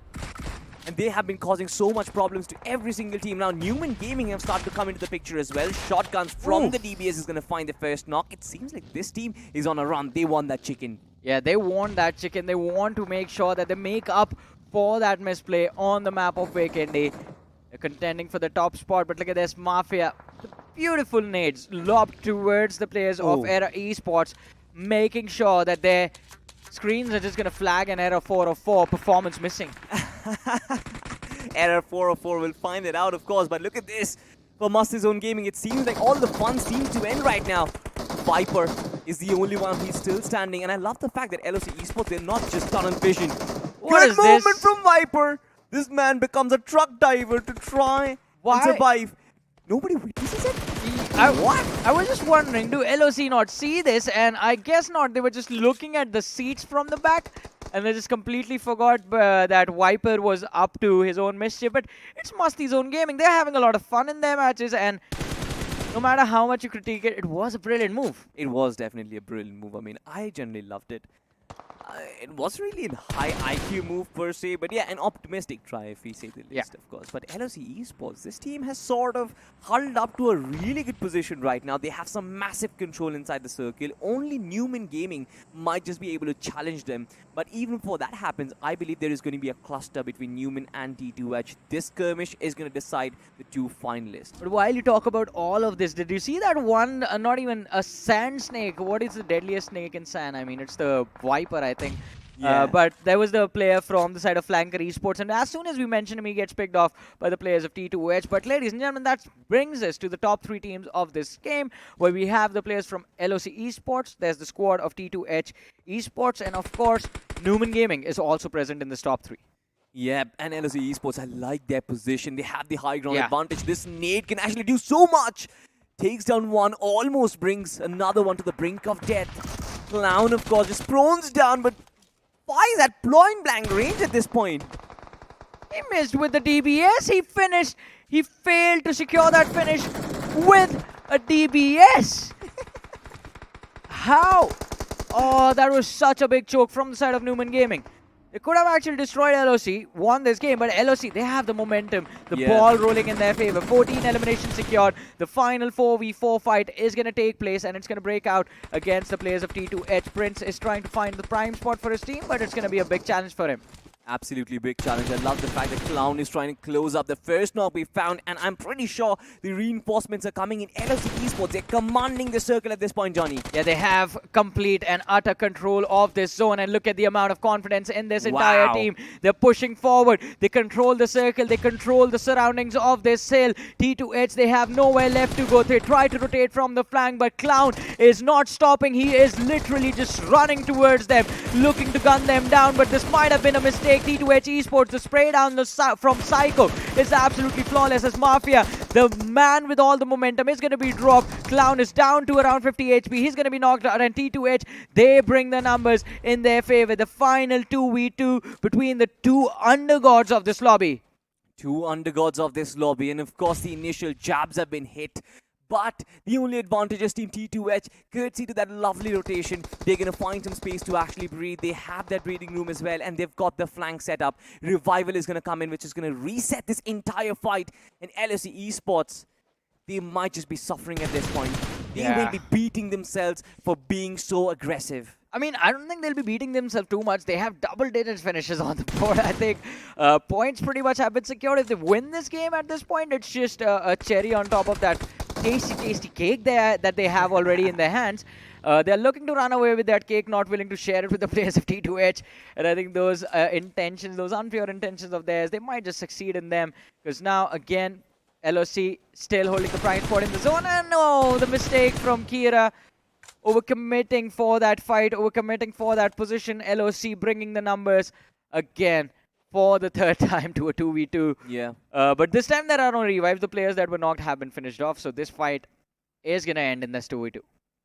Kira, if I'm not mistaken, represents the Grim Reaper in the darker realms, and it feels like Team T2H, they wanted to pull off something dark in that maneuver, but once again it's going to come to an absolute battle with guns, and LOC Esports, they have the upper hand, Johnny. Ooh, they have the upper hand, but the trades do come in, and now it's the final 1v1. Omega from LOC against the player Psycho Fury from the side of T2H. Psycho Fury being an absolute psycho, a madman running around the rock, shots fired but misses the mark, and Omega, just being patient, was observing the opposition, and as soon as he had had that information that, all right, this man is aiming towards the right. He went in from the left, landed the spray, connected the initial shots, gained the HP advantage, and in the end was able to utilize to end that game and secure the win for his team. And by the way, LOC, I think this is going to be a massive win for them. A massive, massive win, to be honest. It's not just LOC as well. Team T2H, they were struggling at that initial fight. That initial fight on that northwestern corner. But from that, coming in a longer rotation and absolutely dominating the western part of the circle, it's brilliant. Yeah, they started from ruins. I completely forgot about that. They started the game from ruins, rotated from the northern side, gained a beautiful position in the circle, stealing away from RVNC, and then walked away with the chicken dinner win. What an incredible game from this Undergod team. Absolutely. I love those micro adjustments inside the final circle as well, to try and have the balls to move inside the final circles like that. Of course, we'll find out how many points did they score in the overall standings, which comes on the other side of this very short break.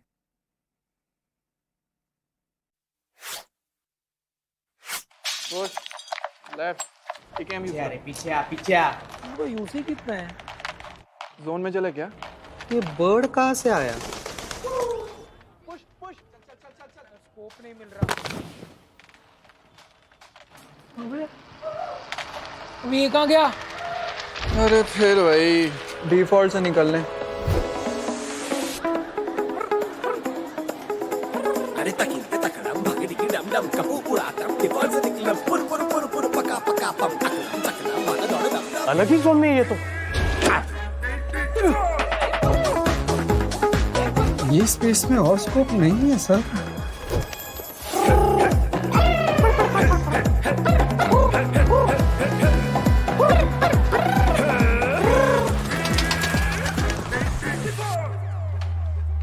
देखा default से निकलना कितना easy है।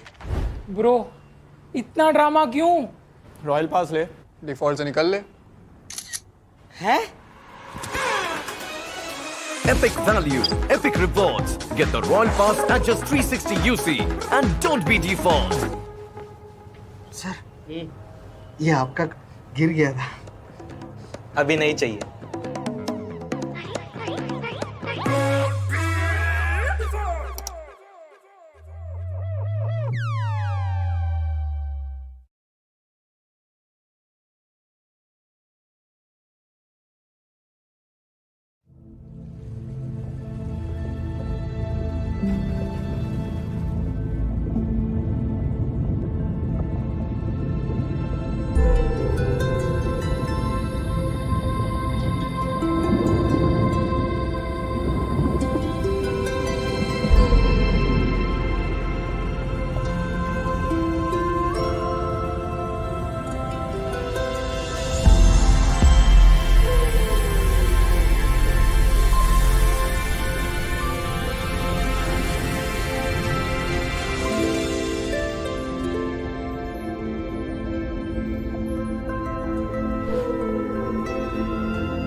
Sir scene set है, एक soft rehearsal कर लें क्या?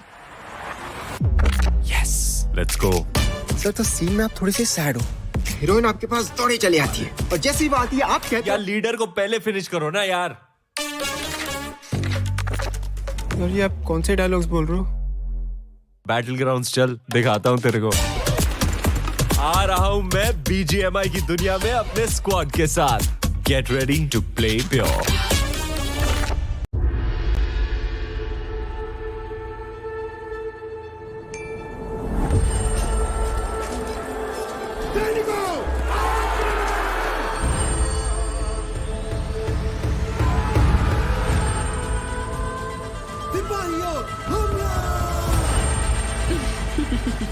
अब तुम्हारी बारी।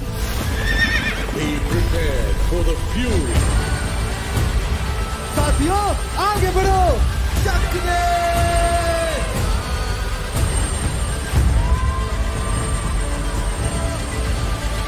खत्म कर दो।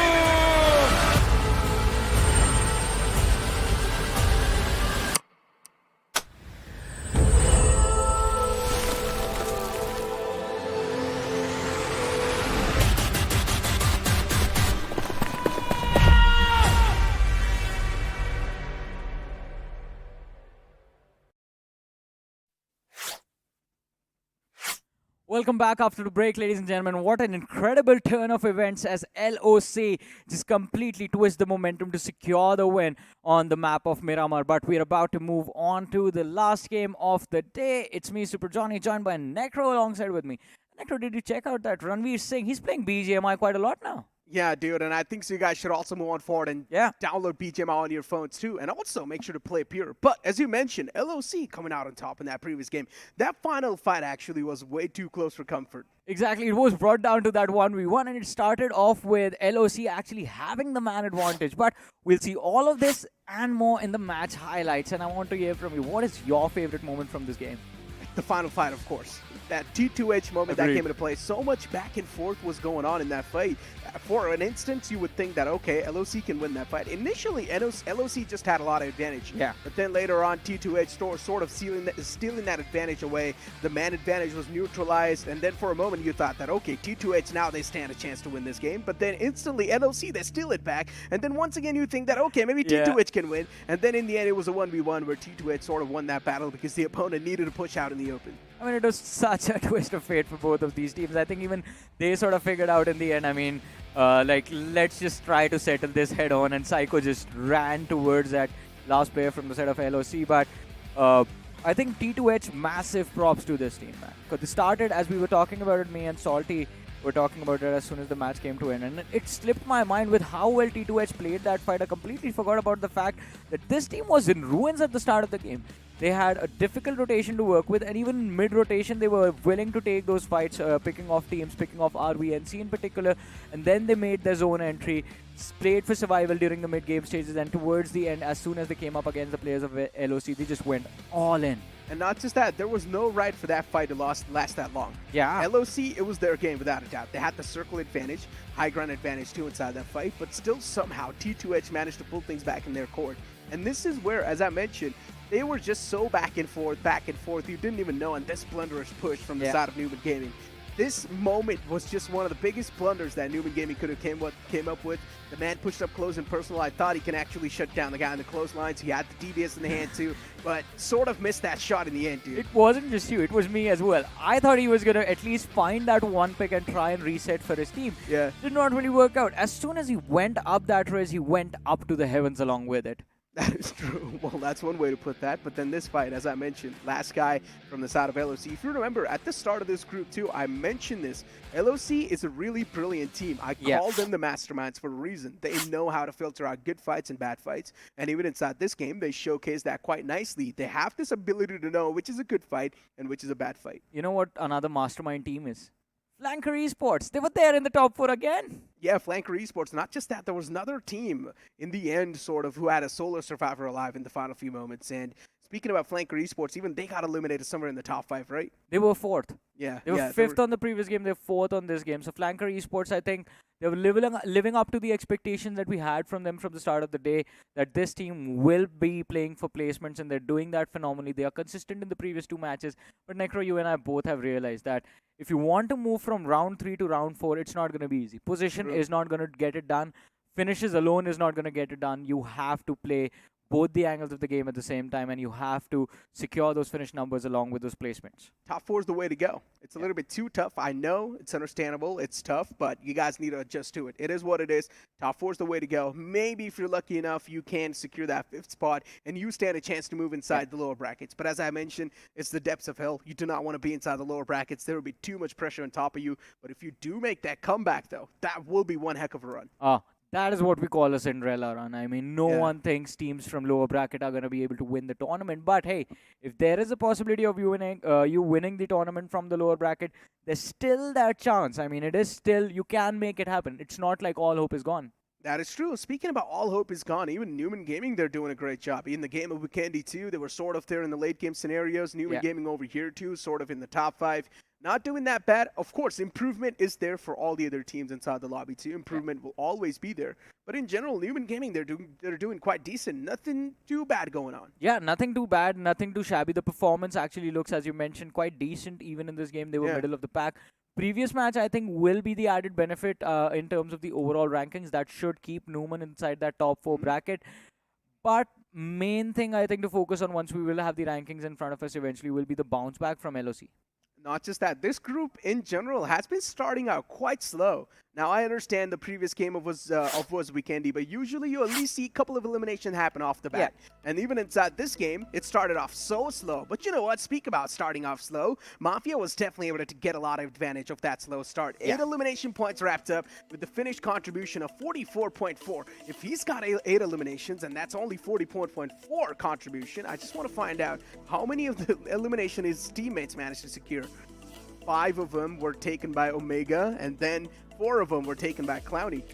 17 eliminations, I believe, on these individuals combined. These 3 players, and we haven't seen what the 4th man was up to. But along with these 3 players from the side of LOC Esports, we do have Klasgod from Numen Gaming, who went on to secure 4 eliminations for his team, and Pro from the side of Team Mayavi with 3 eliminations to his name. Now, this will make the overall rankings a little bit more interesting because I believe Team Mayavi was picked off a little too quickly in the game. Numen did survive to the late game stages, but then again, what were the other 2 players up to? What is the finish numbers on the other 3 players? Hey, but you know what? It's time to take a look at the icebreaker and find out how the point standings are looking like. 33 points secured from LOC. This is definitely going to be a massive leap in the overall standing. T2H Esports on 17 points so far. Numen Gaming on 17 as well. A little bit of tie going on inside the match scoreboards, but then Mayavi with 9 points. Flanker Esports with 8 points. MagnuM, another team that we saw in the previous game too, sort of make it out alive for a while, but later on they got extinguished. But this is what we were talking about when we spoke about Flanker Esports. Positional play of theirs is absolutely phenomenal. They always figure out how to survive in their matches. The problem is 0 elimination. Imagine if they had just 2 or 3 eliminations to their name, they would have hit double digits and they would be in a much more comfortable position. But talking about comfort and discomfort for a lot of these teams, here are the overall rankings. All right, well, it's time to take a look at the overall standings this time. And LOC on the 2nd spot after that game. The first spot only has 38 points in that initial game. In that previous game itself, they managed to get 33 points. And before that, they only had how many points, Johnny? I'm not too good with maths. And they just started. Before that, they would have that 0. 0. Wait, they had 33 points in the previous game. Yes, you said before that. Yeah, so in the game of Vikendi, how many points did they get? 33? No, they got 33 points in the previous game, which is Miramar. Oh, you are not referring to Miramar as this game. Yeah. Miramar, they got 33 points, but in Vikendi, I think so. 5 points. So yeah, in general, they just had so many points to sort of back on forward onto that, points. Right? So in general, as we move on forward to the 3rd spot, Numen Gaming is there too. Team Mayavi on the 4th. T2H, another big leap in the overall standings. These little performances are really needed if you want to find yourself on the upper echelon. But look at this. I mean, we were talking about this team quite a lot. Flanker Esports over there, just 2 finishes. They are going to drop down in the rankings even further if they keep going this route. I think it's important that they go big on on the next map, which is going to be the map of Erangel. And that will be important for a couple of reasons. Because last game of the day, first of all, it can set you up for success tomorrow. And you want to make sure that at least when you're playing those standard maps, which are always going to be Miramar and Erangel, you secure as many points as possible. On Miramar, they got 8 points, which is not that great, but I mean, you can only do so much with just 1 player remaining in the game. On Erangel, though, they will have to turn things around, go for those double digits. At least 15 points, I think, Flanker Esports needs to get from this game. The latter half of the board, though, is still a bit of a concern. But as I mentioned, one single solid game, and you can propel yourself on the first half of the board, and maybe also potentially crack inside the top 4, too. All you need is a banger of a performance. Maybe 20 elimination points, 15 placement points. That's going to give you so many points that you would pretty much be on the first spot. I mean, if that actually happens, it's going to be a massive game, right? Yeah, it's a little bit too much to expect, though, from specialty teams that are on the latter half of the board. Yeah, that's a little bit too much to expect. But we have seen that happen in the past, though. We have seen that happen, but majority of the time, it's just teams on the first page performing. Yeah, that is true. They're just straight up rolling through the lobbies. And one of those performances was actually Team Godlike in round 2. They were just going all berserk in the game of Sanhok. But yeah, they were not able to win the game. It's a complete different in the previous story. game. X-Park in Vikendi. Yeah, even they were they were on a roll, on a tear. But you know what? Let's take a look at the matchup once again, because the last game's on the horizon, and these teams will duke it out once again in that game. Team Mayavi, a lot of expectations. You got something to say about them? I mean, expectations are there, but we want to see that consistent performance, and not just in terms of finishes. We want to see them step up in terms of placement, survive the fights, make it to the late game stages. Because again, I mean, no matter how happy you are with those early game actions, the fact that no chicken dinners are heading their way might cause a problem for them, not now, but maybe in the finals eventually. Not just that, even Team Fuze, I had a bit of expectations from them. That was your pick at the start of the day, no? No, I didn't pick Team Fuze. I think but that is your pick. I was like, this team can definitely perform. I didn't pick them, though. We'll go back and check. We have it Yeah. on record. We have it on record, but Team Fuze is not the pick that I went for. Which teams did you go for? You also went for quite generic picks, right? Yeah, for Miramar, I did go for Fuze. Okay. But you know what? Soon enough, the upcoming game of Erangel will be there too. And I would like to ask your prediction for the upcoming game. Which team do you think will win? I desperately hope that Flanker Esports make a comeback because there are only a few teams that have been this consistent in terms of placement and have survival instincts this good. So a team like Flanker Esports, the potential for improvement is massive.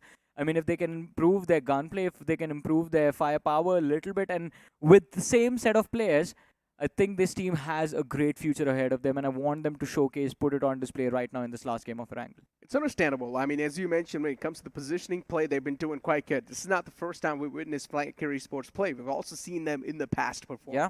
So they've definitely got that. They've definitely got what it requires to get that chicken dinner secured. All they need to do is roll out a little bit more elimination points, sort of feel free inside the lobby. Set yourself free. Don't really overthink a lot of these unwanted situations. Yeah, even in the last game, it was just the fact that they were caught completely off guard. RVNC got third parties by the players of TOH, and Flanker actually had an opportunity to capitalize. But they failed to realize, like, oh, we can just start towards that factory and pick off the players of RVNC. They were a little too scared. But now, as you mentioned, it's time to go free on the map of Erangel. Exactly, as the big bird's going to hit the skies, as the plane's in the skies once again, and the plane flat path starting all the way from Mansion towards Gatka. Now, this plane flat path is quite nice, just dividing the map into two equal halves. Yeah, the military base is going to be out of reach, but it's completely okay. Yeah, majority of the times you just go into the game of Erangel realizing, like, yeah, even military base is not going to be in contention. You will have to take that long rotation towards that separated, isolated area of the map. But talk about being isolated, I wonder how many teams in this game are just going to be cut off from the zone because of an awkward circle. We have been having a lot of interesting zones on Erangel and Miramars for the last few days. And not just that, this group's been quite slow initially too. Yeah. So, yeah, I'm not really going to be expecting a lot of fights in the initial phases unless there's some drop collisions, which I'm down for, of course. This is going to be their first ever Erangel on the board too. And we've already got one team taking an exit onto Lipovka. This might just be that early presence that they want to make felt inside the lobby. Let's see how well Numen Gaming is going to be able to capitalize on that Lipovka area. If it's going to be a circle, which is down south, Numen Gaming, the first thing that they like to do is take a boat that's around Lipovka and then rotate all the way down south. We have seen them play with that water rotation every single time. They have a military circle to deal with. And they have actually converted a lot of circle, a lot of games that way. So I think it has worked out quite nicely for Numen Gaming. It can work out this time as well if we have a military circle, but unfortunately it's a standard zone. Center is going to be between Yasnaya Poliana and the hill just south of school, which is called the Potato Hill. So it should not, again, I mean, we're going to be off to a slow game of Erangel Necro. Yeah, there's still a bunch of teams on the right side, though, towards Numen Gaming. There's another team, TE, and then there's even knockouts. A decent amount of teams, a little cluster formed. No one inside schools, no one inside Rozhog. This is a rare occurrence that we've seen. This just shows how many teams are here to play safe. Yeah. Everyone's just been playing for placement this entire time.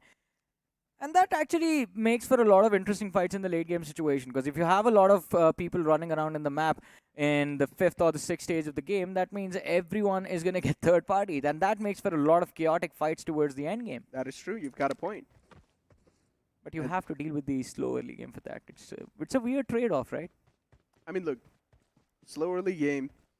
If you manage to position yourself quickly enough in a good spot inside the circle, then it's going to be a feast for you. The eliminations will be served on a silver platter. Just like how X-Park were able to get their hands on so many eliminations inside Vikendi. And LOC in the previous game. Yeah, LOC, they had a banger of a performance, a nuclear performance. But then we've got two other teams over here, Flanker Esports, one of those teams that you like to witness. Yeah. And there's the foes that are quite close to them. What do you think? They should take this fight or no? I mean, it's Flanker Esports. No matter what I say, we know they're not going to take this fight. They will like to avoid this early fuffle no matter what the cost. And that has been the playstyle of Flanker Esports. It sort of depends on the other players, the players of MagnuM Official, whether they want to take this fight or not, because they will be the ones setting the tempo of the entire situation if it actually comes down to the 4v4. And speaking about this team, right, MagnuM Officials, one of the undergods, they're not doing too bad in the overall standings too, John. Yeah, they're doing actually quite good. decent, Yeah, on the first half of the board, almost about to be inside the top 5 as well, or top 4. All they need is one decent game, maybe like 10, 15 points secured, and they're already going to find themselves inside the top 4. Yeah, I mean, objective for day one is always going to be either to get in the top 4, get a safety cushion, or be as close as possible. And then on the next day, you're going to do your homework, come back with all the knowledge gained of doing your reviews of the matches, and you're going to try and improve the numbers on the board. And I think that can be the case for Team X MagnuM Official. But now we switch focus to the players of Error Esports, all the way towards that George Pole containers area. So far, the threshold inside this group has been quite less. Yeah. It's quite low to breach inside the top 4. And that's not a good news. If a team ends up on the 5th spot, they probably will not make it inside the lower brackets, Johnny. No chance anymore. We've got Team X Sparkaditya on our screens. And this team's been on a tear as usual. They've been feeling themselves. They're looking quite good inside the lobby. At this point in time, they're not going to be scared to challenge any fight inside the time. One of the first challenges for them will be to figure out a way to get inside the circle, though, in this one, because there's a very high probability Error Esports might be looking to block their way. They will try to gatekeep these individuals, but look at this once again. CannonBoltz against Team Fuze. This is a repeat fight of what happened on Miramar. And right now, the players of Team Fuze are in a bit of a disadvantage. But even CannonBoltz, I like that positioning that's came into play. Not inside the compounds just yet, playing in the outskirts themselves, letting the opponents sort of have their own time. And Asanat Trippy is able to get that opening. I like the presence of mind from this guy too. Another knockout follows up. CannonBoltz, they've got such a big advantage inside the fight. There's another guy on the top. Team Fuze, they're crumbling down slowly and steadily. The man spotted out. CannonBoltz, they're just able to wrap up these elimination points. The follow-up is so nice for the players of CannonBoltz. Pushing in tandem, playing it like a well-knit unit. Another man spotted out inside the house. And CannonBoltz, they're on the verge of eliminating the entirety of Team Fuze. That push-up is coming forward, but then Team Fuze, they pounce back. Once again, the punch is there, but is it hard enough to shut down the entirety of CannonBoltz? It's next to impossible. No, they can't really do a lot about this. It's just down to their last player now. And CannonBoltz, they're not going to stop. They know exactly where the man is. And look at that. The Thompson is going to be enough to finish him off as he peeks from behind that house. And Fuze, pretty sure they will be just quite confused about how they got eliminated from this game. Yeah, I mean, CannonBoltz, they've got some nice eagle eyes, some sixth sense too. Insane stuff from CannonBoltz. And speak of them, I mean, Team Fuze getting eliminated so quickly. That's some crazy stuff indeed. Another team in front of us, TOC. This team, the first game, they're not doing too bad. In the second game, once again, the performance was dropped down a little bit, but they can definitely make a recovery. I don't think so.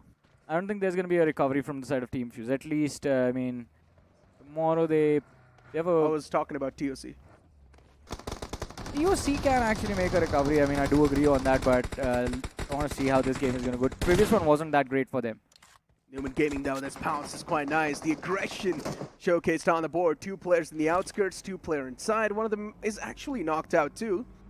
And Clutchcot's way too softened up. This nade from Rex can definitely try and bring the Hope back inside the fight. And Numen Gaming, once again, just looking to shut down that man, and out and over, the entirety of the opponent team, they just crumble down. What's going on? Another team follows up the fray. Unfair Esports. It is quite unfair for them to face against a team like Numen Gaming, but sometimes it is what it is. And it's not just going to be them. There's another team. The players from the side of Knockout are actually moving from up north. They're moving down south, and they might have heard all of this commotion. They're going to look to head in this direction. So let's see if they actually look to be a part of this collision. Here they are. Going to have to get clear of the players from the side of CannonBoltz first, though.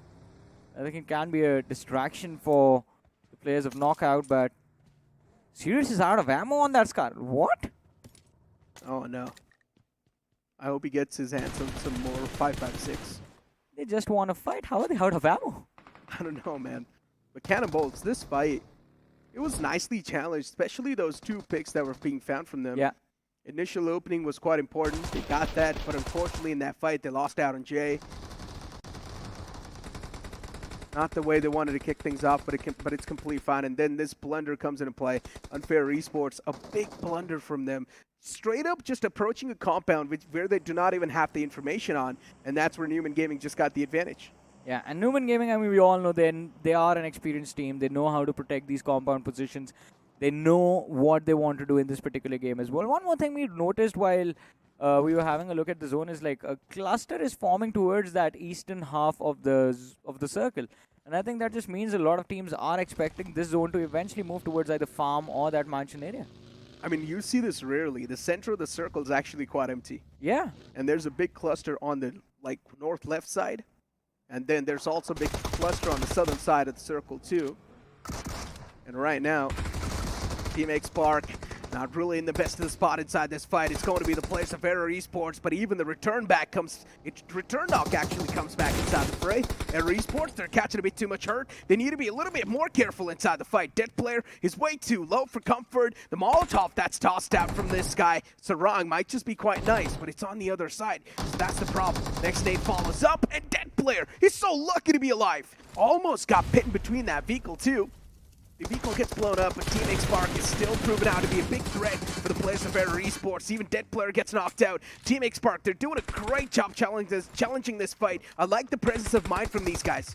They can just wipe up the floor with the players of Error Esports. And Error Esports, though, one last man left standing. He does secure the knock, but it's not going to matter. As I said, Xpark, they had the upper hand in the fight. As you mentioned, I mean, Error, they were already down 2 players. One lad got knocked inside, the other one got picked off mid-rotation, and then Dead player was just completely pinned behind that bus. And had that nade from Pukar just connected properly, he would have not even survived that extra second that he was there.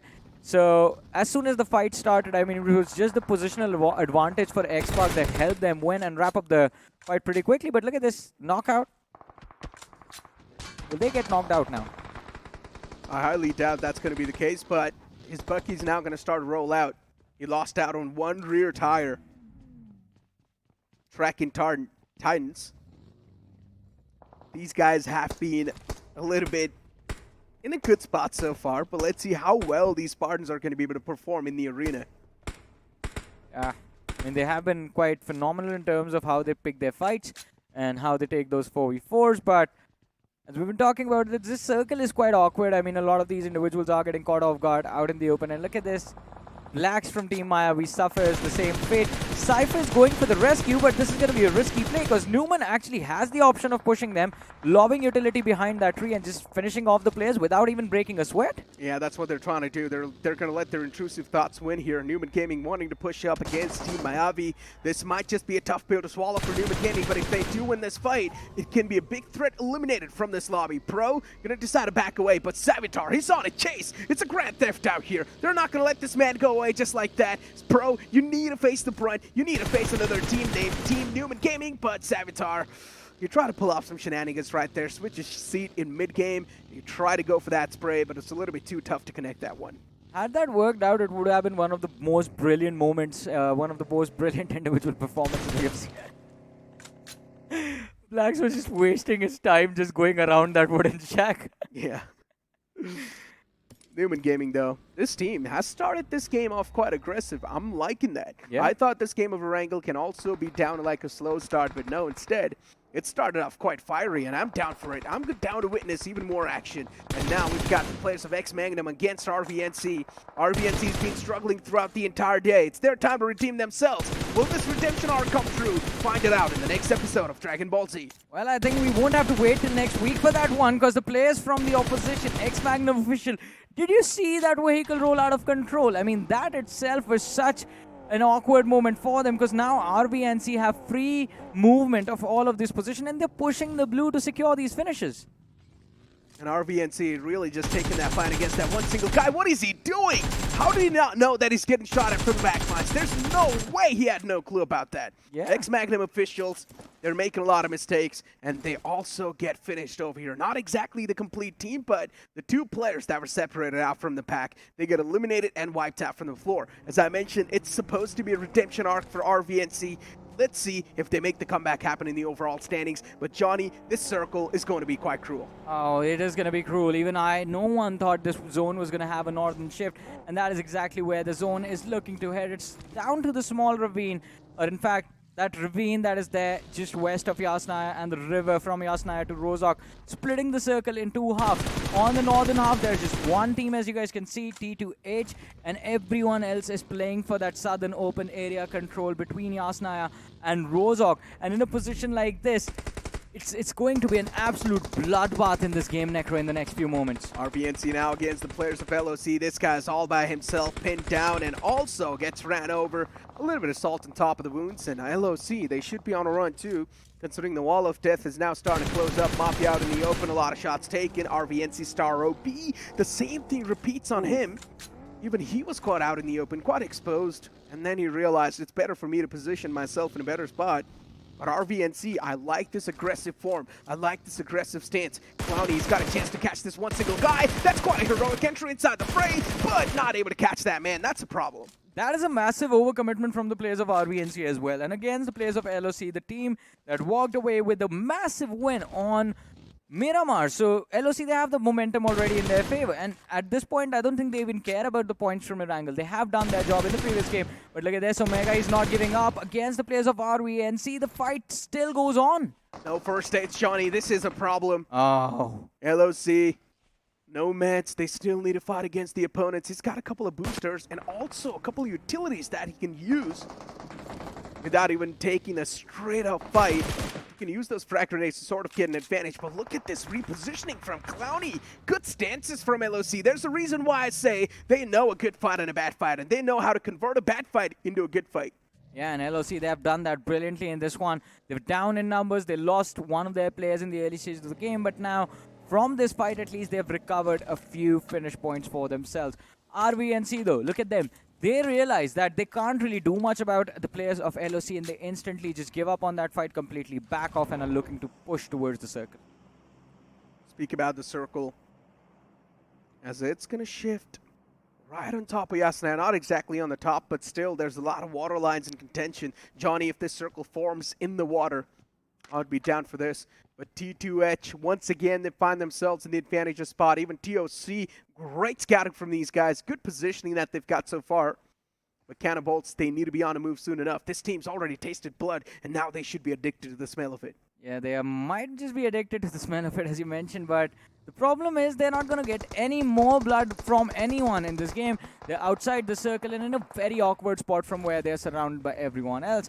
But talk about putting other teams in an awkward spot. We have MASTIZONE Gaming, who are having a lot of fun. I mean, we saw them in a lot of awkward moments on Miramar, and a few of them were sort of created by them, and I think they are, again, I mean, they have a decent position just a little bit north of Rozhok for now, and they've managed to cross over towards that northern half of the circle, but survival from here is actually extremely difficult. It's a slope that's exposed from the other side of the river. It's very easy for players from the other side to actually take you down. True that. Numen Gaming and Team Mayavi. Legit, this guy is making sure that he is not even given a single foot cue away. He's the only glimmer of hope alive for Team Mayavi. The amount of silence you guys are feeling right now is the exact amount of silence that guy right there, the last guy from Team Mayavi, is trying to make. Oh, but look at this. So, Flanker actually lost a few players to Pires a few moments ago. This is quite incredible, but still they do secure that last finish for themselves, so that's an extra point. Valiant effort, though. Yeah. 1v2, the guy just getting pounced on. Flanker, what are your thoughts on their fighting capabilities? I mean, we've seen them lose every single 4v4 that they've taken. They lost a 2v1 right now. It's just that a lot of these teams, they just overcomplicate round 3. That's what I think. That's what's going on. If you remember, even Revenant Esports, they started the day off quite slow. Yeah. They were not looking too good, but then in the game of Sanhok, it's a complete different Revenant that we haven't even seen in the first 2 games. And that's what I'm saying. People think that, oh, it's the round 3. We need to be a little bit more prepared. We need to be a little bit more skilled, more better. And they just start overcomplicating things that it's going to be so tough. It's round 3. But genuinely, they should just play their natural game. Yeah. I do agree with that. I mean, and that is exactly why Revenant was able to bounce back in that last game of theirs. And I think that is exactly what a lot of these teams are going to look forward to. Specifically, I mean, if we talk about the big names like Team Numen Gaming, who, I mean, even though we are looking to secure, looking to see if they can finish in that top 3, and in fact, not even the top 3. Numen a name like Numen, people expect them to be in the top 2 when they are paired up against a team like Xbox. That is the expectation from them, but the performance that was there in round 2 is completely missing. This is the exact polar opposite of how they were playing in the second round of this tournament. That is true. But the big dogs now starting to cross the bridge. CannonBoltz, one of those teams that have just found themselves a little bit of piece of land inside the safe zone. But they're getting swarmed now by a lot of bees, and the bees are in the name of knockouts. Knockouts are here to deliver a knockout blow. Will they be able to successfully do so? That's my question. It's going to be a challenge. I mean, as soon as they step beyond that ridge, their heads are going to be exposed, and the opposition is going to be looking to pop them off. But look at this, one of the most confusing moments in the game, RVNC, and their push towards the opposition over there. And then there was this. Xbox are getting caught off guard out in the open, in the middle of nowhere. Knockout, just fought out Numen Gaming. Shots taken, but Clutchgot's able to find one return knockout on the KO. Man of the front lines gets knocked out, but Tiny Expert in the back lines. This time it needs to be a huge expert in this fight. Hopefully he's not tiny. Numen Gaming from the sidelines, of course, they're going to rain down hell against the players to knockout as the next circle shift comes on aboard. It shifts away from both these teams. Actually, all 3 of these teams, even Numen Gaming, they need to move out in the open inside the circle. Yeah, everyone has to move out in the open. The zone is going to be out in the open towards that slope that we were talking about, just a little bit north of Rozhok. And this will cause so much trouble for a lot of these teams. But look at this, Flanker Esports still looking to flank every single squad present in the lobby. But I don't think this is a game where you can actually play for placements. In a position like this, in a zone like this, you will have to take those fights, and proactively, in fact. And right now, speak about proactivity. TOC, this team's being quite proactive when it comes to positioning themselves inside the game. Knockouts, they're quite out in the open. They're getting shot at from the back, even from the front. Too many lines to take care about, and they're failing to do so. From the back, it's another team. From the sidelines, it's Numen Gaming. And now another opponent just approaching the fray. Serious 5 is in the back line. People gets blown up. He was just spinning around. Yeah, quite an unfortunate moment. He was out in the open. I mean, the tire of that vehicle would have been blown up by the opposition. And as soon as that vehicle starts to spin, you can't really bring it back under control. And Serious out in the open, nowhere left to go. But look at the radar. You see towards the top right side of the radar is the brown player designated with that brown color that was legit from Team Mayavi. He was a fish a few moments ago. Now he's finally made it to land, and he's going to land back in the lobby. Gets picked off, man. Props to him. He was able to survive for a decent amount of time. Yeah. But yeah, it just got picked off a while ago. So valiant stuff. Valiant effort from Team Mayavi. They got taken down. They did quite a lot of initial blunders. And speak about the initial blunders right now is the players of Numen Gaming. They've got quite a solid spot for themselves to play with. The high ground too a little bit. That's going to give them such a big advantage. We are in the mid stages of the game, and Numen Gaming has 12 eliminations, Necro. What is going on with this team? This team's on a tear. I mentioned this before, too. This time, they aren't really taking things casual anymore. Yeah. They're going to take things a bit more professional. They want to be the one to eliminate, be the Grim Reapers inside the lobby. Also, if we're talking about Grim Reapers, where are the players of Team Xbox? They've been missing for a while. Park, maybe they just want to take things a little bit calm because they know that they have been hyperactive throughout the entire day today. So it's okay to step back a little bit. Let Numen Gaming have their fair share of performance this time. And speak about TARKIN Spartans, they're going to be on the receiving end. The Rex in the front line, single-handedly manhandling the team, dominating them. He just slammed that Urus into that UAS, and as soon as he realized, all right, one lad is knocked out, the other one is the only one I have to worry about, secures the finish first, turns around with the DBS, and finishes off what was left of the opposition. But Numen Gaming, look at them. They wrap things up, and they're wrapping things up in every single fight extremely quickly. 15 eliminations already on the board, and I think with this nade, it's going to go up to either 16 or 17 soon. Circle shift right on top of the players. Numen Gaming, it's a hot knife through butter for them. And so far, they haven't even been struggling a lot at all. It's just an easy walk.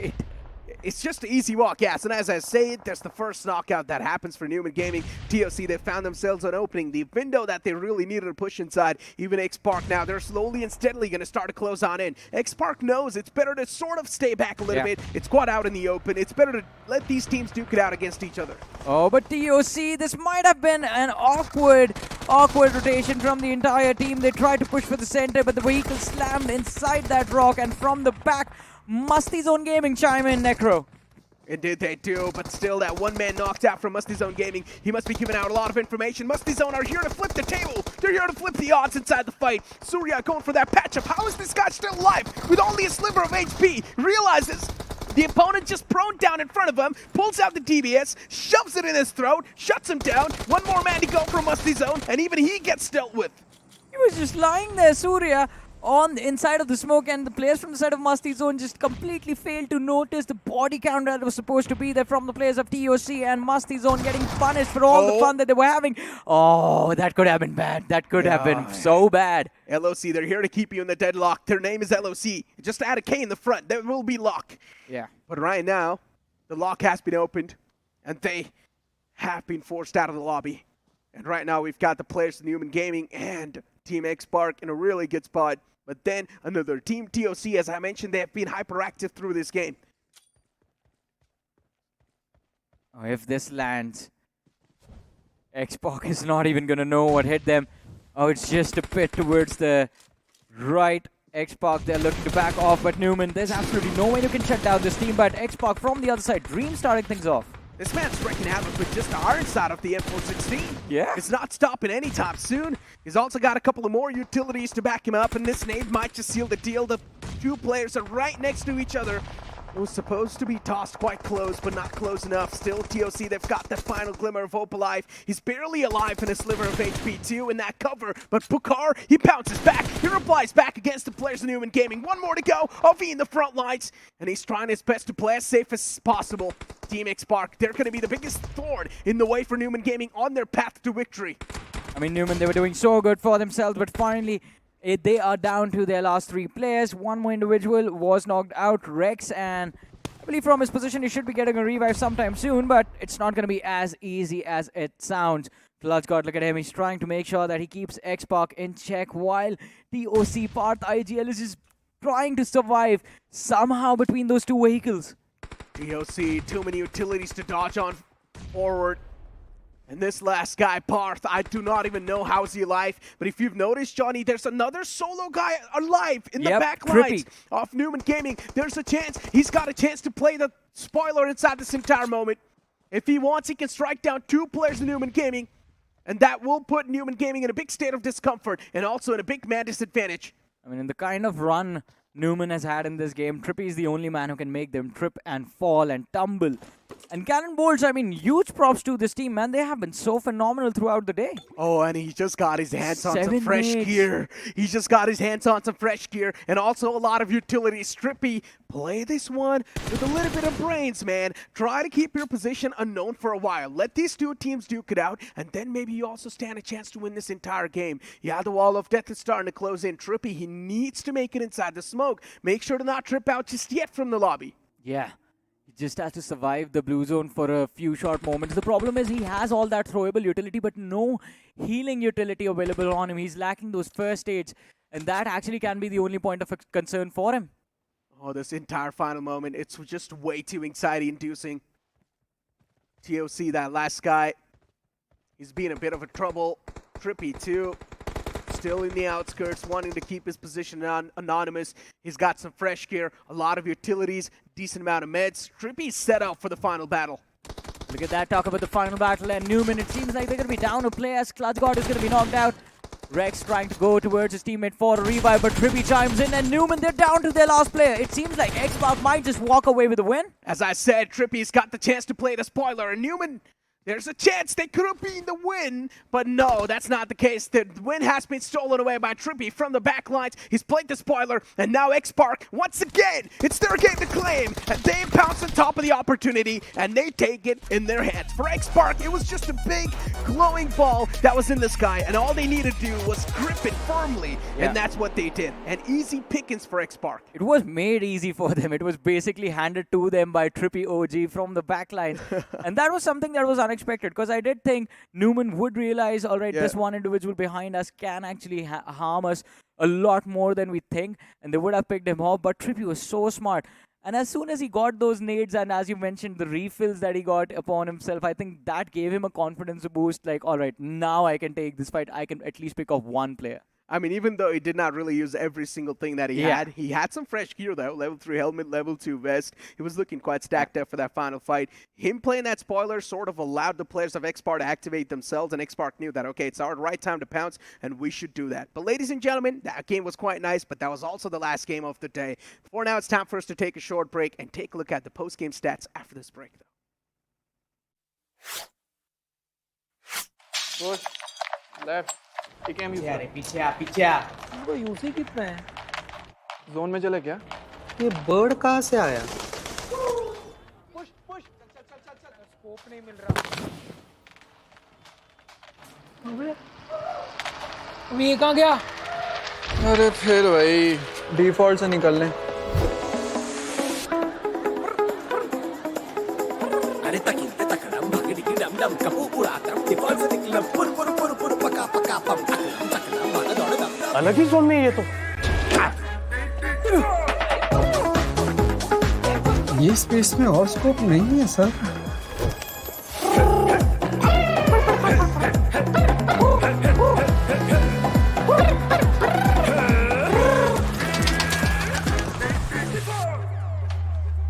देखा default से निकलना कितना easy है bro इतना drama क्यों royal pass ले default से निकल ले है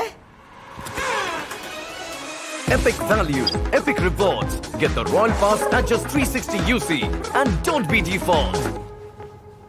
सर ये आपका गिर गया था अभी नहीं चाहिए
सर सीन सेट है एक सॉफ्ट रिहर्सल कर लें क्या Yes, let's go. सर तो सीन में आप थोड़े से सैड हो हीरोइन आपके पास दौड़े चली आती है और जैसे ही वो आती है आप कहते यार लीडर को पहले फिनिश करो ना यार.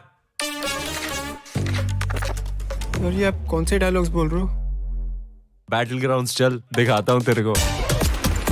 आ रहा हूँ मैं BGMI की दुनिया में अपने स्क्वाड के साथ. Get ready to play pure.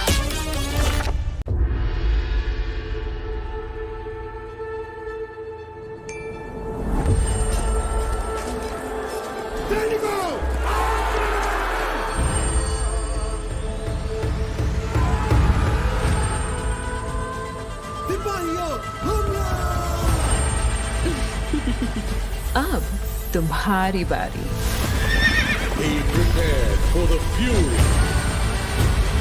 साथियों आगे बढ़ो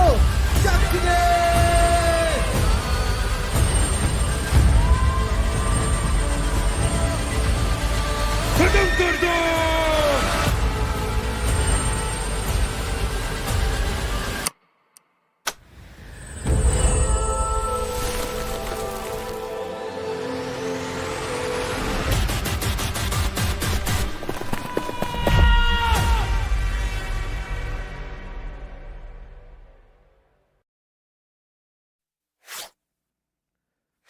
Welcome back, ladies and gentlemen, after that last game, and I've got a great news for you guys, and that is that there's an Indian faction being added inside RTV, so make sure to go ahead and check that out. But you know what? It's time to get back to the conversation once again of that previous game. Yes. Numen Gaming and Nuclear Performance, as usual, they were on a tear, just ripping down teams after teams. But then RVNC, I had a lot of expectations from RVNC, man. Yeah, it's They not screwed just you. It's not just you. Even I had a lot of expectations from RVNC. And RVNC, at least in this game, they were off to a good start. That first fight of theirs looked quite decent, but then they just fell apart.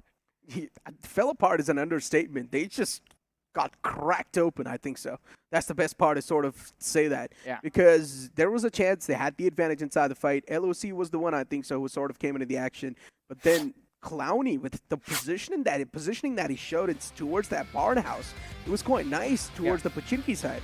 Although you have to agree about one thing, that in this particular group, we're not being greeted by a lot of unexpected surprises. I mean, it's the usual suspects that are performing well. Numen, XPark, both of these teams are doing well. I think one surprising team is CannonBoltz. They've been quite consistent. They played very well on this last Erangel, but I wonder if that will be enough to actually get them.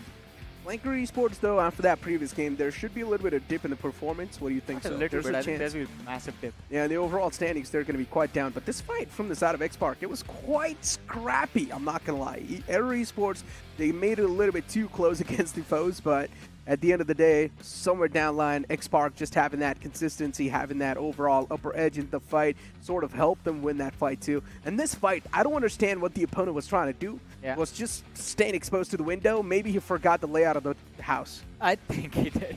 I think he did forget that there's a nice little slope that the opposition is going to be on, and he will have a clear line of fire available to take him down indoors, and that just proved to be such a big detrimental factor in that fight. But still, he is taking a third-person perspective on the opposite side where there's no one. Where there's literally no one. Where's the sound sense, dude? You're able to hear some people approaching you from the back lines, shooting you from the back. And even though a couple of shots were taken initially, still he does not flip around and look in the back. You never know. Maybe his earphones were the other way around. Maybe. There's a chance. Actually, there's a point. Maybe he forgot to wear the earphones in a proper manner. Yeah, the right way. Left to left, right to right. But sometimes it happens, right? We're all humans. We make these rookie mistakes. Not me. Usually happens with headphones, not earphones. Yeah, but I don't really make these type of mistakes, though. But I understand. You make different kind of mistakes, no? With my friends, it happens. But, you know, we're humans, as I mentioned. We're not perfect. Every single person You make makes the mistakes. kind of mistakes where you would turn off your phone mid-game. That is true. But we've got this moment right here from Trippy OG, just playing that spoiler in that moment. As I mentioned, solo guys are always one of the most evil in the final few moments, and that's what Trippy did. He's got the chance to play the spoiler. He plays that perfectly, shuts down two of the guys from Numen Gaming, gives the advantage to the players to Team XPark, and all XPark did was just grip firmly on that win. Yeah, they hanged him quite nicely with the weapons that they had, just blasted him with a shotgun, and all four players could have just ran towards him with the assault rifles. No, they switched over to the shotgun just to make sure that they had like 100% success of securing that final fight. But still, props where props are due. CannonBoltz, that was a brilliant game from them in this one. They did secure a lot of elimination points. They finished in the top 2, everything you would want. I mean, this started off with a squad wipe itself, so what can you expect? Initially, if you do manage to get a squad wipe, that's sort of going to be like a pressure subsider for you. Yeah. It's going to subside a lot of pressure. It's going to take away so much of the pressure. Confidence booster. I mean, you start feeling warmed up all of a sudden. You start feeling the momentum running through your veins, and you know for a fact you're going to have a good game. Unfortunately for them, they made the same mistake a lot of other teams did. Everyone, for some reason, thought that the zone would just move south. There was just one team that knew that, all right, this zone is going to take a northern shift, and it wasn't even flanker. It was actually, I think, T2H. Who was it was T2H who was on the only team on the northern side. XPark moved in later on. Flanker is always going to be late to the rotation party. They were the last team to enter that northern side. And they got punished for that as well. But T2H, they were the only team who was there super early. But it doesn't matter if you don't make it into the top 3, right? They were eventually picked off by XPark, I think. Johnny, I think so TOC has to be the part of the conversation as well. TOC, they have been quite proactive when it comes to positioning themselves in a better spot inside the circle. And one of the guys was actually seen survive till the final top 5 situation as well. Yeah, Parth. Parth was the guy from TOC. So I like this team. They're trying to avoid those early game skirmishes, but also being quite proactive in their positioning game. And they have done this not just the first time. Even in the game of Vikendi, they were quite good in a great spot. But Negro, now the important question is, what's happening with your favorite team, Team Fuze? They're confused as usual. Not my favorite team. Listen, I just said that they've got a chance to redeem themselves in a better spot. If you remember in round 2, they were struggling. They were quite confused, and once again, they were looking quite confused. But maybe we do not even know because once again, what's exactly going on? It's these under-God teams. We haven't seen them for a long time on this board. We haven't seen them a long time on the screen. But as we move on forward towards the top 5 Rebels, Dreams is going to be the part of the conversation. Rex, of course, was the MVP of that game with 8 finish points. Numen Gaming, as usual, all the 4 players are going to be there. Well, there's 3 of them. Oh, yeah. X-Park in between. That man just steals the limelight. X-Park and Trippy actually just ruined the game plan of Numen Gaming. And I think that last individual was just completely focused on trying to survive towards the very end. Savitar is the man we were talking about. He did... was he picked off in the early stage? We'll have a look at that. Actually, Savitar's supposed to be the aggressive guy for Numen Gaming. He's supposed to be the open fragger. It's surprising. It's surprising seeing Avi have 5 finishes in this game because Avi is usually the man in the back. That is true. Avi's supposed to be sort of like the supporter guy, right? And Savitar's supposed to be the man to push up close and personal against the enemies. But this time, Savitar's not going to be the one to open the frags up for his team. But as we move on forward towards the match scoreboard, even though X-Park is the one to win that game, still they've got 1 point less compared to Team X-Park. I mean, compared to Team Numen Gaming. Yeah, I mean, Numen, they were, just, as you mentioned, they were on an absolute tear in this matchup. 29 points secured from this game. X-Park, 28 points. And I think we were expecting a sort of a clash of the titans between these two teams as well. But the question is, they have done all of this today. Can they continue this similar momentum tomorrow? Because we've seen the downfall of some of the biggest names recently. And no, you never know. Anything can happen at any time. But talk about anything happening. And CannonBoltz, they were up to something in this game, man. 20 points secured. CannonBoltz, this team is nice, man. I'm genuinely looking forward to this team tomorrow because usually on day 2 is where you see a lot of comeback stories, and on day 2 is where the top dogs tend to crumble down because it's tough to sustain the spot that you've got, but for the other teams it's not going to be that hard to make the comeback. One single good game and there will be a big leap in the overall standings. And speaking about the overall standings, here we go, ladies and gentlemen. Let's move forward and take a look at that. The top 4 is in front of us. CannonBoltz on the 4th spot, LOC on the 3rd spot, Numen Gaming on the 2nd, and Team X-Park on the 1st with that consistency. Oh, wow. I mean, all right. So neither you nor I, and apologies for this, we failed to mention, I mean, we were so attracted or distracted by the commotion Numen Gaming caused that we forgot X-Park. They got their 2nd chicken dinner today. This was their 2nd win. They won the map of Vikendi and then they won Erangel as well. 66 points secured in a single day. 3 games. That's brilliant. I noticed that actually, but I failed to mention that. 22 points per match. That's the average X-Park is running on. That's actually phenomenal. I mean, X-Park, they're doing a great job, as usual. Now, tomorrow, probably there's a chance we might see Scout back inside the action. There's a chance, because usually when Team X-Park does great, that's when Scout comes in and sort of tells the team on how to sort of keep the breaks. But look at this. So here's what we need to focus on. Top 3, it's a total different story. LOC 48 points. There's a massive drop after that to 27 where CannonBoltz is. And look at the difference. It's a 12-point difference between CannonBoltz and Esports, who are on that 8th position. Comebacks are going to happen tomorrow, Necro, and this group is going to go crazy on the overall rankings. As I mentioned, Johnny, tomorrow has to be the day of comebacks. One single good performance, a big leap in the overall standings. TOC2 not that far away, 15 points. TARKIN and then MASTIZONE Gaming on 13. Even ex-MagnuM officials, they've got a chance. Even Knockout, they've got a chance. So many possibilities can happen tomorrow. This is way too close. 17 points for Knockout and ex-MagnuM to actually pull in the first game itself. If they can pull it off, maybe they walk through.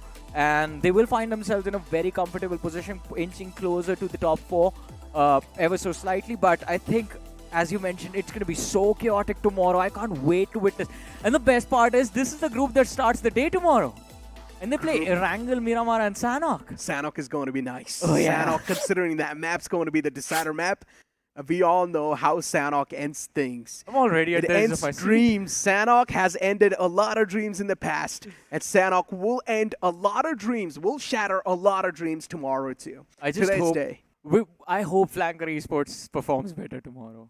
They need to. Yeah. Hopes are not going to do anything. They need to perform well. They've got no other choice. It's their need to perform better. If tomorrow they do not step things up when it comes to the elimination aspects of the game, they will definitely be eliminated from the entire BGIS run. And as I mentioned, for this team, the threshold's quite low. So I don't think so. There's a chance for any of the teams inside this group to qualify inside the lower brackets. Exactly. I mean, we were talking about teams looking for 17 points to get to that top 4. They don't even need that. They think I think they need like 12, 13 points in order to go for that push. And if Flanker Esports can actually pull it off, it's going to be incredible. And we know Flanker is so good at positioning themselves. Their placement gaze is strong. They play Erangel tomorrow. They start their day off on Erangel. And imagine, Necro, if they walk away with a win on that map. That will be insane. any of the teams, even knockouts, what if they start just knocking out teams left, right, Oh, yeah. and center? What if they get some insane games back-to-back in their hands? Anything can happen. So many possibilities, so many circumstances that can come true, so many situations that are being put up, created in front of you. And I think so we've done a great job in theory crafting. I mean, I think we have, but that also builds up a lot of stress for tomorrow. We don't know what's going to happen. Even I don't know what's going to happen, Johnny. You know what? We'll leave that to the viewers. Let us know which top 4 teams will be ending on the top 4, of course, tomorrow inside the overall standings for the Group 9, because this will be an interesting one. Yeah. But Johnny, any last thoughts from you? I mean, I was just about to say, like, why can't we just have all 6 games in a single day for this group? Can we just extend the show with 3 more matches? Look, man, that's up to the management. We're going to let them handle all that stuff. But ladies and gentlemen, it's time for us to take leave. We'll see you guys tomorrow on the last day of the round 3.